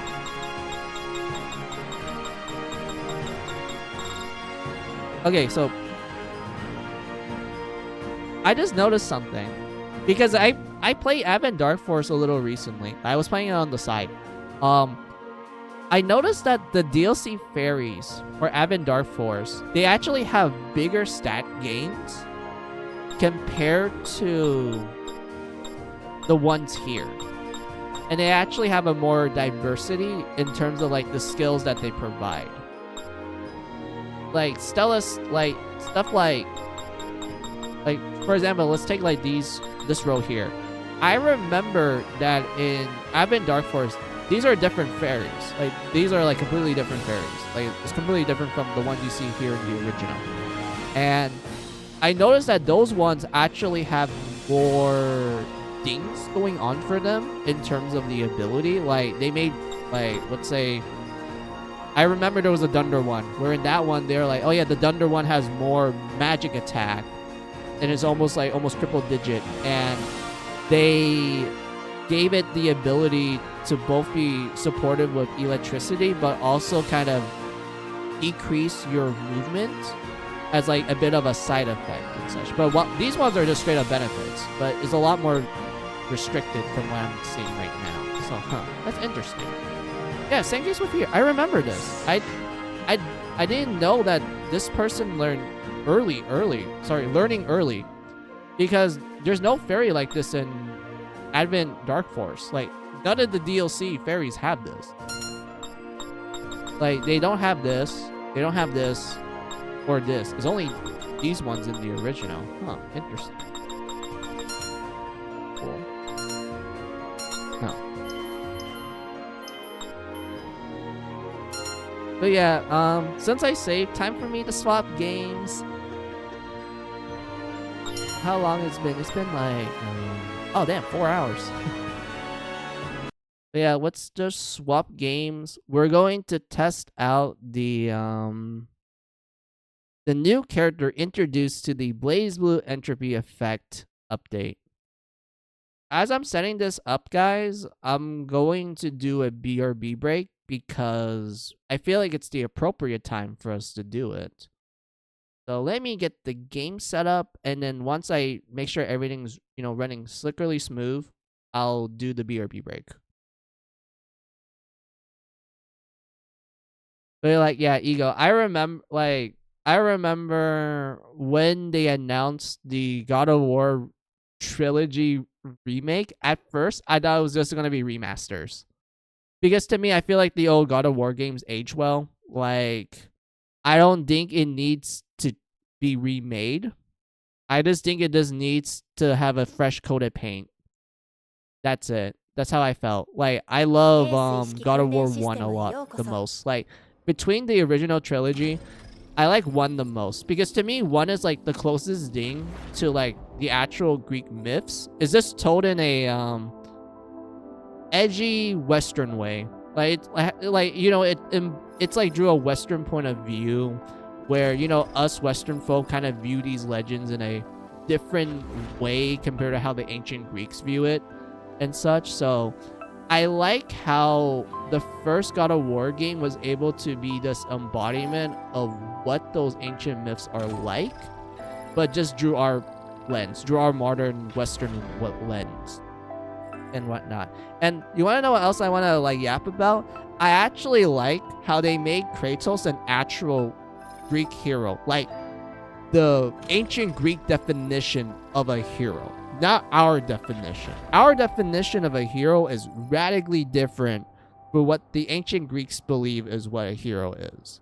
So I'm actually glad that the first game shows Kratos as an actual true Greek hero, like in their ancient definition way of the word. And I liked it a lot. That's why I really love the first God of War game.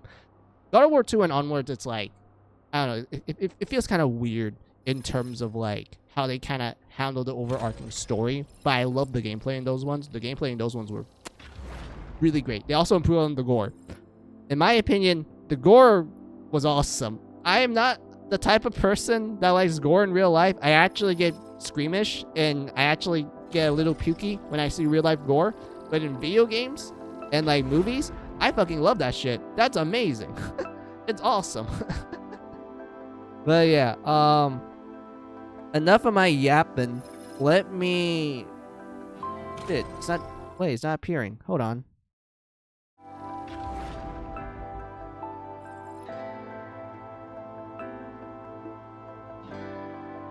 The looking? Okay. So let's set this up, and then I will do my BRB break.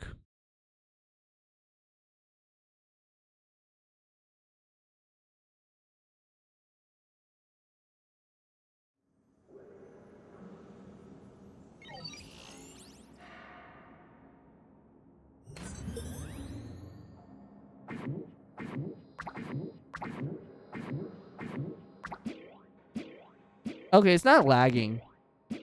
That's good because I'm actually full screening it right now with like high ass resolution and whatnot. And so far, there's not any issues with it, so that's cool. I'm actually glad that this game actually runs pretty well on my potato laptop.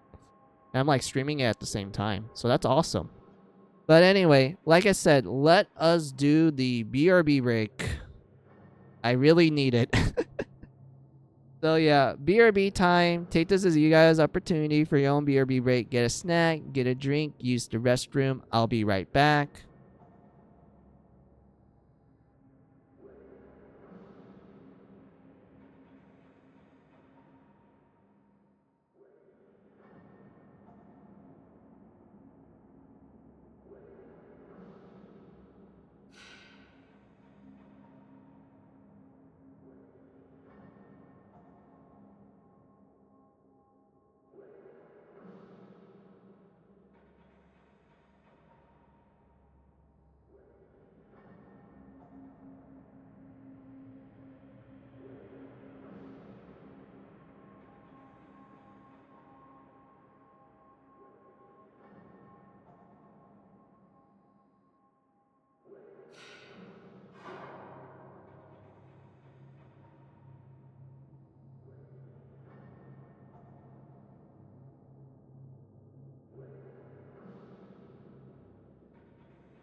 All right, I'm back.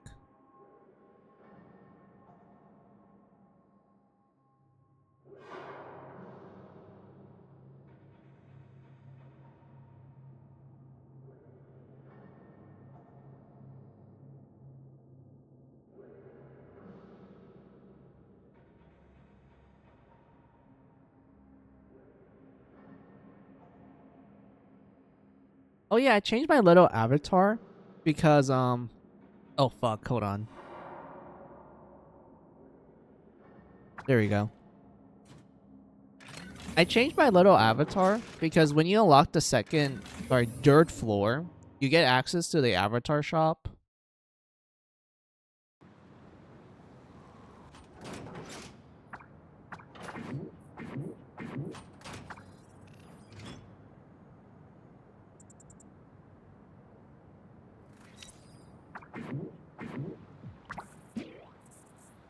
Where is it? It's right here. Also, have you heard that not only CyberConnect's making a new game, they're making a brand new .hack game? Yeah! Okay, so, Shinx, funny story about that, how I learned it. It was from, like, a news article. Like, there was a... It was from a news article that I saw when I was browsing through Google, because when you like activate either Google or Firefox, they show you like random articles based on your algorithm and whatnot for some reason. I don't know why it does that, but I just booted up like the search engine, and for some reason they show an article saying like CyberConnect brand new game, and I'm like, oh, okay, like what is it? Is it a new arena game and shit? And then I like kind of look at it, and it was fucking .hack. And I'm like, bruh, we have not had a .hack game, like an actual brand new .hack game, since like Versus, like the fighting game back on PlayStation 3. That was like roughly a decade ago, like an actual decade ago. That's just crazy. Like, oh my god. So yeah, I didn't watch the trailer, Shanks, because I was just already satisfied alone from like just hearing that they're actually making a brand new .hack, and that's it. I didn't need to like watch any like announcement trailer and whatnot. Like maybe I'll watch it later on. But like for now, I'm just satisfied that hey, there's a new .hack.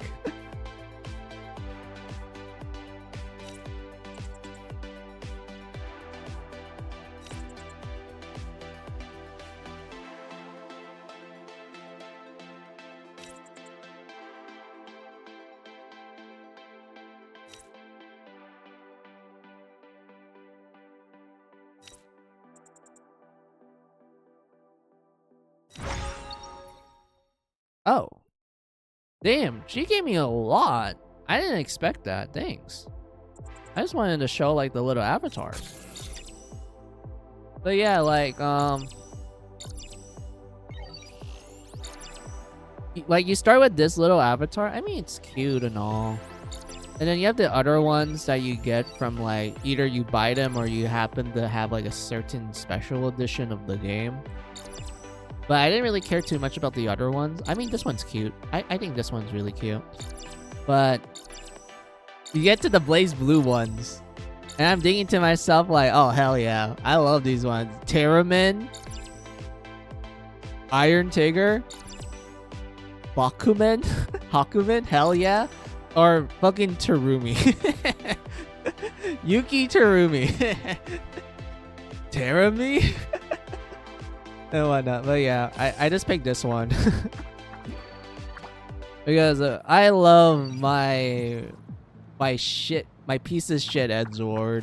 He is so fun to hate. I fucking hate Terumi, but he's so fun to play.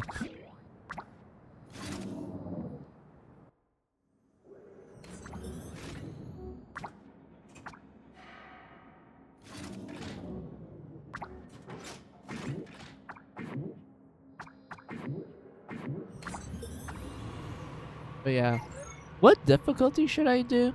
Because I don't know. I feel like I'm not that great in advanced, and normal is just normal. I feel like it's like a little bit of a show off, like showcase. I mean, I think it's probably better for me just to show the advanced, so we were able to like get more stuff. And it gives us more opportunities to like flesh out Naruto's like moveset.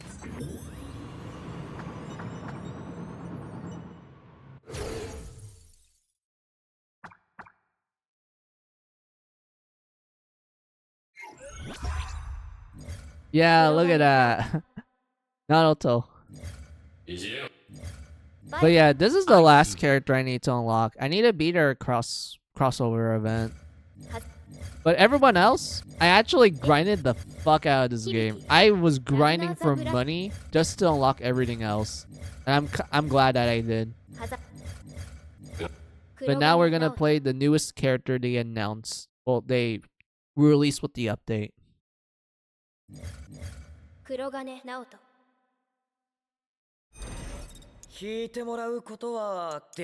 So let's see what we can do with him.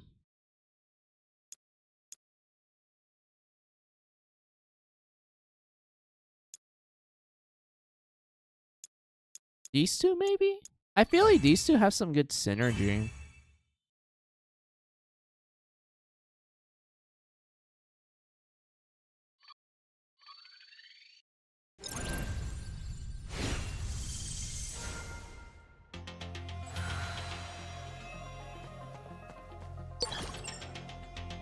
Oh, that game oh, damn. That kind of loaded a little slow. But it's not that bad of a loading compared to like when I was streaming the Switch version of it, because the Switch version kind of took a little bit longer than here. Actually, why is it loading a lot slower? Because I remember it was a lot more snappier before.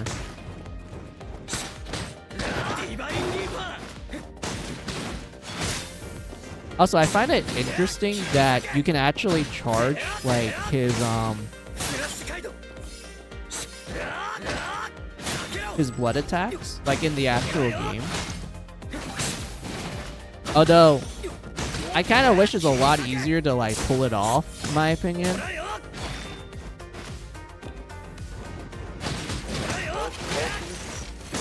But damn, it has good range now that I think about it. Ridiculously good range. Blood Edge. Oh, okay. What about this one? Full drive enhanced actions will still execute even if interrupted. Blood repulse. Wait. wait. Let me get this straight. You're telling me they give us access to Blood Repulsor from the start? Because all of this you're seeing right now, you never get this at the start. Like, Blood Edge is good. Blood Edge lets you do like the advanced versions of his attacks. Blood Repulsor actually makes you enter overdrive, but you can naturally recover SP, which actually synergize well with this skill and this skill. So it's either I grab this and then just pray that the next time we can like update our moveset, we get like Blood Edge and this. Or we just grab this and just like, you know, do whatever at that point. So let's get Blood Repulsor.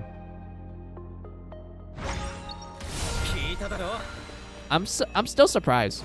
I'm literally surprised that they give us it like at the start, because I'm not used to that. I'm really not used to like them giving you like some of the good stuff at the start.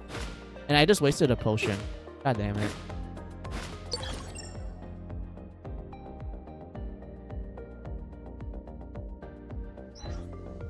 Hold on. Did I turn on VSync? No, it's off, but it's like, it's kind of stuttering my end.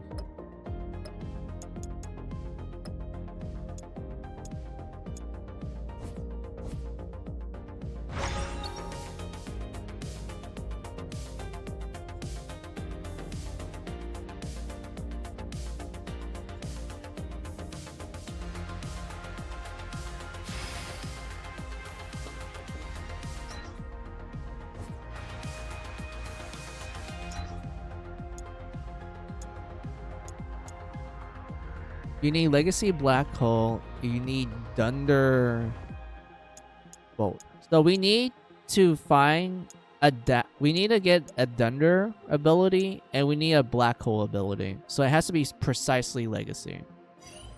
Okay.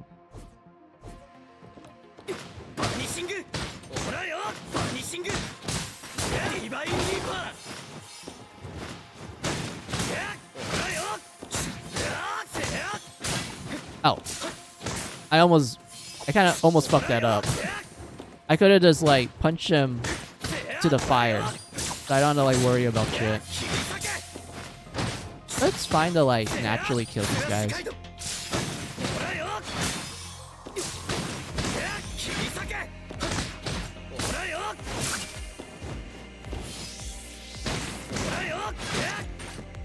I kind of wish we could get more moves. Because I would love to use like... Sorry, I would love to get access to either like a DP move. So like an uppercut move. That's essentially what it is. Or maybe extension of like our dash. Because I know like in the actual fighting game, Nanato has the ability to like cancel like his attacks to get like cancel his, well, I would say this, he can dash cancel to enhance his attacks, which is pretty cool.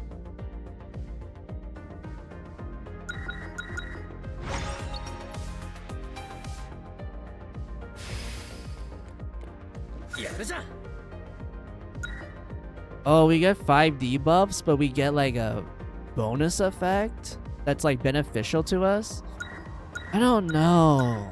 Like, does it sound like a good idea? That means we had to go to a shop immediately and like remove the debuffs naturally from that. So it's either yes or no. But purple tactics, we might get lucky and we can get like a tactic that we want.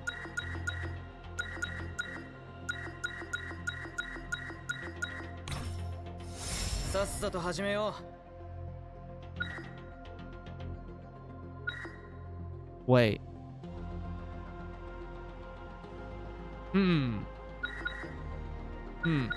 These are pretty good. This one I feel like it's only good if you're at like the last parts of the run where you just don't give a crap about money or buying upgrades anymore. Like you're just focusing on like, sorry, you don't care about the shop. I mean, like you don't care about the shop. You're just going to ignore it because you're like, oh, there's no point in me buying shit because like I have what I need. I feel like that's the only time this is good. This one I probably think would work well if I'm able to actually combo well into it. I feel like this one's a lot better because the stunt period is pretty good and we get to recover MP. More damage taken, kill streak damage removed, transmit butterflies HP boost. I feel like out of all of those that they listed, the HP boost and the kill streak damage reduction is not that bad. Well, sorry, the mixture less effective is not that bad. Everything else is pretty terrible.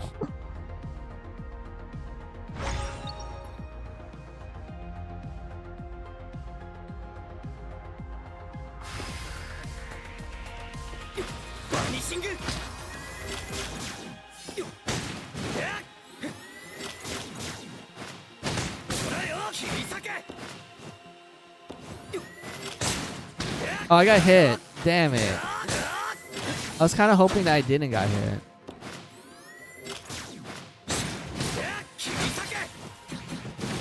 Wait. Wait, I didn't activate it? I thought I did.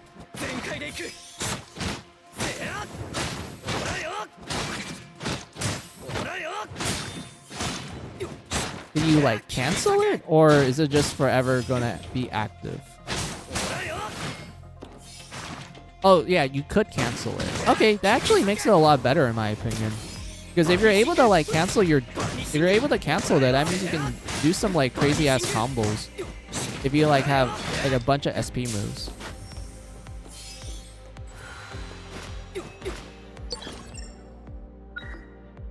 Oh, I need these two, but the potential though. The increase of a moveset, that's a lot better. God damn it.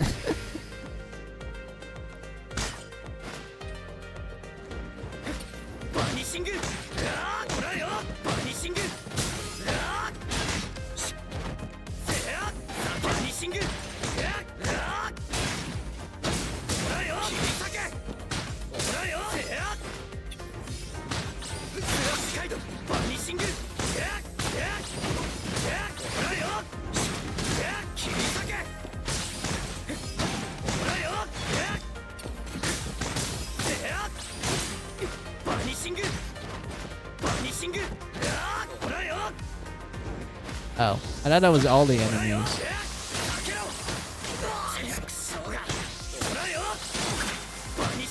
Yeah, I feel like we need more moves because it does feel a little restrictive since we don't have a lot.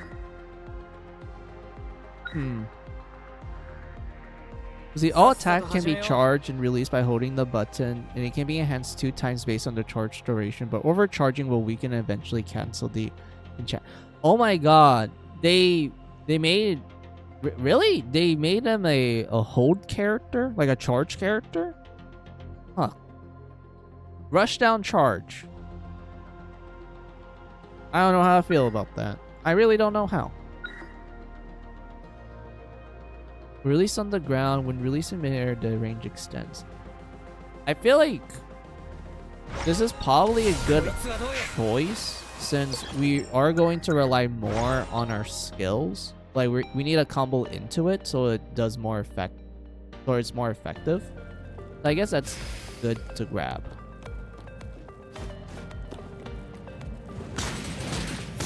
Wait, the enemies are invincible for a second? Okay, that's funny.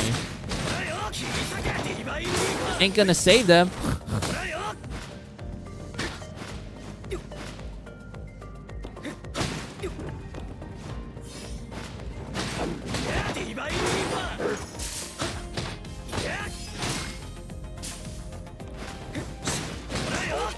Oh great.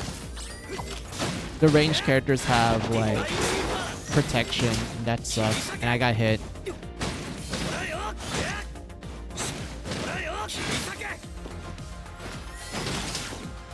I got hit again.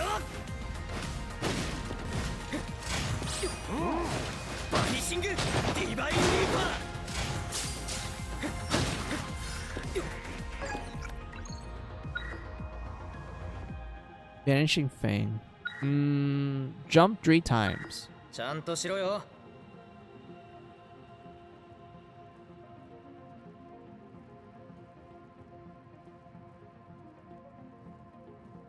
さっさと始めよう。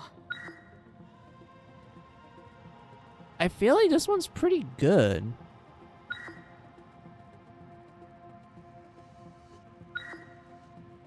Wait, this effect is unavailable when Enhancer is activated. Full attack sequence after a dash enters the dodge state.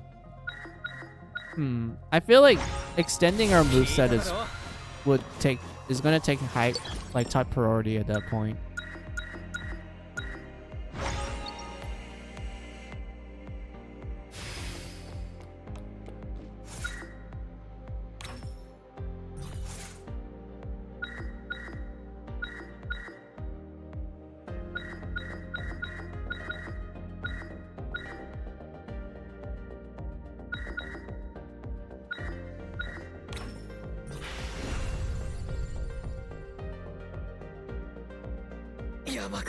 Oh, I kind of loaded a little slow. That was kind of weird, but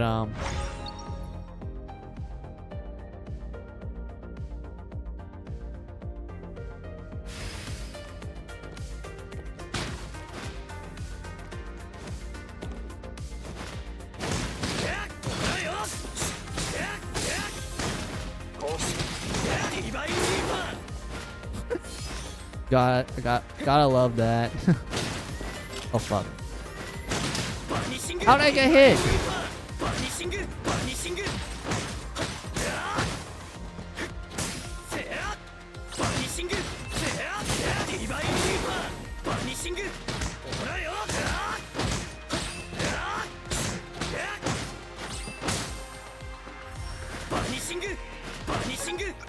Okay.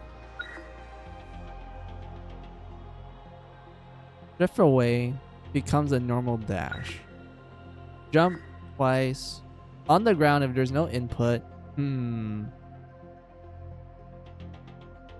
I read this comment. I read this comment thinking directly of Hyperdimension Neptune, forgetting that CyberConnect is an actual company. I don't blame you. I feel like Neptunia, unironically, like I know like all the characters are based on companies, but I feel like some people tend to forget like, oh yeah, they're like actual real life companies that you can like that actually makes games and shit. Like, you kind of forget about that. Phase shift. I mean, you do get iframes from it, but at the same time, I don't know.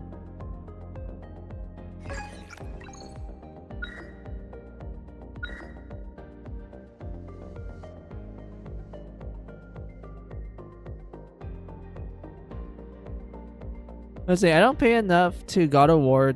Wait, I don't pay attention to God of War enough to care. Oh, okay, okay. Well, that's fine.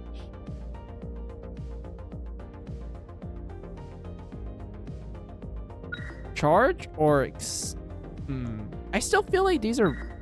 I still want to extend our moveset, but I feel like these ones are pretty good upgrades. Like, especially this one here. Like this is like a really good move. But this one's also good too because it like makes your attacks a lot stronger. I guess blood repulsor then. And yeah, we go to the shop.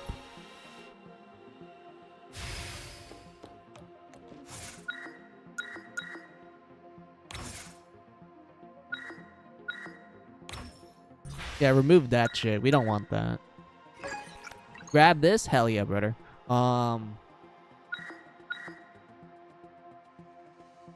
Treat it as a dash or that. Let's just grab this.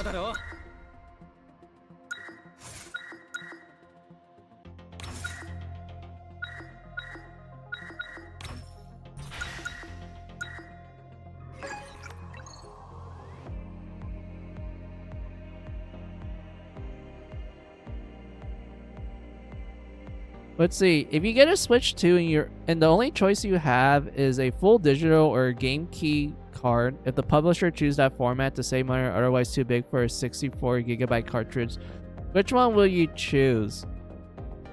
The ding is that the game key card is you might as well just get a digital version at that point.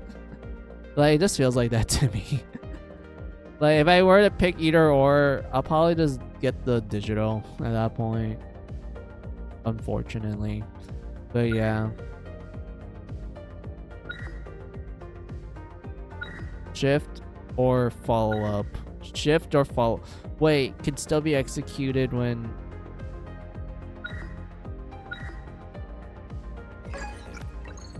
I want new moves. I want new moves. Come on, game.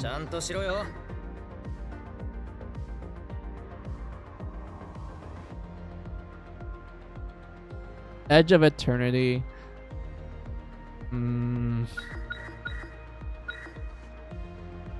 Let's see. Shockwave released earlier reduced the start of recovery of the...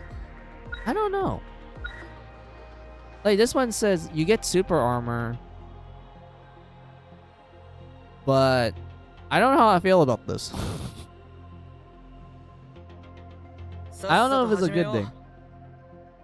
Let's see. I do get hit often, so that's probably like a good thing to grab. But I would like more moves though. That's the thing. I'd rather have more moves to kind of like play around with the kit than like just getting buffs to pre-existing moves. But like, that's the thing.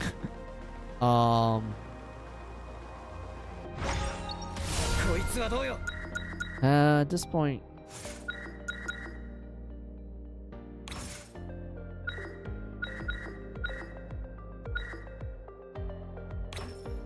yeah, just remove that.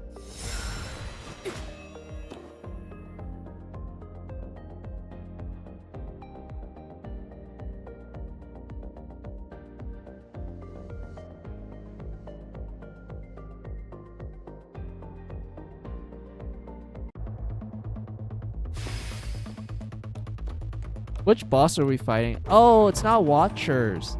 I like fighting Watcher more. This is the sweeper, yeah. Fuck. I got hit at the first try. I was hoping not to.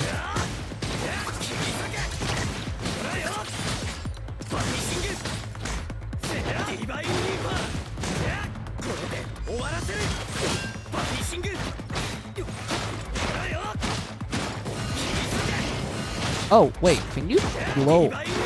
the what's the word I'm looking for? Could you actually blow up his missiles like before they hit you, or are you forced just to tank it?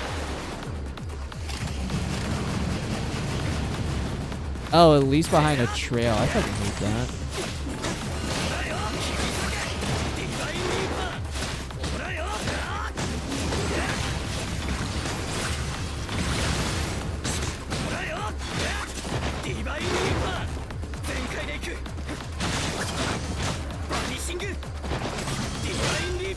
Wait, did I fuck that up? I think I did. Oh, I was hoping I could do like Naruto's like special move, but I got hit. So I whiffed it essentially. Oh, god damn it. I hate that. I hate when that happens. Divine Smash. Oh, this is good. Like an actual new move. And it's like a sorry, it's not a dash move. It's like a move that projects you forward. Yeah, okay, that makes it so much better.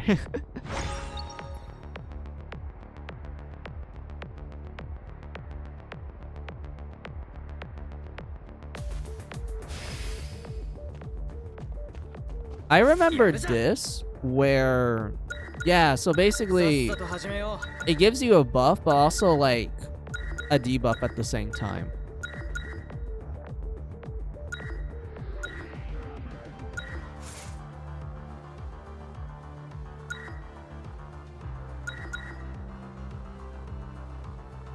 Wait, tactics are invalid. Increased damage based on quantity and quality. Current increased by 97%. I feel like this one will bite us more in the ass because there is an enemy that you can't really there is an enemy that you do need to do a lot of air damage to him. But I feel like this one is also kind of equally terrible because like you do use tactics often. Those are like the little buffs to your moveset. You do use tactics often. And then this one is like you can't choose like stronger tactics. You're restricted to only blue and purple and white. Because gold is like the highest tier, while double is like an enhanced edition of the high tier. And I use tactics more often. So I guess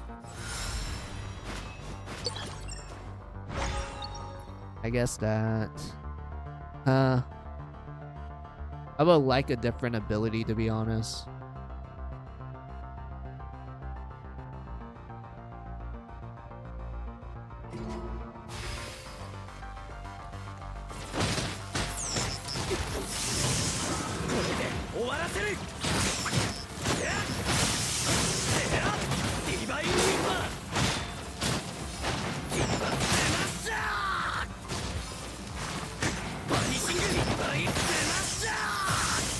Damn, that gave me iframes? Damn, dude.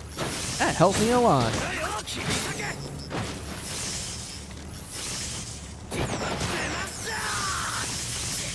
Ow. I got hit in the last minute. Are you kidding me? I got too cocky.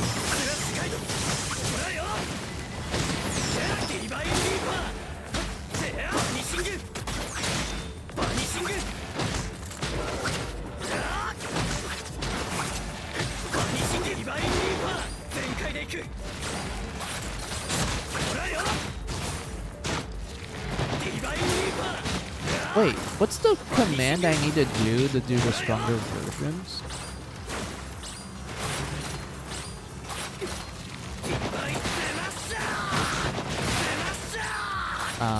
Damn it. I got hit again. Oh, you can dash cancel now? Okay.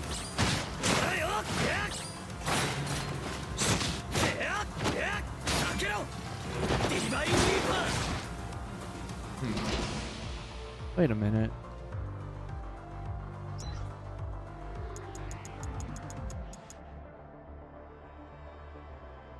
When releasing or exit out via blood repulsor, Press to consume all. Wait, so...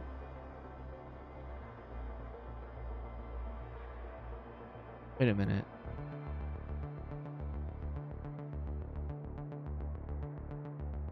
Or you exit out. Is it like a timing thing? Is it? Hold on. I need to check this. Because I really want to do the cool stuff. Oh, Inferno Crusader. Hell yeah. We need this. We got our DP. We got our DP. Okay. That makes everything so much better. That makes everything so much better.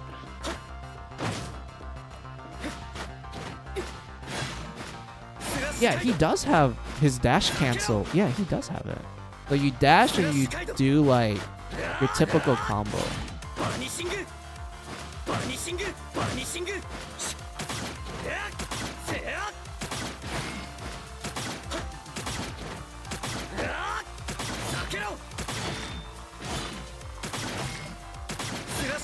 Wait, what's the timing for the...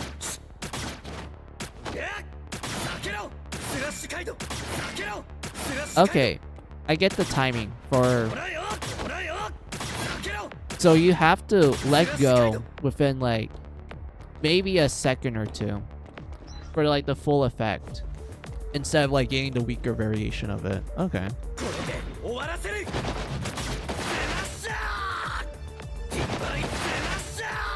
But that doesn't...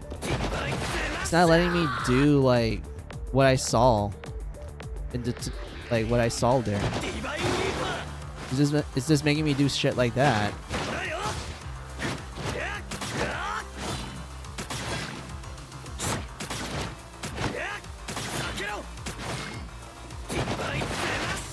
Like I want to do the cool stuff. Oh, okay. Like, does it have to be at the very end of it?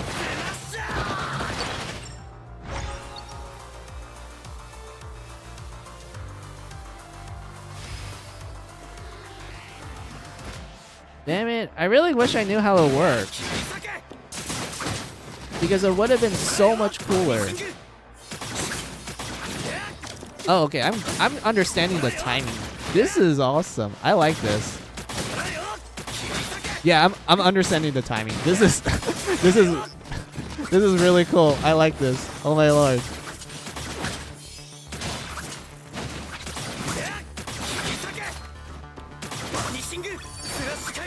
Dude, this is so cool. Oh my lord. Alright, I'm understanding the timing. I'm understanding how the charging works. Alright. That makes me wonder, would they make Makoto play the same way how they're doing with Nanato right now? Because I'm surprised that they picked Nanato of all characters instead of like Makoto.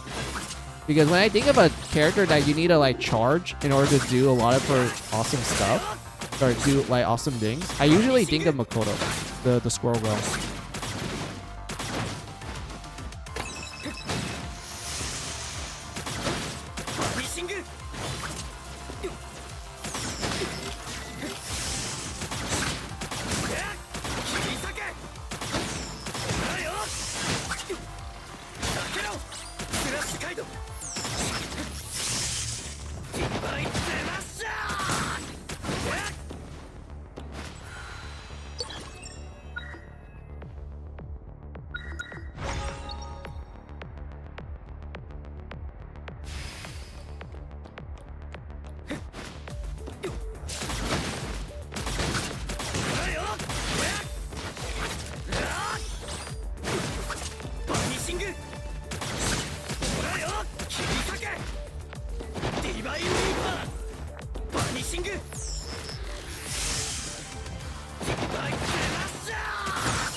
Oh my god, I forgot. We could do like a charge up DP. Oh lord, that's awesome. Dude, that such has a huge range. That's crazy.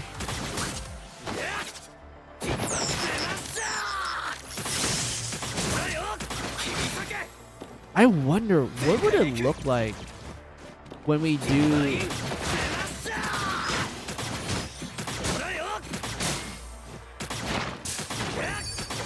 Oh yeah. Yeah. That's really good. That's actually really good.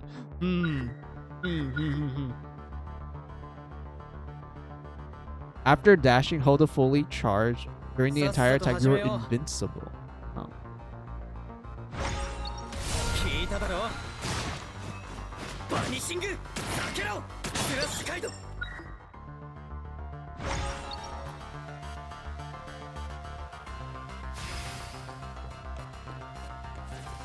Enemies are immune to the first 2 attacks, so you do have to like damage them first in order to like actually do shit to them. Okay.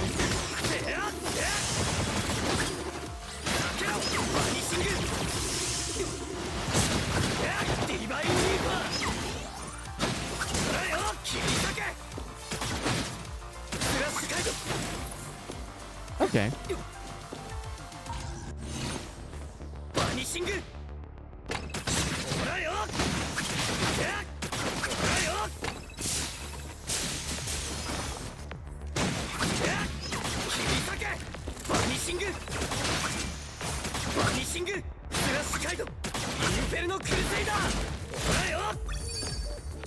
Damn. I like that. Alright. You can also activate this in midair. Oh, that means I need to get used to the timing for that one too. Strong slam. Triple dash. I feel like triple dashes are pretty good. Like being able to dash 3 times, yeah. That sounds like a good idea since you do get iframes from it.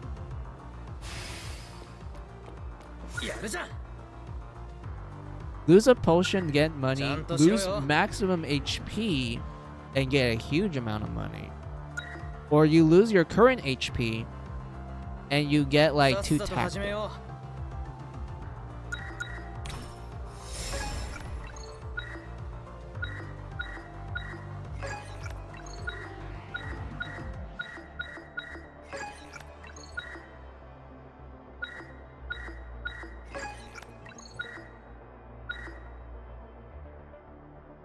When there's enemies nearby.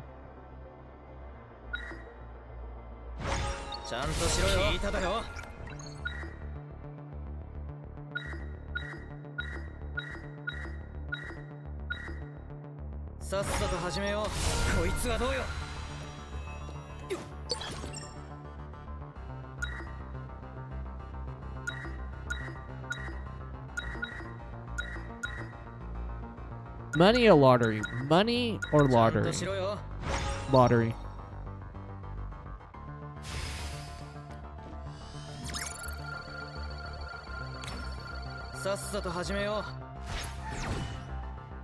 Okay, we get more HP for our troubles. All right. Oh, you get a second try? Like a second reward for it? Okay. Ooh.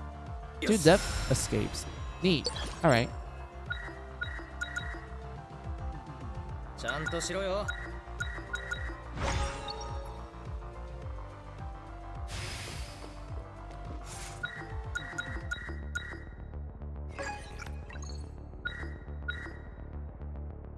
Do I really want to use this? Is it really a good idea? I feel like this one's better because you, like I said, look at this. It extends your invincibility state, so that sounds like a better option in my opinion. But what's it? You can jump 3 times. I mean, that makes it easier for you to dodge certain attacks that you know you need to jump 3 times for. So yeah, I guess that's pretty cool. This one,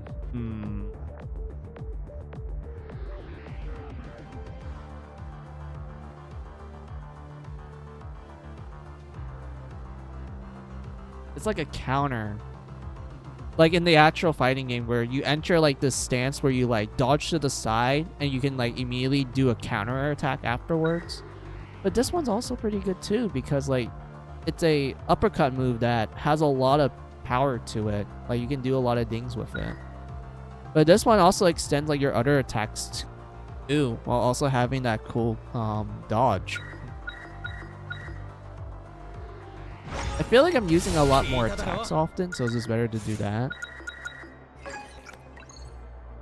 Vanishing Fang. Divine Smash. Use mid-air. Activate will treat as a dash. Gain invincibility during the lunge attack. That's actually really good. What other moves am I missing? No, okay, so the only ones we're missing is Blood Edge, and we just have to upgrade these ones next. So I guess we technically got our... No, you have this one here. This one has like additional moves to it. Same with this one. And this one you can do follow-ups. And this one's the counter that I've been telling you guys about. Oh.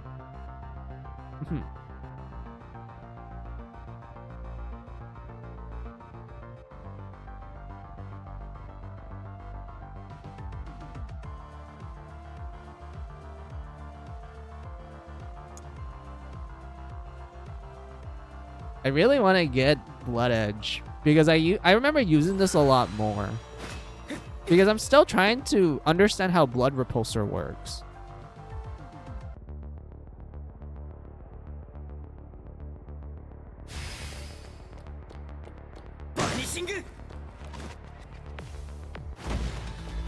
Wait. Oh fuck, it's this guy. I hate fighting this one.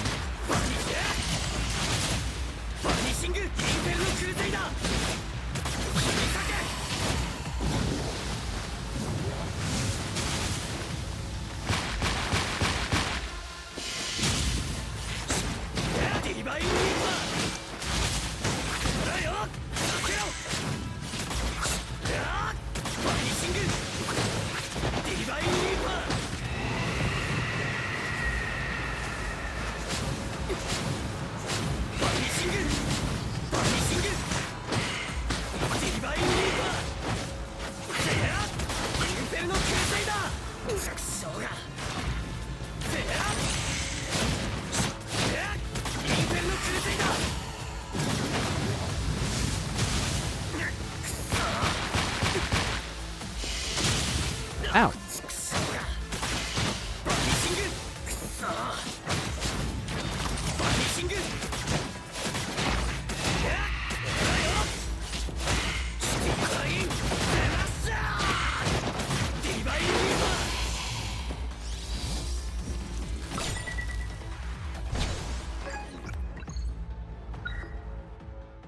There we go.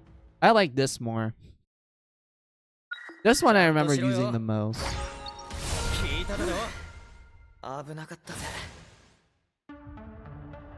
I still want to understand Blood Repulsor. Because that's where you can do some cool shit. Like some of his awesome, like, drive moves from the fighting game. Like Edge of Eternity. That one was awesome.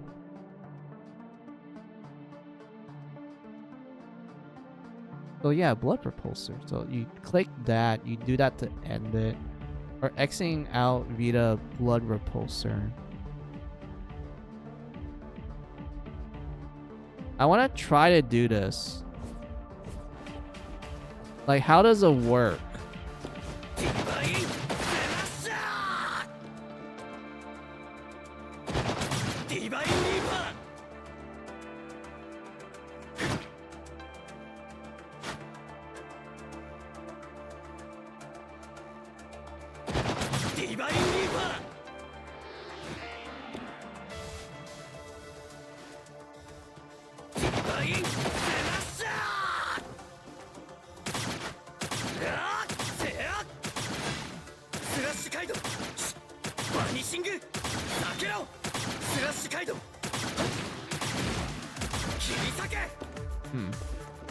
I want to try to understand this. So this always gives you the enhanced editions.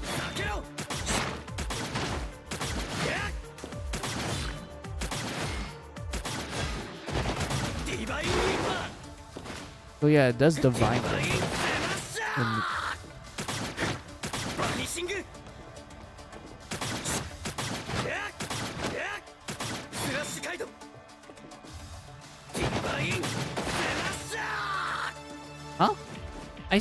I'm pressing the button that they said that you need to press for blood repulsor. Like, sorry, for like Edge of Eternity. Like, I don't get it. How does it work? Is there something I'm missing? Because it seems like I'm missing something. But what is it?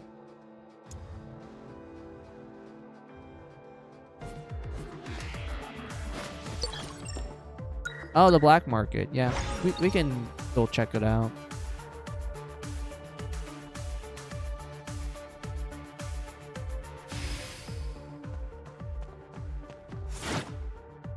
See, every tactic you have increases your attack and skills by 25%.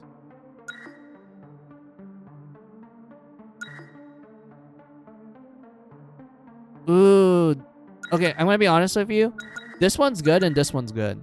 Especially if you use tactics more often. I feel like because of us using tactics more often, I prefer the damage boost more than like this one here. Because this one requires you to actually, you know, not get hit. Which you guys can tell by how I play, I get hit often.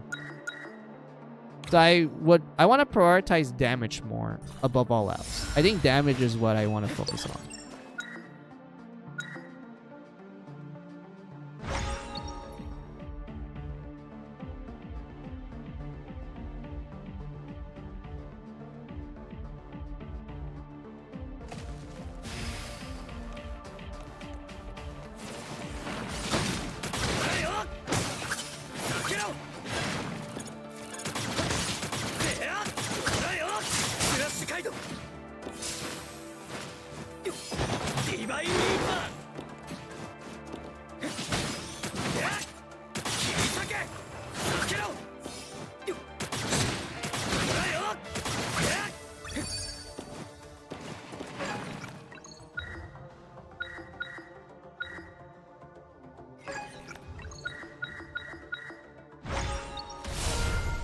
Yeah, we want this.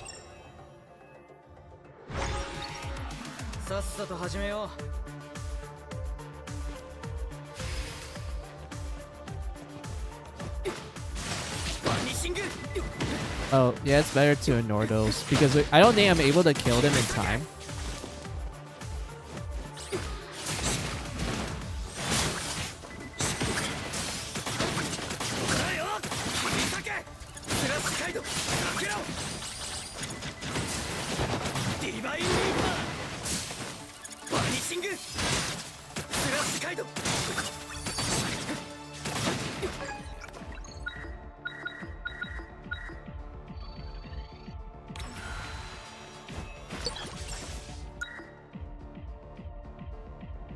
Money or event? Money or event? I think it's better to focus on the event.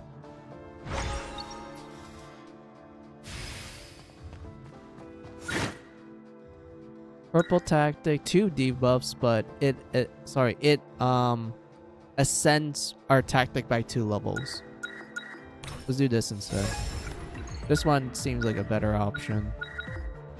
Yeah, this is a better option in my opinion. But anyway.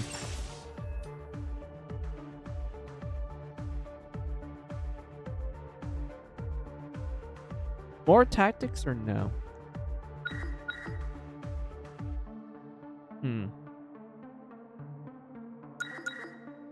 If we go to rest, we recover HP and we get like a potion for our troubles. So yeah, maybe we could do that. Like a potion for our troubles.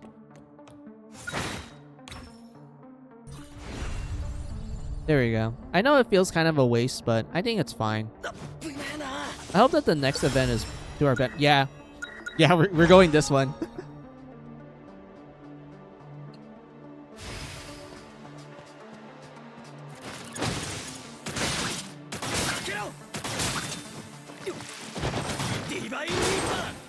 I got hit at the last minute despite me comboing pretty nicely. Are you kidding me?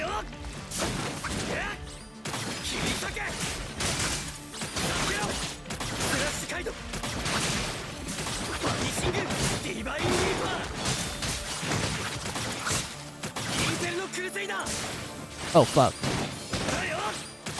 I almost got poisoned.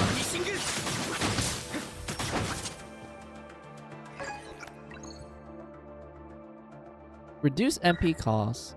Use mid-air now is treated as a dash. I think this one's better. Wait, there's an extension to it? Interesting.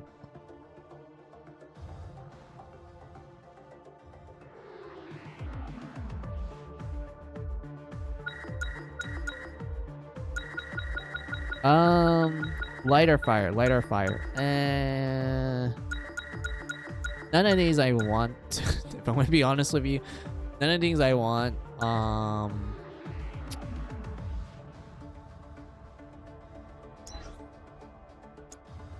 The tactic I'm looking for is darkness, so we can use this. For skill, I don't know.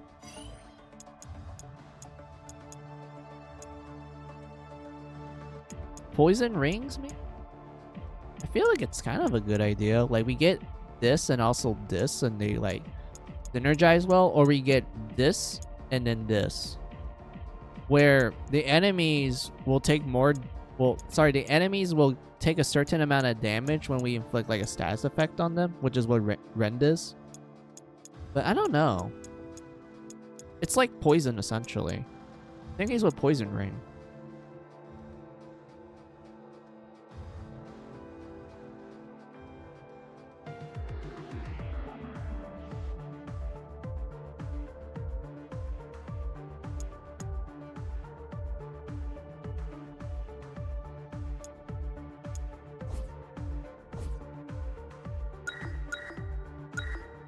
I don't think there's any fire tactics that... Wait, is there a fire tactic that can, like... Wrong button. That connects? Yeah, there's a fire tactic. Yeah, there's 2 fire tactics, actually. For these 2. Like, Storm... Yeah, these 2. So, it's better... It's kind of tempting. Really tempting. Oh, there's a oh no, that's a dash though. I think it's better for us to get a fire tactic then. So we want like a fire. No, but we have the black hole one. And then this like fire ring is attack. It's a legacy skill. Fuck. Okay, never mind. I can't do anything funny now. It's probably better for us to grab the Rend skill. I don't remember using it that much. But none of these gives us a blade tactic. It's lighter fire. Wait, is there one for? I need to look. I know this looks like a min-maxing and shit, but like it's important. We need to know.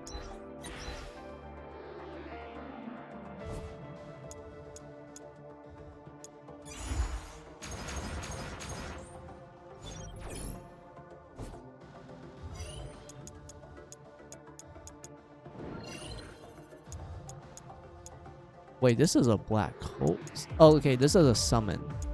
And you can synergize it with black hole.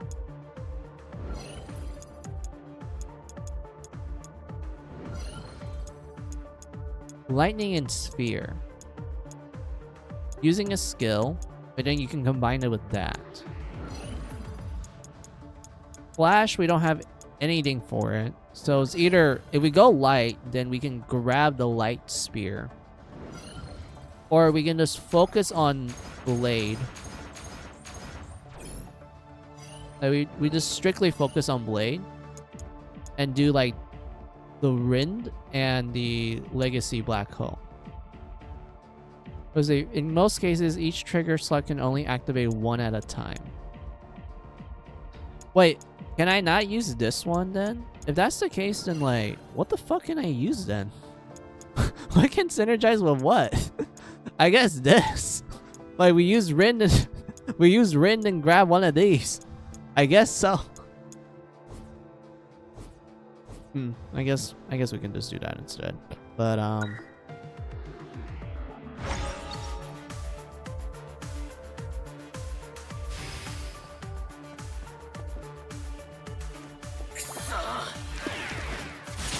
シングかけろスラッシュカイドかけろスラッシュカイドバニシングかけろ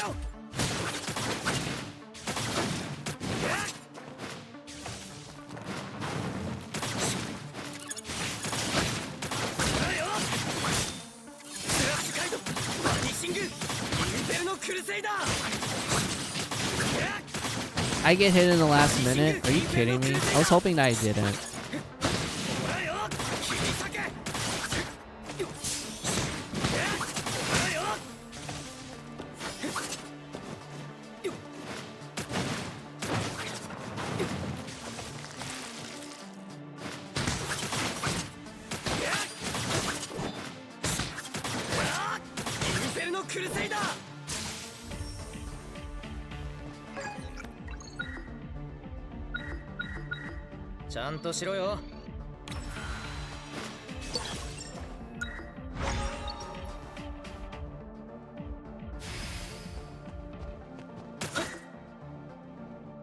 Was the exchange money for maximum HP or just get money?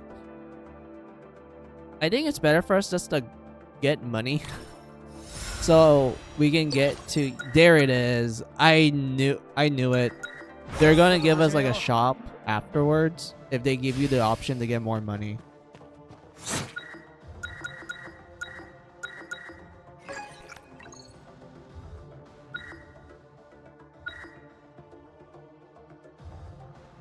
Shotwaves occurs earlier.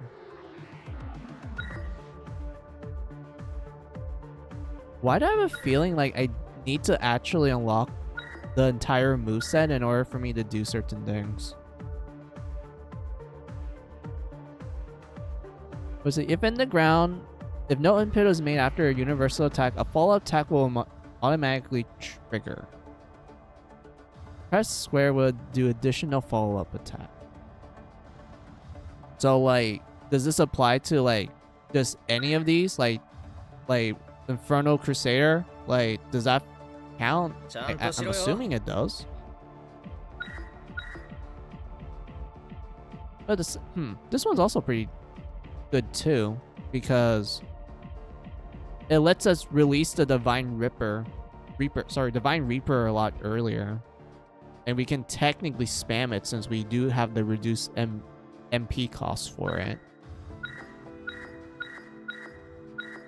So it's either we grab this that lets us do follow-up attacks, which maybe it might help us out in the end, or we upgrade these two. This one lets us do uppercuts in the air, while this one is like a stronger, you know, range burst, essentially.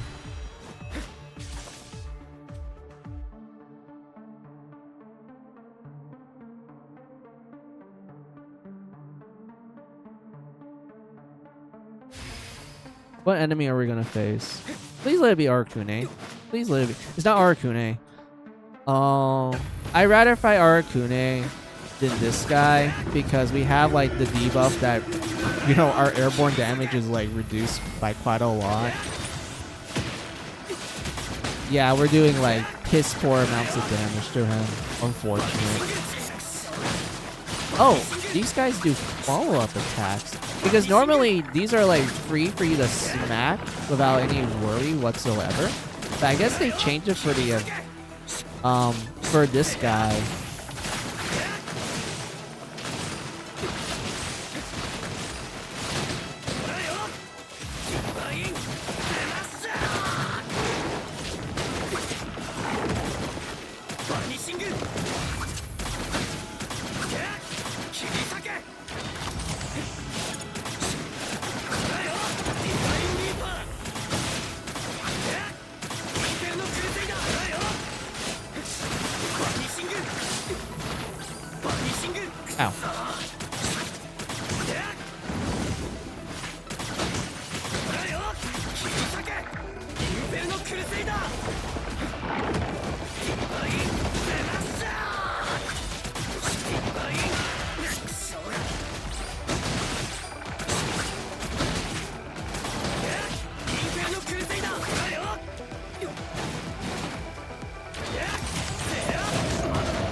Yeah, I didn't do that well.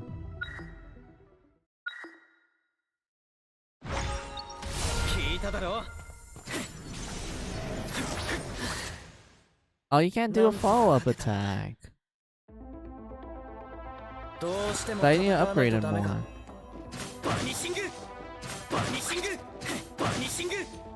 Wait, hold on.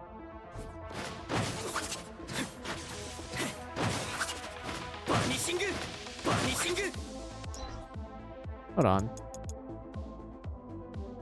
Teleport instantly? Wait, hold on.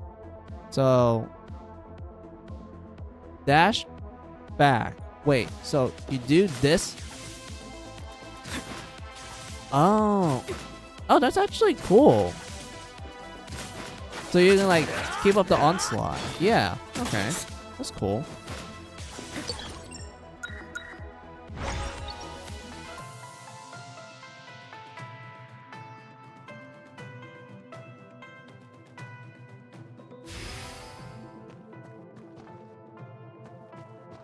What trials do we have? If injured, an additional 35%. Hit the enemy right after you get injured. Consume. Reduce when kill streak is less than that. For every dirty kill streak, recover one.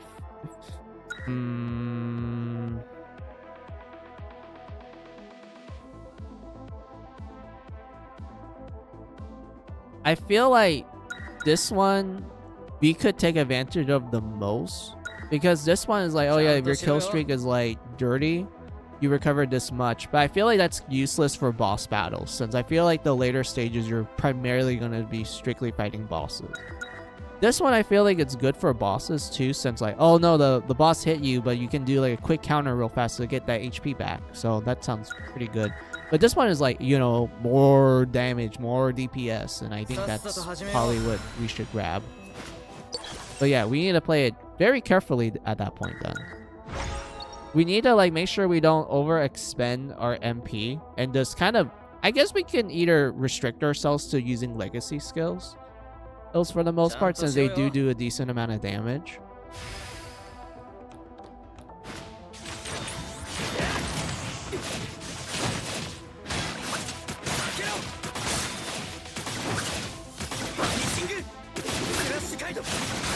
Oh, okay. I just realized. So, it's every time you hit an enemy. So the MP cost actually goes really a lot if you hit multiple enemies at once. But it's like, if it's just an enemy by itself, it only takes away 10.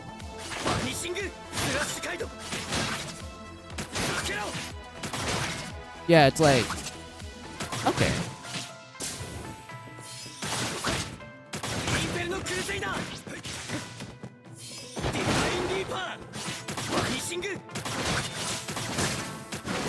Okay.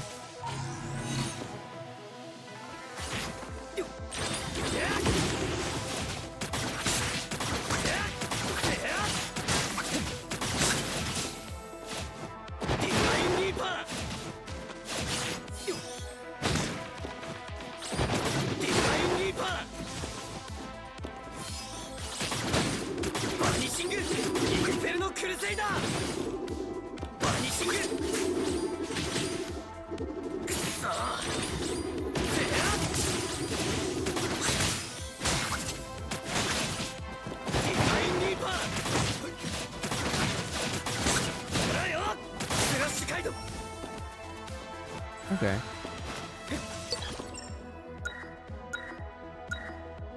It's just better to go here.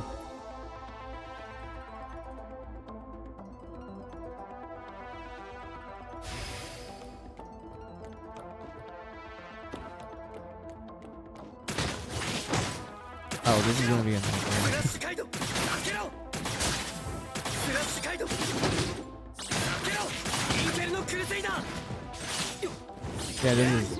this is a nightmare.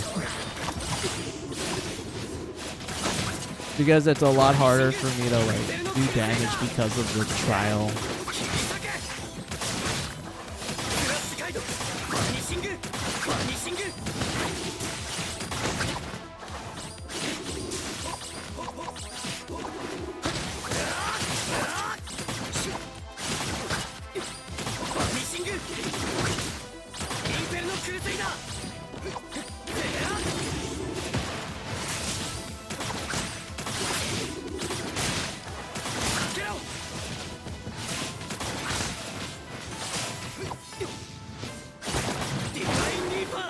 I really hate the red foxes when you do the trial that I'm doing right now because they have like a good range attack and it does a decent amount.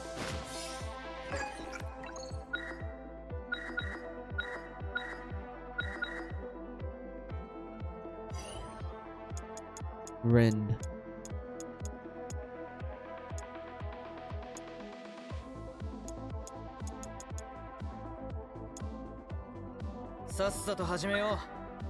Leader. That or the other one?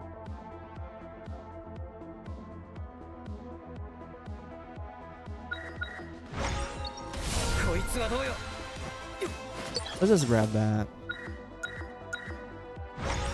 We're gonna focus on battle trials so we can like get rid of the trial early on. So we can get our benefit from it instead of having to deal with this us getting nerfed.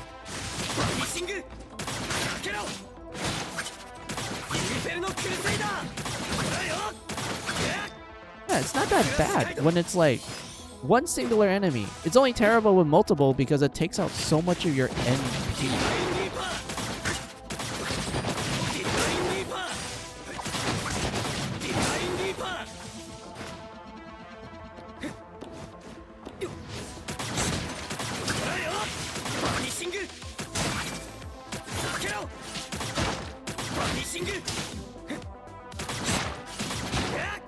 Wait. Oh.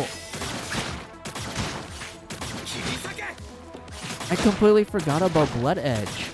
Because it doesn't take... It's like... it's not considered a normal attack. It's considered its own game. So we could technically use it as a substitute. Oh, that's savage.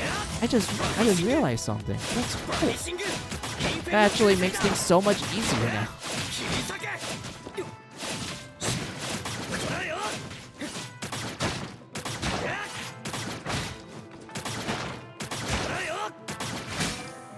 Okay.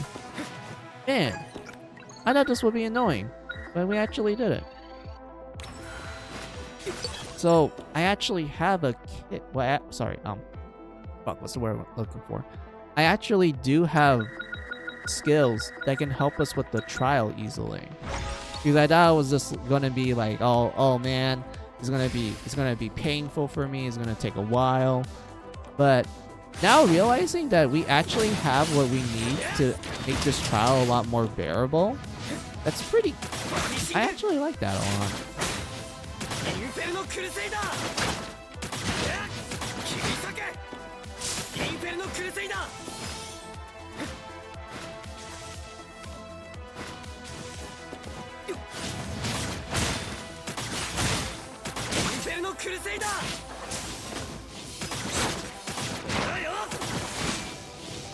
Ow.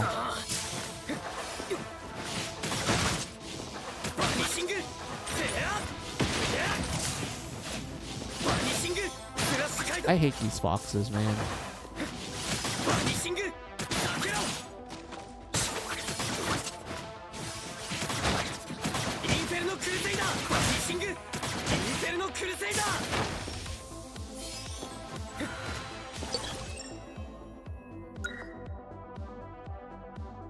Money or tactic?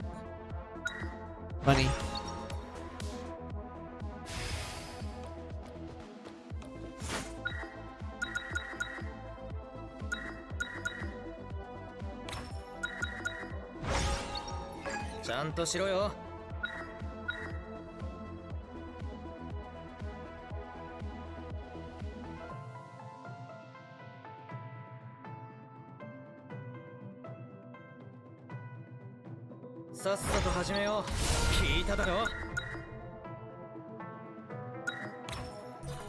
Let's save our refresh.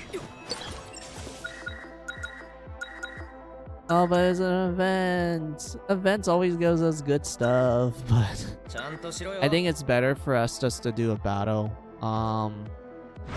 Maybe max HP, and then the next one, we want to do something that either makes us money or we do like an event.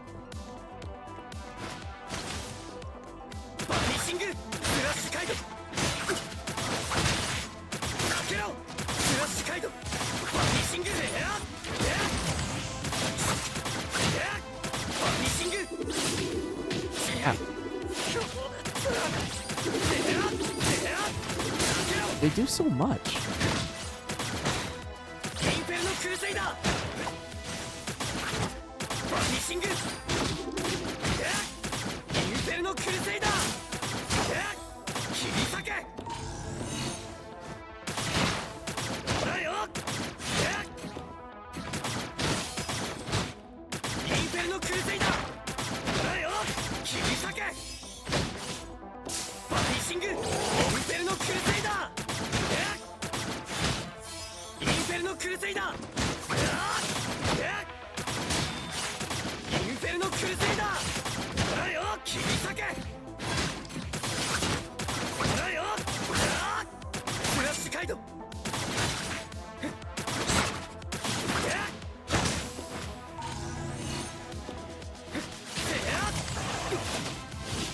Fuck. I hate this.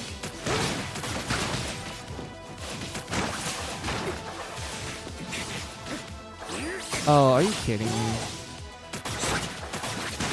There's another squid that gave them invincibility.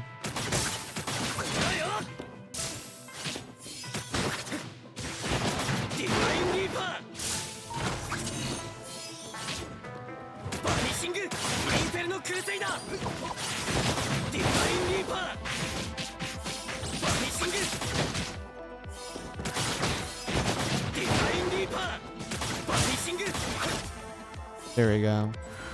Thank you. Now the shitty trial is gone. Sweet.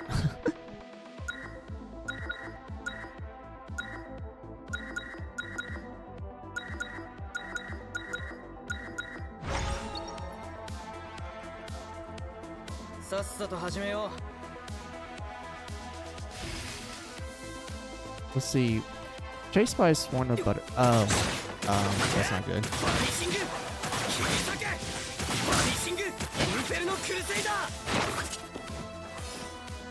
Huh?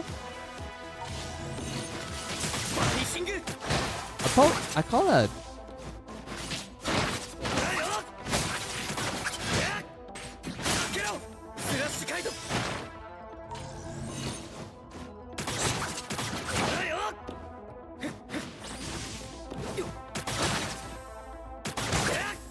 Ow. Oh, he's not dead yet. I thought he died.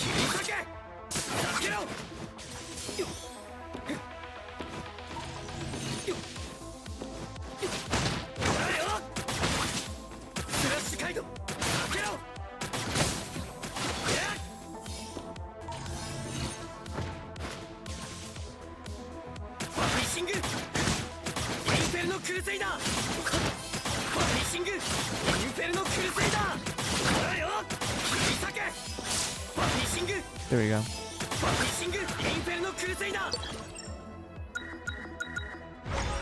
We go here.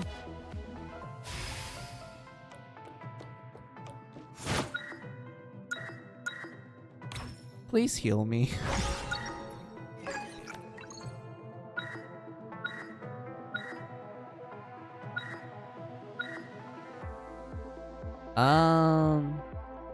Activate in the air. I don't want to use my refresh though. That's the thing. I don't want to use it. So we just had to grab one of these.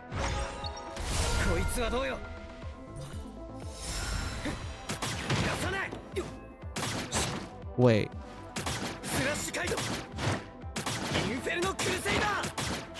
Oh, this is not bad. Okay.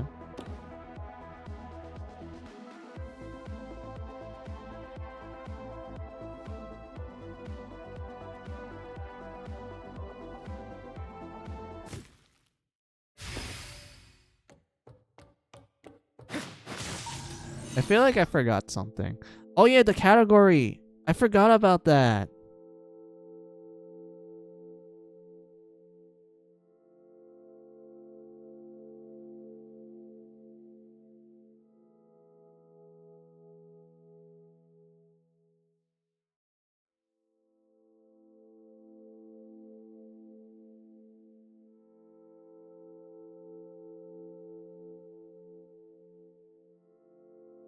Here we go.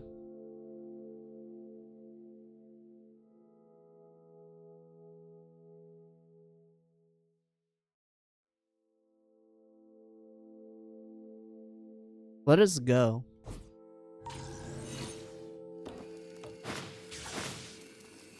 ではなさそうね。希望の名の下に裁きが下る。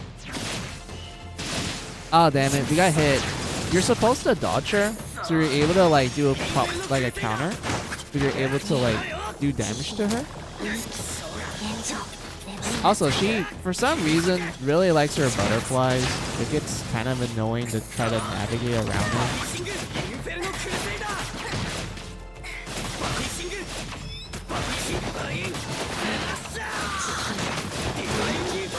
現状眠りなさい。希望の名の下に裁きが下る。 There we go. I managed to dodge that? Fuck yeah, dude. That's awesome.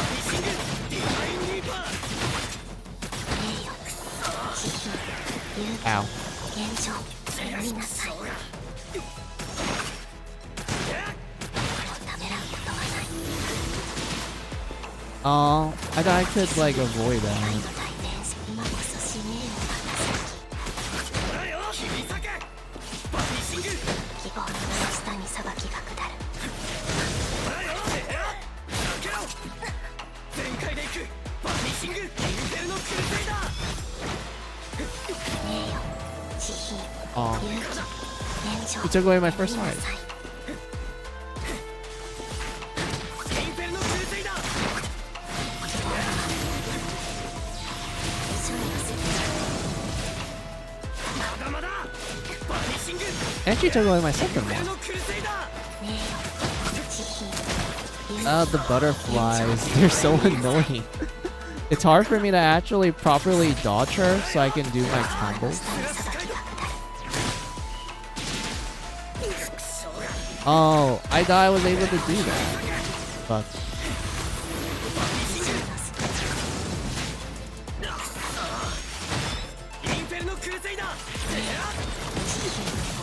Damn it. I died.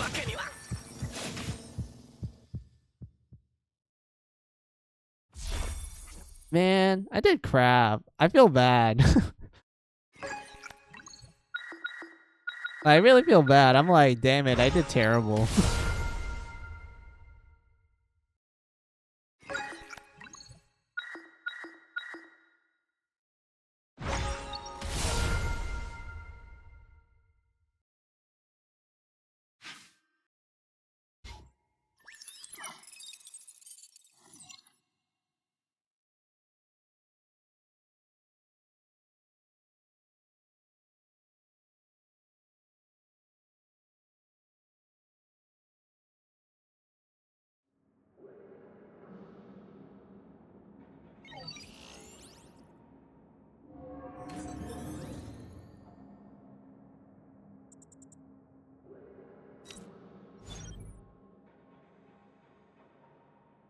Should I spend some money to upgrade or no? I'll probably save it for another time when I like grind the money for it.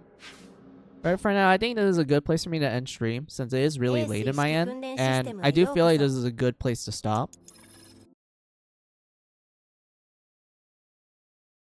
But yeah, man, that was a good return to stream. That was like almost 6 hours. Damn. Damn, guys. 6 hours of streaming. I mean, I remember I used to stream longer than that, but I feel like here is like the good stopping point. Like, I don't want to do like a long stream for this stream, so maybe like another time. But yeah, man, we talked a lot today too. I like yapped like for days for today. But yeah, let me look at my calendar. Let's see. All right, so can't do Tuesday because I have stuff to do. I could do Wednesday. Yeah, Wednesday seems like. Yeah. All right. So here's the schedule. I will do a stream on Wednesday. I'll try to do early, like I usually early at 11 a.m. PST time. I'll try my best to do early because I do feel like I've been streaming late lately. Although that's a case of just like personal stuff and everything, but I will try to do an early stream on 11 a.m. PST time on Wednesday, and we will continue on with Original Fairy Fencer F, and maybe after I play that for like maybe a couple hours, we can either swap to Mega Man X2, or we could play a certain demo from an upcoming Kampala Heart game. Or we could play a fighting game that I straight up don't like, but I'll just play with you guys for a little bit and whatnot. So yeah, that will be the schedule for the next stream. So yeah, let me see what you guys wrote down real quick. Thanks for the stream. No problem. Thank you guys for just always stopping by, Eagle. Like, I do appreciate you just stopping by and just talking to me. I do appreciate it a lot. I know I say this to like practically everyone in chat since you guys are all streamers and I always like talking to you guys' streams, but I do appreciate when you guys come in and just like talk to me and be like, oh hey Mizu, here's some cool stuff that I saw or heard and whatnot. I do appreciate it because you guys make me talk and I'm able to like improve my speaking skills from it. So as always, thank you very much. So yeah, since I guess that's part of the thank you as that I usually do at the end of streams, so I'll just do my goodbyes then. Actually, no, the thank you was exclusively to Ego, but I did kind of extend it to everyone else. But I still feel like that's a good thank you overall. So yeah, I don't have to do my usual thank yous. So this is the end of stream, guys. I'll do my goodbyes with you all. There will be no raid because I don't feel like raiding, and I'm kind of tired, so no raids. So let's just do my goodbyes to you all. So have a good day, have a good night, have a good afternoon, whatever time it is on your side of the world. This is Final Music saying goodbye. Goodbye.